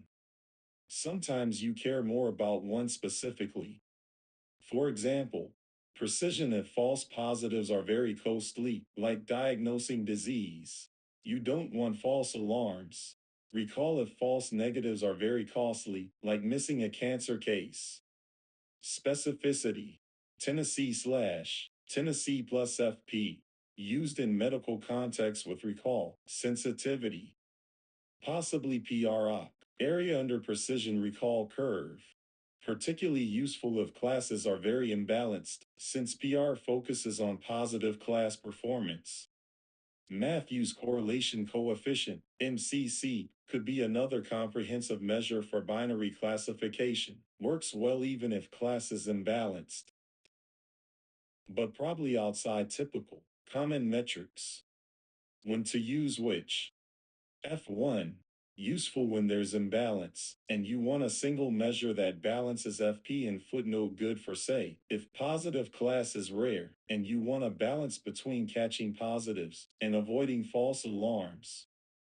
For example, F1 is often used in information retrieval / NLP tasks, like F1 for entity extraction. Log loss. If you need well-calibrated probabilities or in competitions, Kaggle often uses log loss.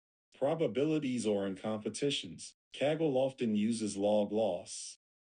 It heavily penalizes overconfidence. Good for models like logistic regression, or when you will threshold later but want to push model to get probabilities right. ROCOC. If you care about ranking quality and general model discrimination ability. It's commonly reported for binary classifiers as a threshold independent measure. For example, in medical, You might see our model has OC 0.92 for disease detection. Correct recall can be more interpretable in certain domains, like, we caught 90% of fraud at a precision of 10%, might be acceptable depending on cost structure. Pitfalls. A model with good OC can still have poor precision if classes are imbalanced and threshold chosen incorrectly. So for deployment, one often picks a threshold that gives desired precision or recall. But OC is a good development measure. Log loss is sensitive to probabilities. If two models have same accuracy, the one that is more hesitant gives probabilities like 0.6 versus 0.4 instead of 0.9 versus 0.1 will have different log loss. Lower log loss indicates better probabilities. Small example, say 100 positive, 900 negative. Minus a classifier predicts all 100 positive as positive, TP equals 100, FN equals 0, and classifies 100 negatives as positive, FP equals 100, Tennessee equals 800. Minus precision equals 100 divided by 100 plus 100 equals 0.5, 50%. Recall equals 100 divided by 100 equals 1.0, 100%. F1 equals 2 asterisk 0.5 asterisk 1 slash 0.5 plus 1 equals 0.67. If probability is mostly high for those positives, maybe log loss somewhat low. But log loss would consider how it predicted each. Accuracy equals 900 divided by 1000 equals 90%. It may be high since all actual positives have higher scores than many negatives. You can plot TPR equals 1 at FPR equals 0.111, 100 900. Likely quite high, maybe tilde 0.945, just guessing shape. If another classifier only found 80 positives, TP equals 80, FN equals 20, but with fewer false alarms, FP equals 40. Precision equals 80 divided by 80 plus 40 equals 0.667. Recall equals 0.8. F1 equals 2, 0.6670.8 slash 0.667 plus 0.8 equals 0.727. Minus accuracy equals 80 plus 860 divided by 1000 equals 94%. Likely slightly lower if it's ranking not as perfect, but hard to say. So metrics emphasize different things. F1 favored second classifier, 0.727 versus 0.67. If we cared more about not missing positives, first had recall 1. If care more about precision, second had better precision. Thus, 1 chooses metric appropriate to the problem's cost structure. F1 when 1 balance. If specifically want to minimize false negatives or positives, use recall or precision specifically or F beta, weighted variant of F1. Log loss if probabilities are needed, like for making risk decisions or feeding into another system. ROCOC as a general model quality measure, or when wanting to compare models independent of threshold. Use common regression metrics, RMC, May, R squared, etc. for regression tasks, predicting continuous outcomes. Common evaluation metrics include RMC, root mean squared error. This is the square root of the average of squared errors, equals. It 1 equals 1 in area summation. Circumflex, 2 penalizes large errors more heavily due to squaring. It's in the same units as the target variable. RMC is often used when large errors are particularly undesirable. The squaring emphasizes them. It's also mathematically convenient, differentiable, related to MC, which is often the loss optimized by models like Ohl's regression. Example, if actual house price is $300, K, predictions 310K, error plus 10K, and another house actual 300K predicted 280K, error minus 20K. C equals 10,000 circumflex 2 plus 20,000 circumflex 2 divided by 2 equals 1e, 8 plus 4e8 divided by 2 equals 2.5e8. Room C equals 15,811. So roughly average error 15.8K in absolute terms. A smaller room C indicates predictions are, on average, very close to actual values, with heavier weight on big misses. One drawback, not as interpretable as may because of square root, but still in units, so can say on average. Our prediction is off by tilde $15.80 K. May, mean absolute error. This is the average one in area summation. Circumflex pipe absolute difference between prediction and actual. It treats all errors linearly, no squaring. It's more robust to outliers in the sense that one large error doesn't blow up the metric as much as it would in room C. It is directly interpretable. For example, May equals $5 K means on average. Prediction is off by $5 K. May versus room C. If error distribution is roughly normal, room C tilde is slightly larger than May because room C emphasizes big errors. If there are outliers, room C will be much larger than May. If your loss function or optimization cares about absolute deviations, L1, May is natural. May is less sensitive to outliers, but also not differentiable at zero, but that's fine for evaluation. More problem for optimization. R squared, coefficient of determination. 2 equals 1. In area summation dash circumflex. 2 in area summation dash overline. 2 it measures the proportion of variance in the target that is explained by the model. R circumflex 2 ranges from negative infinity, if model is arbitrarily worse than predicting mean, to 1.0, perfect fit, to 1.0, perfect fit. And R circumflex 2 of 0 means model is no better than predicting the mean, that is, explain 0% of variance.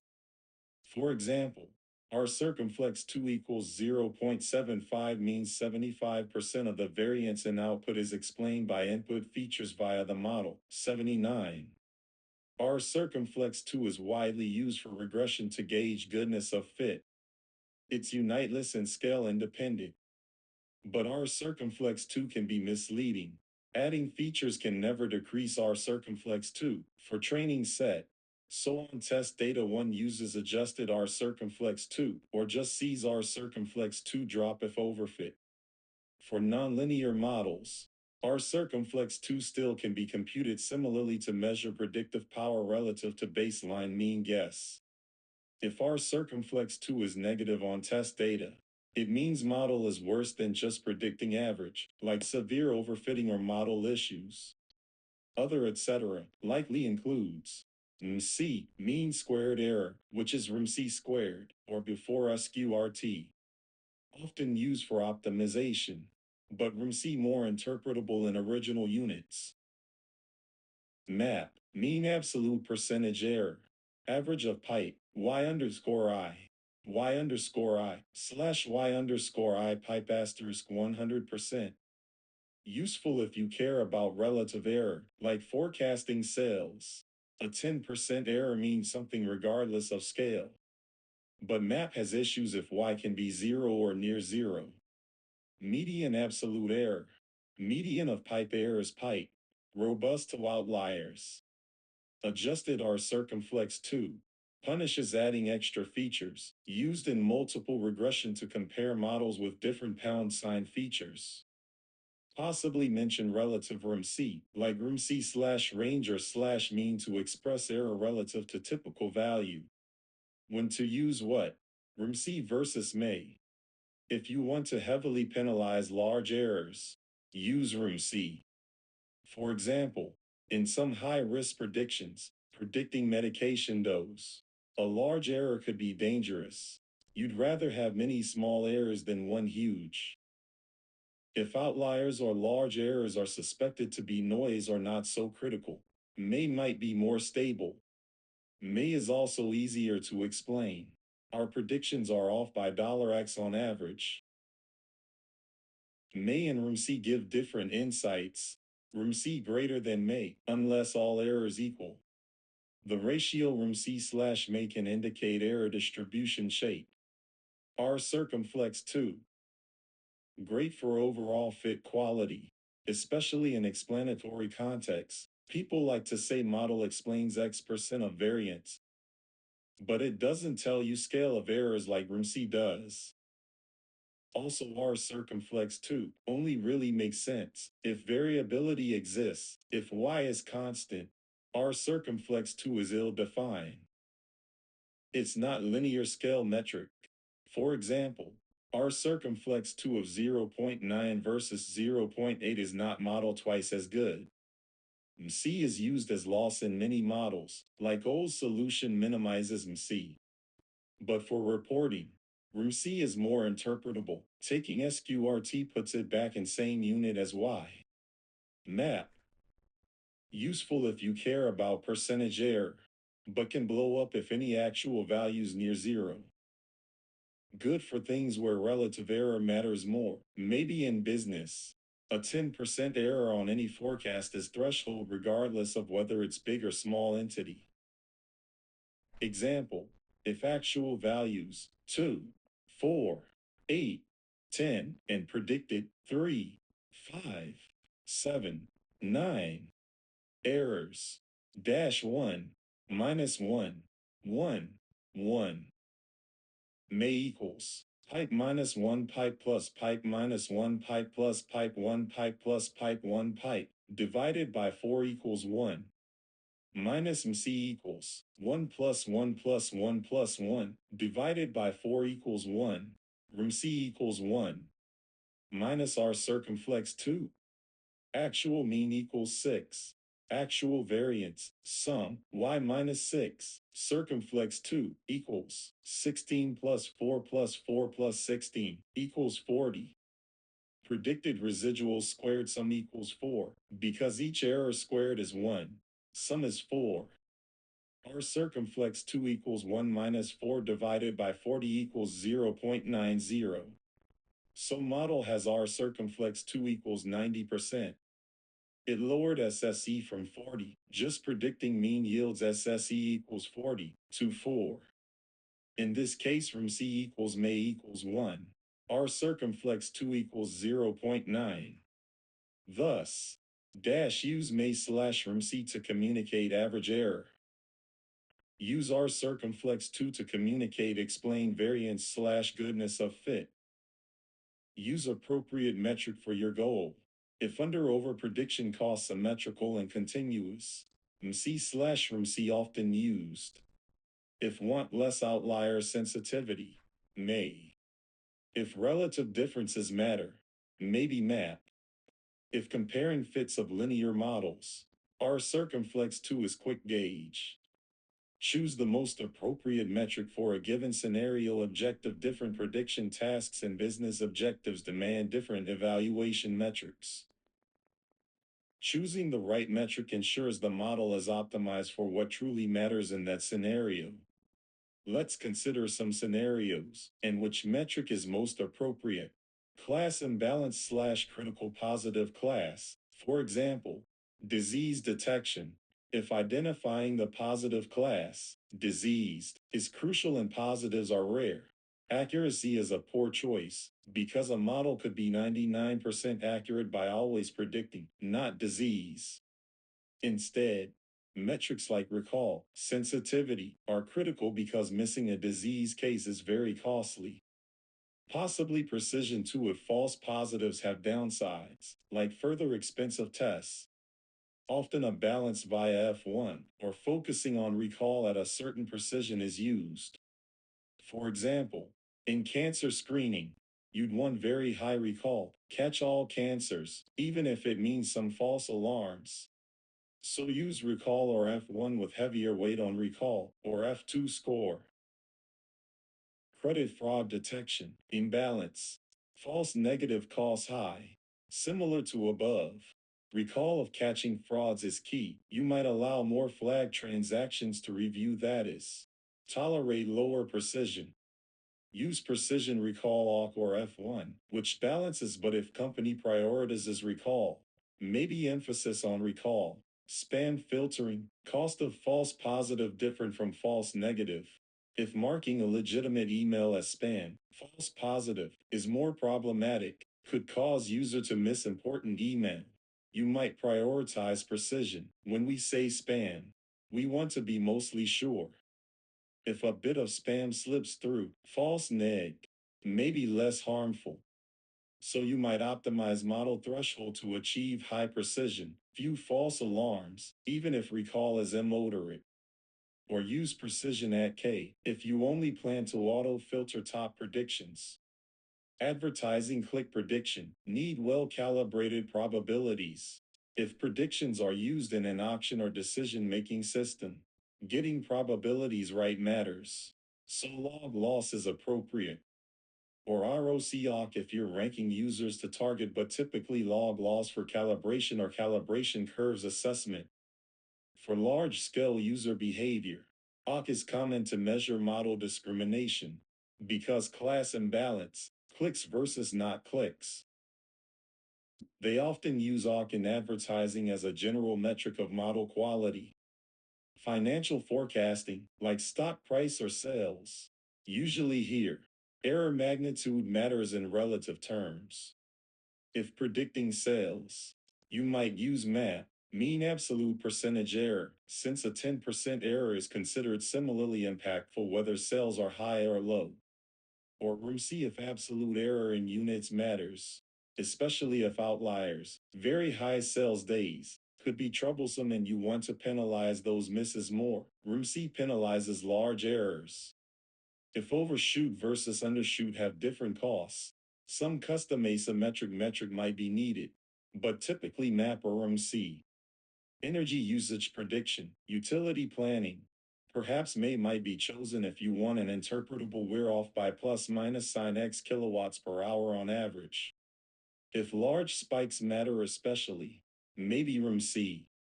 If consistent bias matters, measure by mean bias error, the mean of errors, to see if model systematically under-over predicts.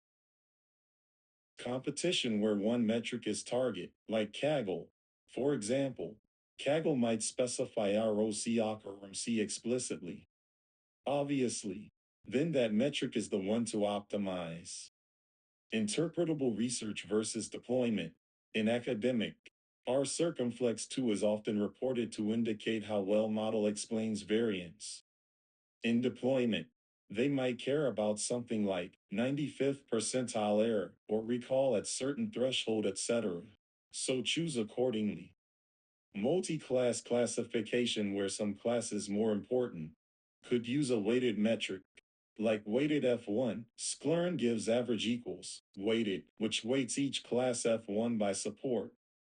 Or if interest is whether the top prediction is correct versus maybe in top 3.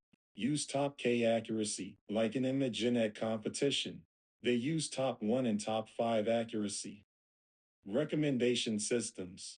Use metrics like precision at K, recall at K, MAP, mean average precision, or North Dakota CG, normalized discounted cumulative gain, as appropriate for ranking tasks. Key points for exam.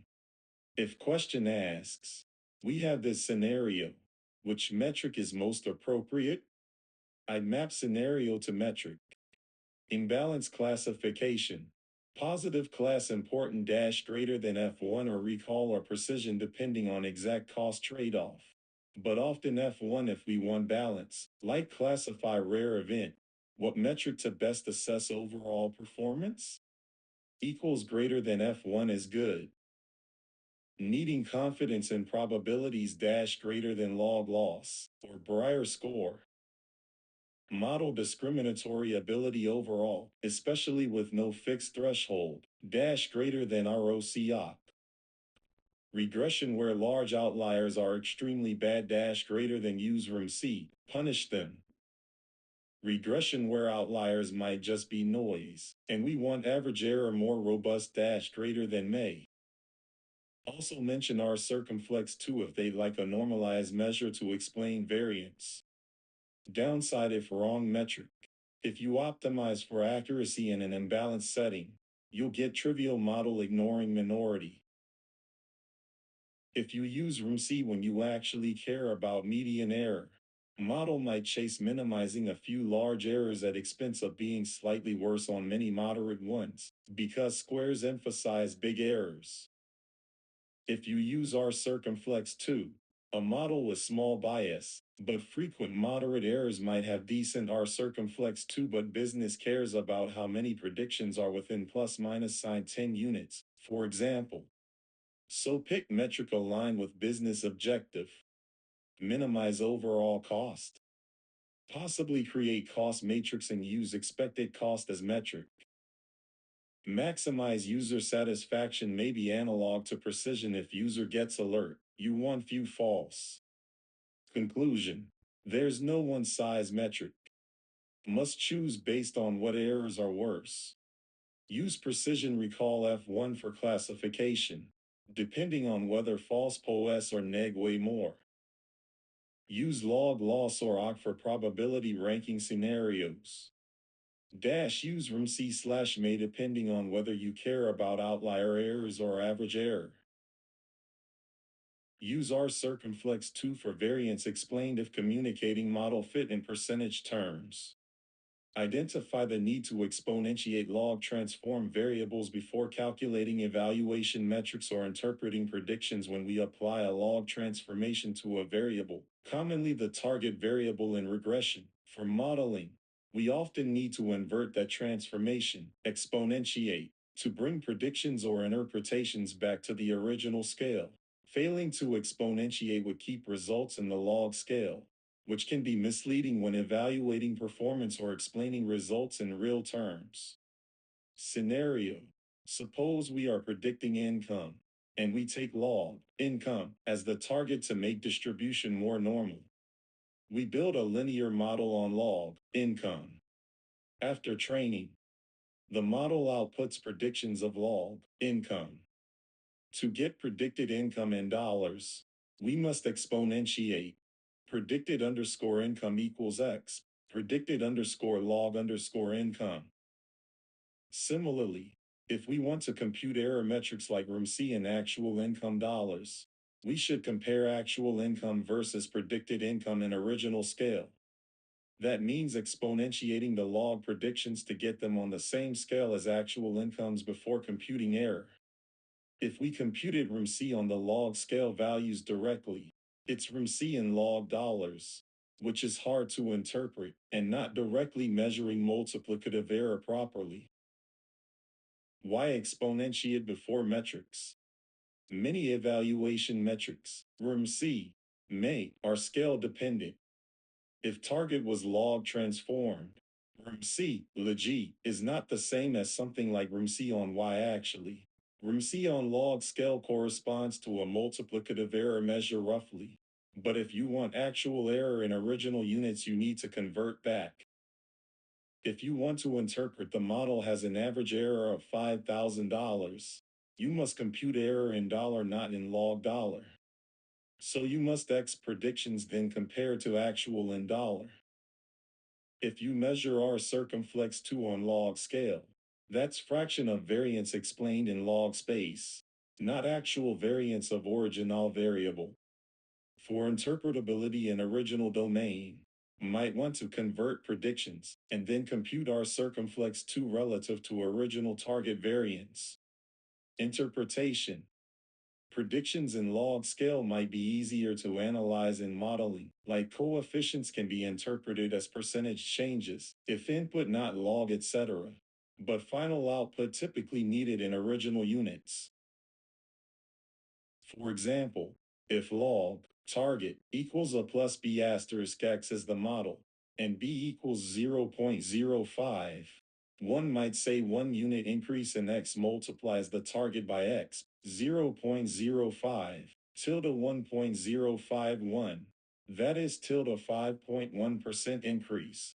That's an interpretation requiring exponentiating the coefficient for small b, x, b dash 1 tilde b. Similarly, to explain prediction, predicted log income equals 10 equals greater than predicted income equals x, 10 equals $22,026. You wouldn't say predicted log income is 10 to a client, you'd exponentiate. If uncertainty intervals are computed in log space, you'd exponentiate to get multiplicative factors. Specifically for evaluation metrics, if we log transform target and train a model minimizing MC in log space, the best model for log target might not minimize MC in original space because that objective is different. But often we do that to handle skew.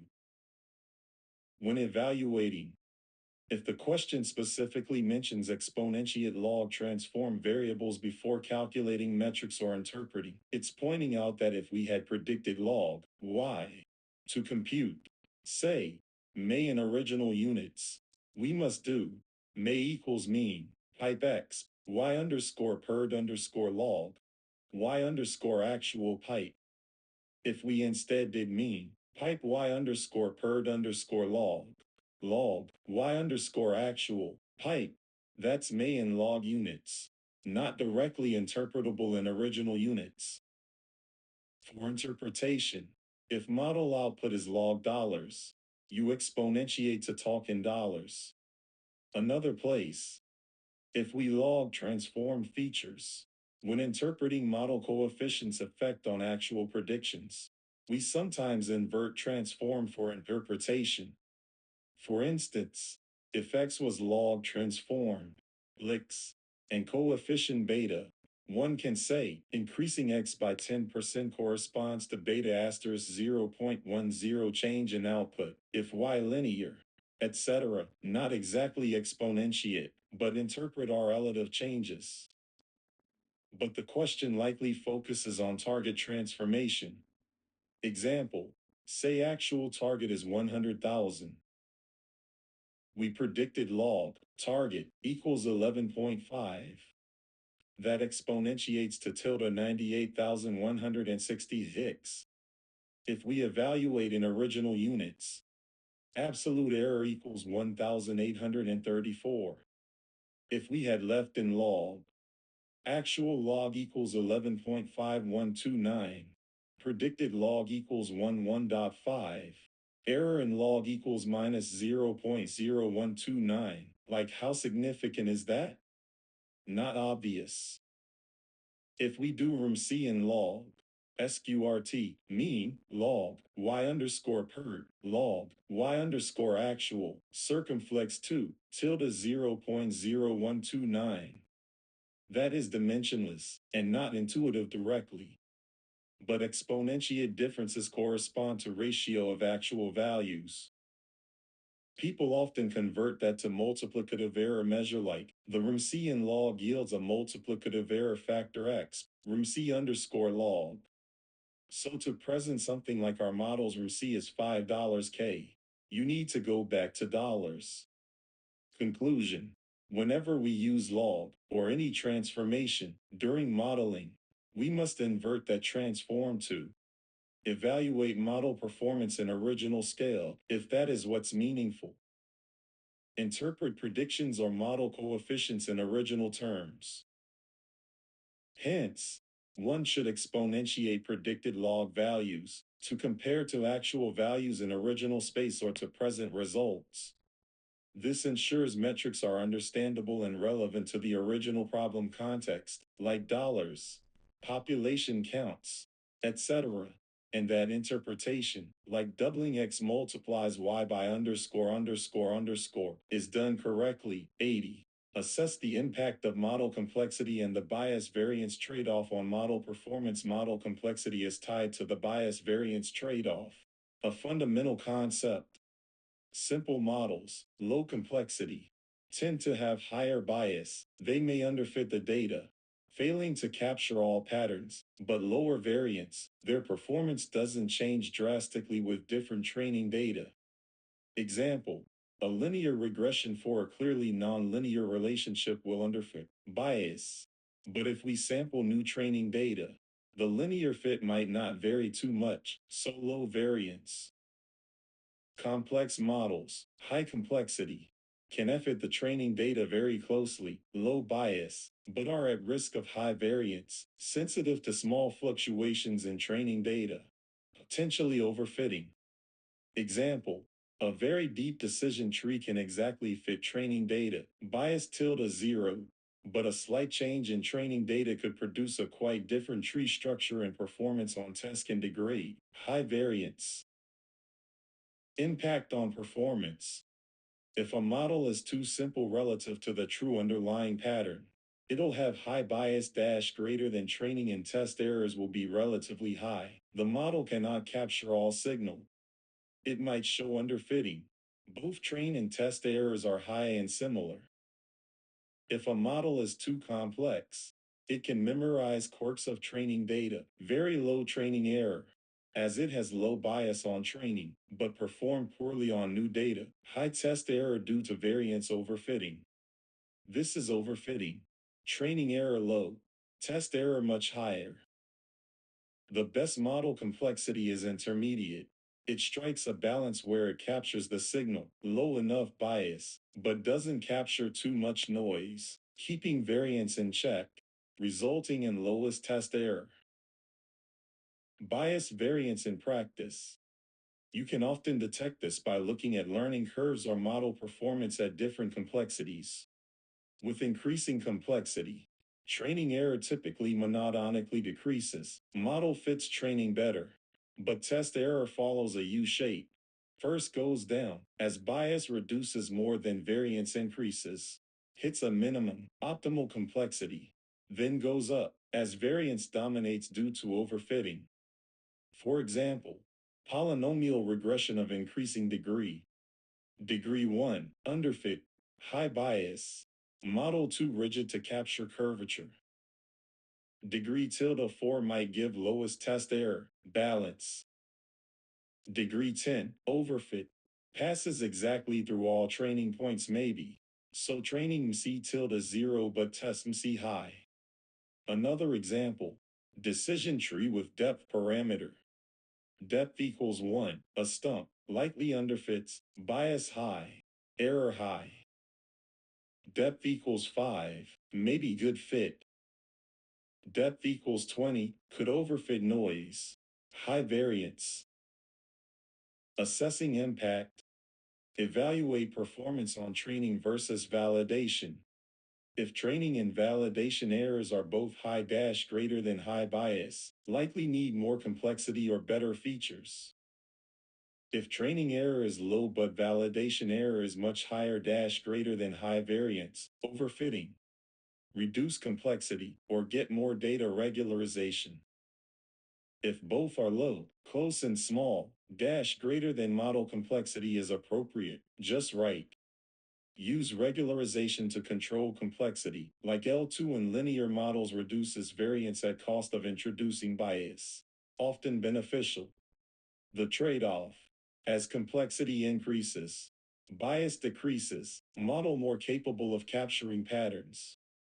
Variance increases, model more sensitive to data fluctuations. Graphically often shown, a curve of model complexity versus error. Bias curve goes down with complexity. Variance curve goes up with complexity. Total error, their sum effectively, has a U shape. The minimum of that U is ideal complexity. Examples. K&N classifier regressor. With K equals 1, most complex. Memorize training. Low bias, close to training points, but very high variance. One outlier can drastically change outcome. With K equals N, basically one cluster. Majority vote regression to mean. High bias, predicting near global average. Low variance. We find an optimal KS somewhere in between. Neural networks, small network, underfit, high bias, dash very large network, overfit if not regularized. High variance. Conclusion. The bias variance trade-off explains that increasing model complexity reduces bias, makes model more flexible to fit training data, but typically increases variance. Model becomes more sensitive to small differences. The impact on performance is underfitting, high bias, yields poor performance on both train and test. Overfitting, high variance, yields excellent train performance but poor test performance. We seek a model complexity that minimizes test error, achieving a good bias variance balance, 74. In practice, techniques like cross-validation help find that sweet spot, and methods like regularization, ensemble averaging, or getting more data help reduce variance for a given complexity, or allow using more complexity without as much variance. Section 4. Model deployment. Identify the differences and advantages of model serving approaches.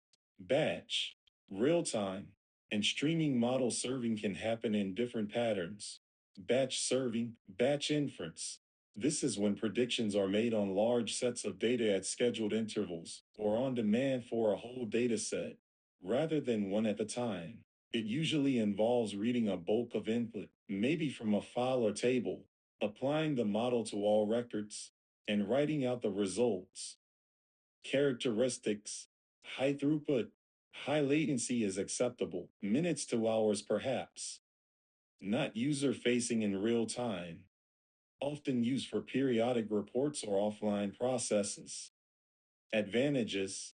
Efficient for large volumes, since you can optimize by processing in parallel or using big data tools. Easier to scale by adding more compute for the batch job.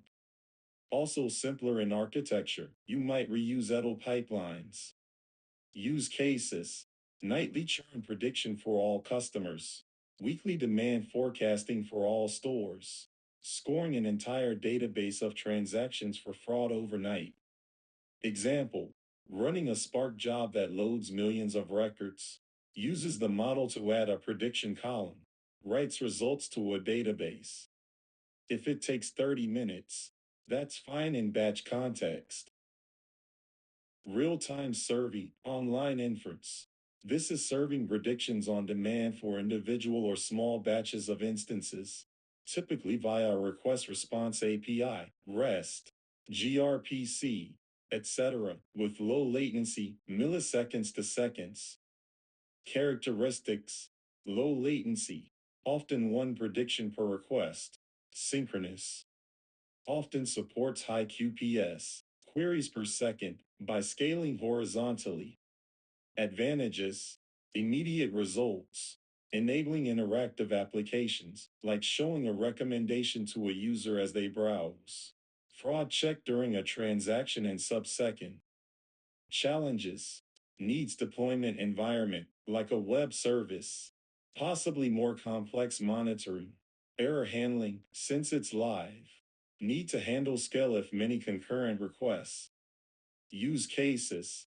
Recommending next video as user clicks. In AI, real-time credit card fraud detection during transaction processing. Personalized content as page loads. Example, a model is deployed behind a REST API. Each time a user logs in, a call is made with user data to get churn risk instantly. The service needs to reply in, say, less than 100 miss. Streaming serving, stream inference. This integrates model predictions into a streaming data pipeline. Essentially, as data flows in, for example, events, IoT sensor readings, predictions are made on the fly for each event or small window of events, often with systems like Kafka, Spark Streaming, or Flink. Characteristics, continuous processing of data as it arrives, often needing near real time, but possibly event throughput oriented rather than single request latency, though often latency still low, a few seconds or less. It might handle thousands of event tests per second, making predictions for each or flagging anomalies in a stream. Difference from real time. Streaming typically means an automated pipeline consuming and producing to data streams, possibly without an external request trigger per event. Real time typically implies request response for an external service, but terms sometimes overlap. Advantages: naturally fit scenarios where data is continuously generated and needs scoring. It can scale and is robust. Frameworks ensure fault tolerance.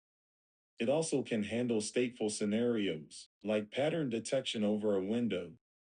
Use cases: detecting anomalies in server logs in real time, scoring a clickstream of events for recommendation or ad bidding continuously, IoT sensor anomaly detection on a continuous feed. Example: a Spark structured streaming job reads events from a Kafka topic of transactions. For each transaction event, it applies a fraud model, and if score greater than threshold, writes that event to an alerts topic, all within seconds of event generation. Differences in pros: latency. Batch equals high, minutes to days. Real minus time equals low, miss. Streaming equals low, seconds to sub-second typically though might accumulate micro batch. Throughput. Batch can handle huge volumes but not continuously. Streaming real time can handle continuous flows, or QPS, but each item individually. Trigger. Batch is time or ad hoc triggered on entire dataset. Real time is request triggered per event, usually external call. Streaming is data triggered. Each incoming data automatically triggers processing. Complexity. Batch simplest, just schedule job. No always on service needed. Streaming requires stream infrastructure, but often simpler to operate than a highly available API because frameworks handle parallelism, etc. Real time requires always on API service. Careful load balancing, etc. Resource usage. Batch can fully utilize cluster for a time then shut down. Streaming and real time are typically always up, though streaming could autoscale if framework supports. Use of results. Batch often writes to database or files for later use, reports, retraining, etc. Real-time R returns to user or calling system immediately. Streaming might push results to another system in pipeline, alert system, real-time dashboard, etc. Advantages in context. Batch. Efficiency. When predicting for very large data sets that are not time sensitive, the model can vectorize or do big block processing, etc. Simpler to implement with existing idle jobs. You can do extensive logging offline and rerun easily if something fails, since not immediate. Real time.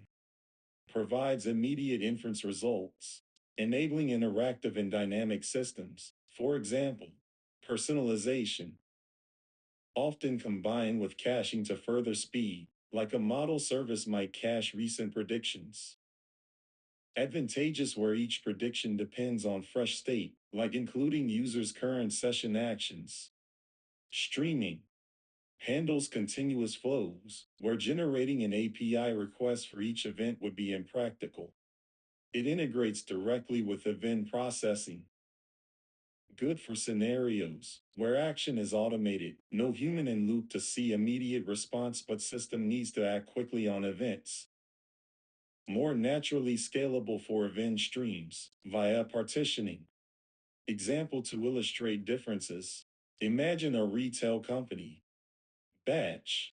At midnight, run a batch job scoring propensity for all customers to churn in next month. Takes an hour on big cluster. Results go to sales team next day. Real time. When a user is on the website, in 100 miss decide which product to recommend based on model. Needed to be immediate for showing on page. Streaming. As transactions come in live, stream them through a model to detect fraudulent ones in tilde 1-2 seconds and automatically block flag transactions or send for manual review right then. Wrap up differences.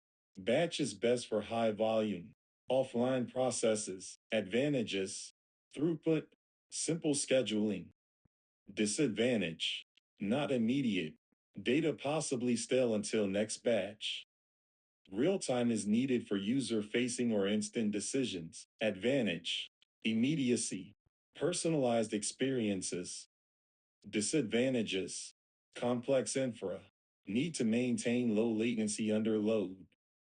Streaming is suited for pipelines of continuous data. Advantage, handles event streams with near real-time processing, integrates with event-driven architecture. Disadvantage, more complex to set up than simple batch. Careful ordering latency considerations. Deploy a custom model to a model endpoint. Deploying a custom model to a model serving endpoint involves packaging the trained model and hosting it behind an API so that external applications can request predictions. Steps and considerations. Save or serialize the model. After training your model, could be scikit-learn, TensorFlow, PyTorch, etc. You typically serialize it to disk. For example, pickle for sklearn, model.save for keras, etc. This saved model file will be deployed. If it's a custom model, maybe you wrote your own code, but you can still define how to use it. Choose a serving environment, commonly using a RESTful API on a server or using a platform. Databricks model serving, Amazon SageMaker, Azure ML, etc. For a self-managed approach, use a web framework, Flask, FastAPI, or model server, like MoFlow's model serving, or TensorFlow serving if TF model, or containerize the model with an HTTP server inside, Docker container including model and code. Wrap model inference into an endpoint handler. For example, WF Flask, app equals Flask, underscore underscore name underscore underscore, model equals pickle.load, open, model.pkl, rb, at app.root, /predict, methods equals, post, def predict, data equals request.get underscore send, # preprocess input from data as needed x equals. # construct features from data perd equals model.predict x, return sonify, prediction equals perd.tolist. This exposes a /predict endpoint that takes input data and returns model output. If custom pre-post processing is needed, like encoding or scaling, include that in the handler, or ensure model pipeline already includes it. Model endpoint as a service. If using MoFlow, you can do mlflow.python to deploy any model as a REST endpoint in Databricks or MoFlow serving. Or on SageMaker, you'd provide a Docker container that loads the model and serves. For example, MoFlow, register model, then click serve and it provides a URL for REST requests. Under the hood, MoFlow sets up a scoring server using the model's predict method. Custom code considerations. Custom model might mean non-standard libraries or custom preprocessing. Ensure the serving environment has necessary dependencies installed. For example, if you wrote custom transforms, the server must have that code or incorporate it. Possibly package them with the model, like MoFlow allows bundling a Conda environment or pip requirements with the model. If using PyTorch, you might write a predict function that does torch model inference. Need the right device, CPU versus GPU, in production environment. Security and scalability. The endpoint should handle multiple requests, might run behind a load balancer with multiple instances for scale. Ensure authentication if needed, and perhaps rate limiting or request validation because it's exposed. For internal usage, maybe secure network. For external API, definitely OB. Testing. Test the endpoint with sample E inputs to ensure it's returning expected outputs and the format is correct. Monitoring. Once deployed, monitor latency, throughput, error rates, and maybe output distribution to detect drift or anomalies. Databricks specific example could use Databricks model serving with Unity Catalog model registry. You call Databricks.register underscore model underscore name, and then use Databricks serving endpoints to deploy that model. It handles hosting, and you can call it with a REST request like post slash serving endpoints slash endpoint name slash invocations with some payload to get predictions. General example. Suppose you have a custom Splurn pipeline for loan eligibility. Deploy. Containerize with Flask or FastAPI code as above. Deploy container to a cloud service, maybe AWS Fargate, Heroku, or K8s. The model endpoint might be at api.mycompany.com. Then client apps can post applicant data and get back approved slash denied or a probability. Challenges and solutions. Large models maybe need GPU. Ensure endpoint is on a machine with GPU and the server code uses it. Custom pre-processing. Possibly incorporate it into model artifact, if pipeline, or replicate logic in serving code. Cold start. If using serverless or scaling from zero, initial requests might be slow because model loading takes time. Possibly keep a warm instance if needed for low latency. Upgrading model. You might use a registry so new version can be seamlessly deployed, maybe with alias champion. Conclusion. To deploy a custom model to an endpoint, package the model and code, host it on a server accessible via network, and expose an API that loads input, feeds it to model, and returns results 117, 118. Use suitable platform or framework to manage this reliably. The end result is that external systems can hit an endpoint with SYN or other format and GET predictions nearly instantly, as the model is always up and ready to serve. Use pandas to perform batch inference. Performing batch inference using pandas typically means applying a trained model to a large data set by leveraging pandas and possibly vectorized operations or pandas UPS and Spark for efficiency.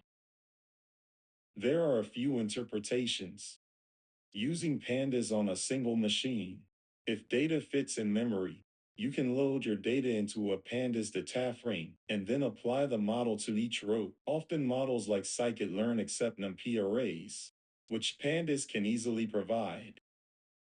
Using pandas UD, user-defined function, in a Spark environment to distribute batch inference. This is probably what the user content hints at, given mention in section 4. Pandas UPS allow us to apply model inference on batches of data in parallel on a Spark cluster. Single machine pandas batch inference.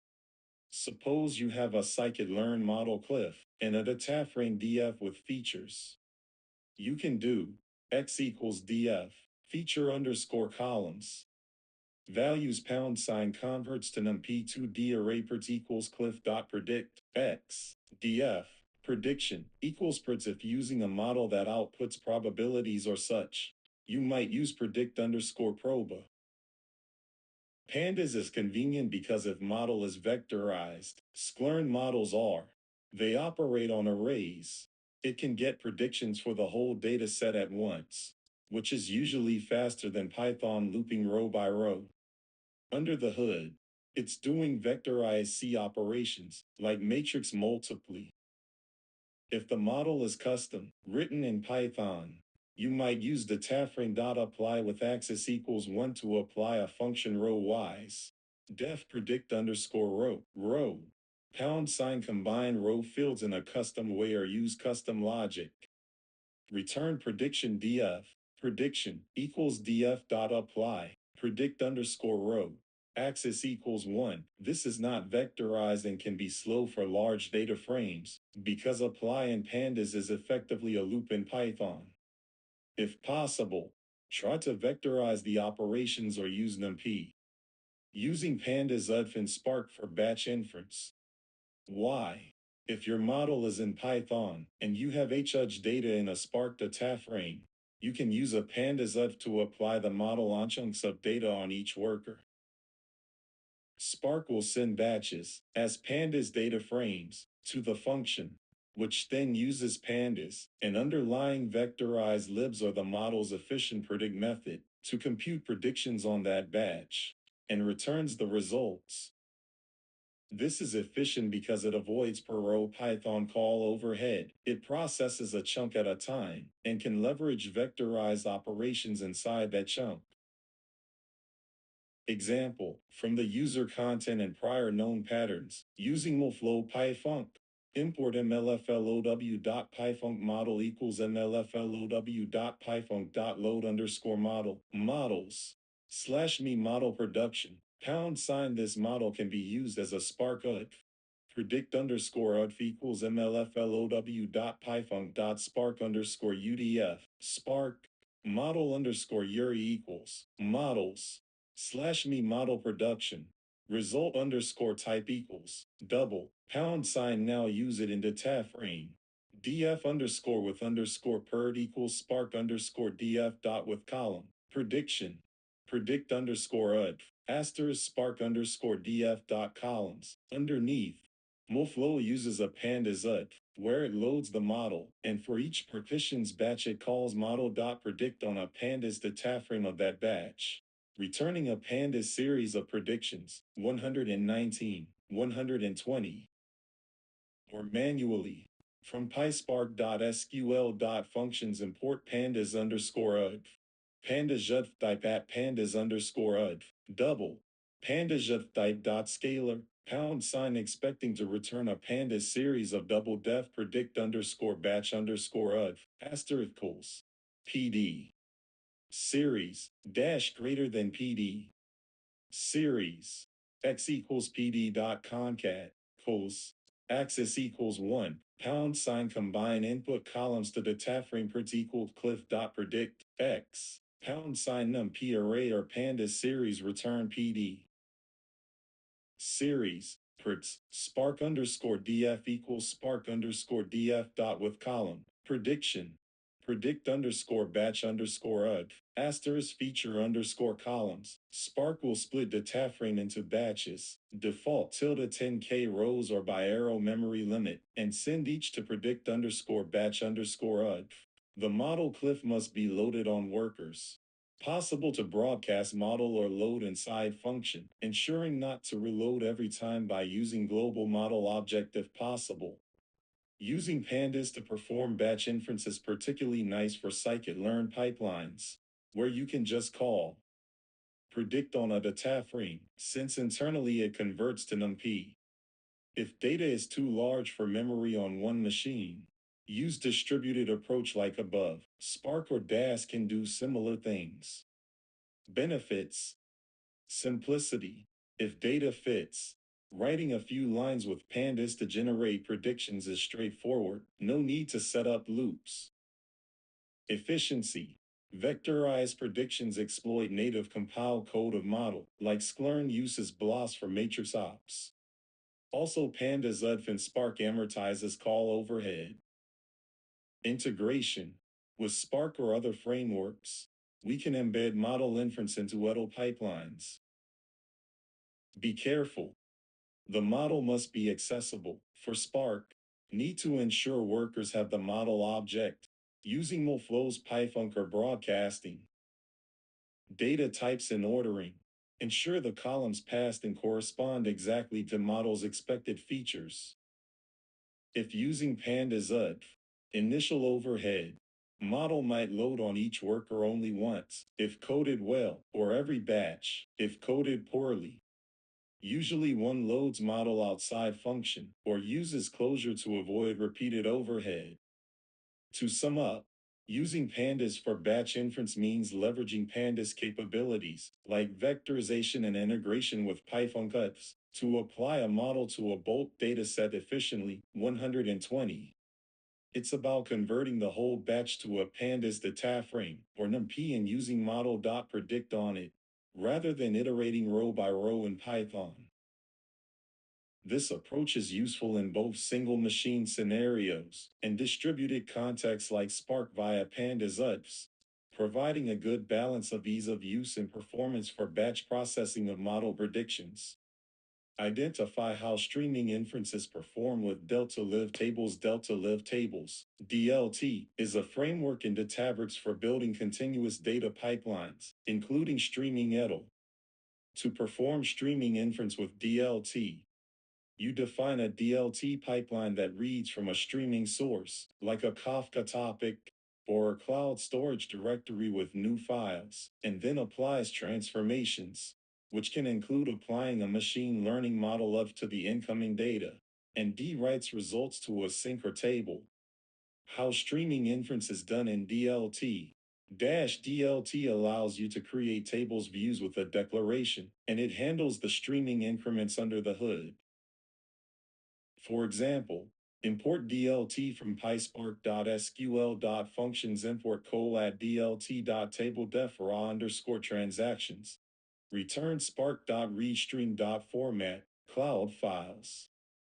Pound sign a read stream from Kafka, etc. Pound sign assuming we have a UF to apply model predict underscore UF equals mlflow.python.spark underscore UDF. Spark model underscore URI equals models slash fraud model production at dlt.tabledef scored underscore transactions. df equals dlt.read underscore stream raw underscore transactions. Return df dot with column prediction predict underscore UD asterisk feature underscore calls. This defines a streaming pipeline. Raw underscore transactions is a streaming input table, source to DLT.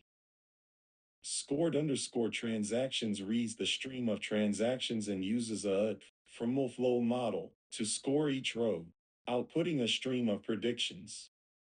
DLT pipelines can be set to run in continuous mode for low latency streaming or triggered mode, batch intervals. If real-time-ish inference is needed, you'd use continuous processing so that as soon as new data arrives, it's processed and output. DLT manages the state, checkpoints, recovery. Underneath, it's using Spark structured streaming. The key difference from normal Spark streaming is that DLT provides a managed way to declare and orchestrate these streams. But conceptually, model inference and streaming, you have a model loaded, like via MoFlow or broadcast, that you apply to each micro batch or each event. It's essentially the same idea as batch, but now on small batches continuously. DLT ensures dynamic autoscaling G and error handling like any Spark stream. Why DLT for streaming inference? It integrates with Delta Lake, so you can keep a table of predictions that is updated in near real time. If model needs to be updated, you could update the pipeline, maybe change model URI to a new version, etc., and DLT will deploy the change with minimal downtime. Also, DLT can join streaming data with static or slowly changing dimensions if needed before scoring. Example scenario from exam question. They described a podcast anomaly detection algorithm on a 10-minute running window of user events. Pipeline compute needs to auto scale. The recommended approach was create a Delta Live tables pipeline that applies the algorithm as a Spark UDF. This implies use DLT, which can autoscale cluster based on load. A feature of DLT's manage clusters in continuous mode, and inside, use a UDF, the anomaly detection model, on streaming data, the user events. DLT handles dynamic scaling. As events fluctuate, tens of thousands of events per second at peak, maybe fewer at low times, it can adjust cluster size. So performing streaming inference with DLT means author a pipeline with DLT.table or DLT.view that reads from a streaming source. Use an ML model, maybe loaded via MoFlow or manually, inside transformations, like with column using a UDF. The pipeline is deployed. DLT will create a Spark structured streaming job behind the scenes to continuously run that logic. Results can be stored to a target table, which can be queryable in near real time, or have triggers for downstream systems. To highlight, this approach avoids building a separate model serving API for each event. Instead, uses data stream approach, which is often easier to scale for event-heavy use cases. The pipeline compute is resized dynamically by Databricks if using auto-scale cluster settings in DLT pipeline config. Thus, streaming inference with DLT is done by embedding model scoring logic, often via a Spark of calling TE model, within a DLT pipeline that processes streaming input data, allowing automatic and continuous application of the model on incoming events. The DLT framework ensures the pipeline can handle fluctuating volumes by scaling and that any state, like streaming offsets, is managed reliably. Deploy and query a model for real-time inference. Deploying a model for real-time inference means setting it up as a live service that can handle incoming prediction requests and respond quickly. The steps typically are: deploy the model to a serving infrastructure. This could involve 1. Using a cloud ML service, like AWS SageMaker Endpoint, Azure ML Web Service, GCP AI Platform Prediction, where you upload the model or reference from registry and they host an HTTPS endpoint. 2. Or deploying on your own server, perhaps containerized in Docker, behind a load balancer. For example, using Kubernetes with a deployment for the model, or a simpler approach like Heroku for a small app. 3. Or Databricks model serving, where after registering a model, you create a serving endpoint on Databricks, which provides a REST API. Real-time endpoint details. Typically, an endpoint will have a URL and accept requests in a certain format, often SYN. For example, 1. Request post/predict with SYN body data feet 1, feet 2, feet 1, feet 2. Or maybe a simpler case, feature 1, val 1, feature 2, val 2. 2. The service will parse input, maybe do necessary transformation. If model requires same pre-processing as training, ensure it's done, then use the loaded model to predict. 3. Respond with predictions in SYN. For example, predictions 0.8, 0.4 for probabilities or classes. Querying the model endpoint. After deployment, clients, could be front-end code, back-end services, or others, can make HTTP requests or gRPC calls if used to the endpoint with input data and get back predictions nearly instantly.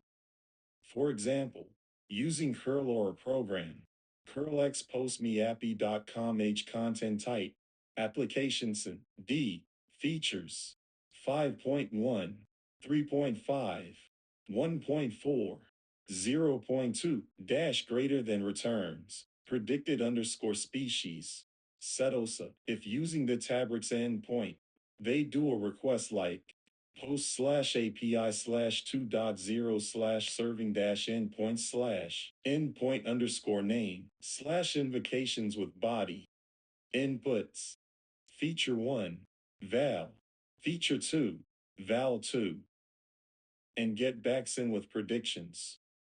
Latency and throughput considerations. 1. The endpoint should be optimized for low latency. That might involve loading model into memory on service startup, so no loading on each request. Possibly using libraries like Onyx Runtime or Tensort for speed if needed, or ensuring minimal overhead. 2. If high QPS needed, scale horizontally, multiple instances behind an endpoint. Could auto-scale or manual. 3. Keep response times within the requirement, like less than 100 ms.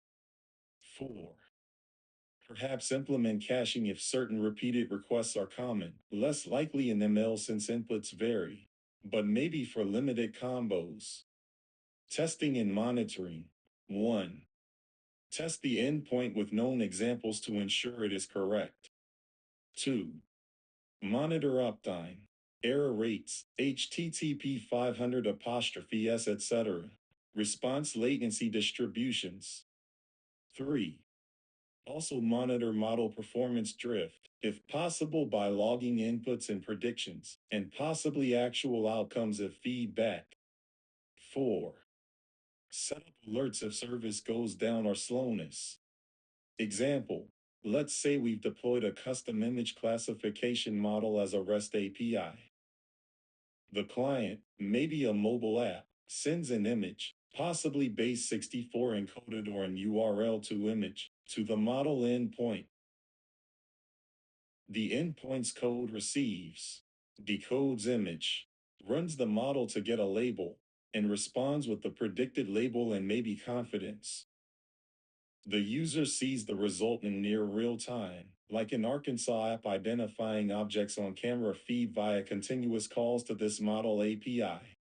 Advantages of real-time model querying.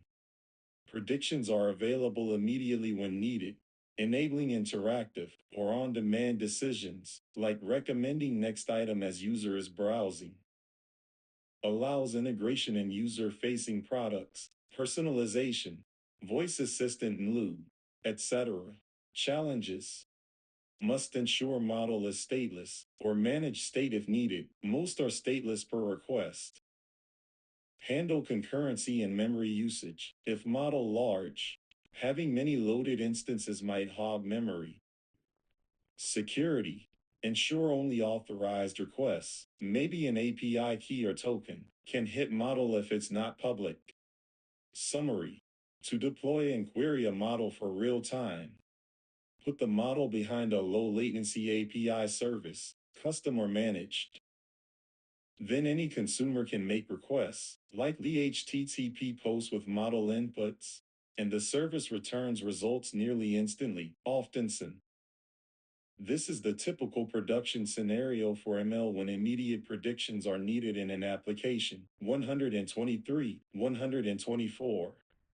For Databricks specifically, once you create serving endpoint for a model, you can query it with the Invocations API or using mlflow.deployments interface. As in examples, using client.predict in Python as shown in 54 Dagger L143-L152, 54 Dagger L150-L158. Split data between endpoints for real-time inference. Splitting data between endpoints for real-time inference refers to directing a portion of incoming requests to one model endpoint and the rest to another, typically for a/B testing or canary deployments of models. In other words, it's about how to observe multiple model versions simultaneously and distribute traffic between them. In Databricks model serving context, Mosaic ML serving.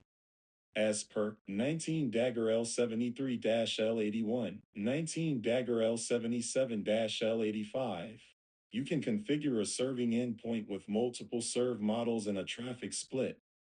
For example, one served entity could be the current model version receiving 90% of traffic, and a challenger model version receiving 10%. The serving endpoint's config traffic _config defines routes. Each route has a model name and what percentage of traffic should go to it. 125, 126. Why do this? A/B testing or champion challenger. You might have a new model, challenger, and want to compare its performance to the current model, champion, in production on a small fraction of live traffic without fully switching over. By splitting, for example, 10% to new model, 90% to old, you can monitor outcomes. If new model is better, gradually increase its share or promote it fully. Canary release. Similar concept. Roll out model to small portion to verify no issues before 100%. Ensemble or multi-model scenario. Possibly, if different models are specialized or one is heavy and another light, you could route some requests to one model or another based on some criteria, or simply dividing load. But usually it's for testing models. Implementing traffic split. If using the Databricks endpoints, configure multiple served underscore model entries and specify traffic percentage for each route as in 19 dagger L109-L118, 19 dagger L113-L121. Then the endpoint itself load balances accordingly. If doing manually, you might have two separate endpoints and an API gateway or a router that sends X% of requests to endpoint A and Y% to endpoint B, for instance. And Jinx or Cloud Load Balancer can do weighted routing. Or application code could randomly choose a model for each session user according to probabilities. Another approach is shadow testing. Send traffic to both models, but only use one for user decision. The other you evaluate silently. But the between endpoint NTS phrasing suggests true splitting. One or the other returns prediction. Monitoring. When splitting traffic, need to measure performance of each model. For example, business metrics or prediction quality if ground truth comes later. If one model is performing poorly, you can quickly dial down its percentage or remove it. Example, suppose you have model V1 and new model V2 for fraud detection. For now, route 95% transactions to V1 for actual decision and 5% to V2, meaning those 5% get assessed by V2'S logic. Over a week, you see V2 catches more fraud with similar false positive rate. Then you increase to 50-50 or just fully switch after confidence. This approach mitigates risk of immediately deploying a possibly worse model to all traffic. The Databricks example config snippet, similar to 19 dagger L74-L82, served underscore entities. Name, champion, entity underscore name, model underscore catalog dot schema dot modelnum, entity underscore version, 5. Name, challenger, entity underscore name, model underscore catalog dot schema dot modelnum, entity underscore version, 6. Traffic underscore config, routes, served underscore model underscore name, champion, traffic underscore percentage, 90, served underscore model underscore name, challenger, traffic underscore percentage, 10. This means 10% of requests go to model version 6, rest to version 5, 127, 128. Alternate phrasing. Split data between endpoints might also hint at scenario like for real-time inference with two model endpoints in production. How to send requests to both and use the results, but likely it's about a/B testing. Given context in exam question about champion challenger, they mentioned promote challenger to champion using aliases earlier, and split data between endpoints for real-time inference, likely references using traffic split as in 19 dagger L43-L47, 19 dagger L79-L87. That is a known feature of the Databricks model serving to do a/B. Therefore, in real-time serving, splitting traffic among endpoints or among models behind one endpoint allows simultaneous deployment of multiple model versions and dividing incoming inference requests between them at specified ratios, 129, 130. This approach is beneficial for safe model evaluation and production or gradual rollouts. It leverages endpoint configuration to route, say, X% of requests to model A and Y% to model B, enabling comparisons and smoother transitions between model versions.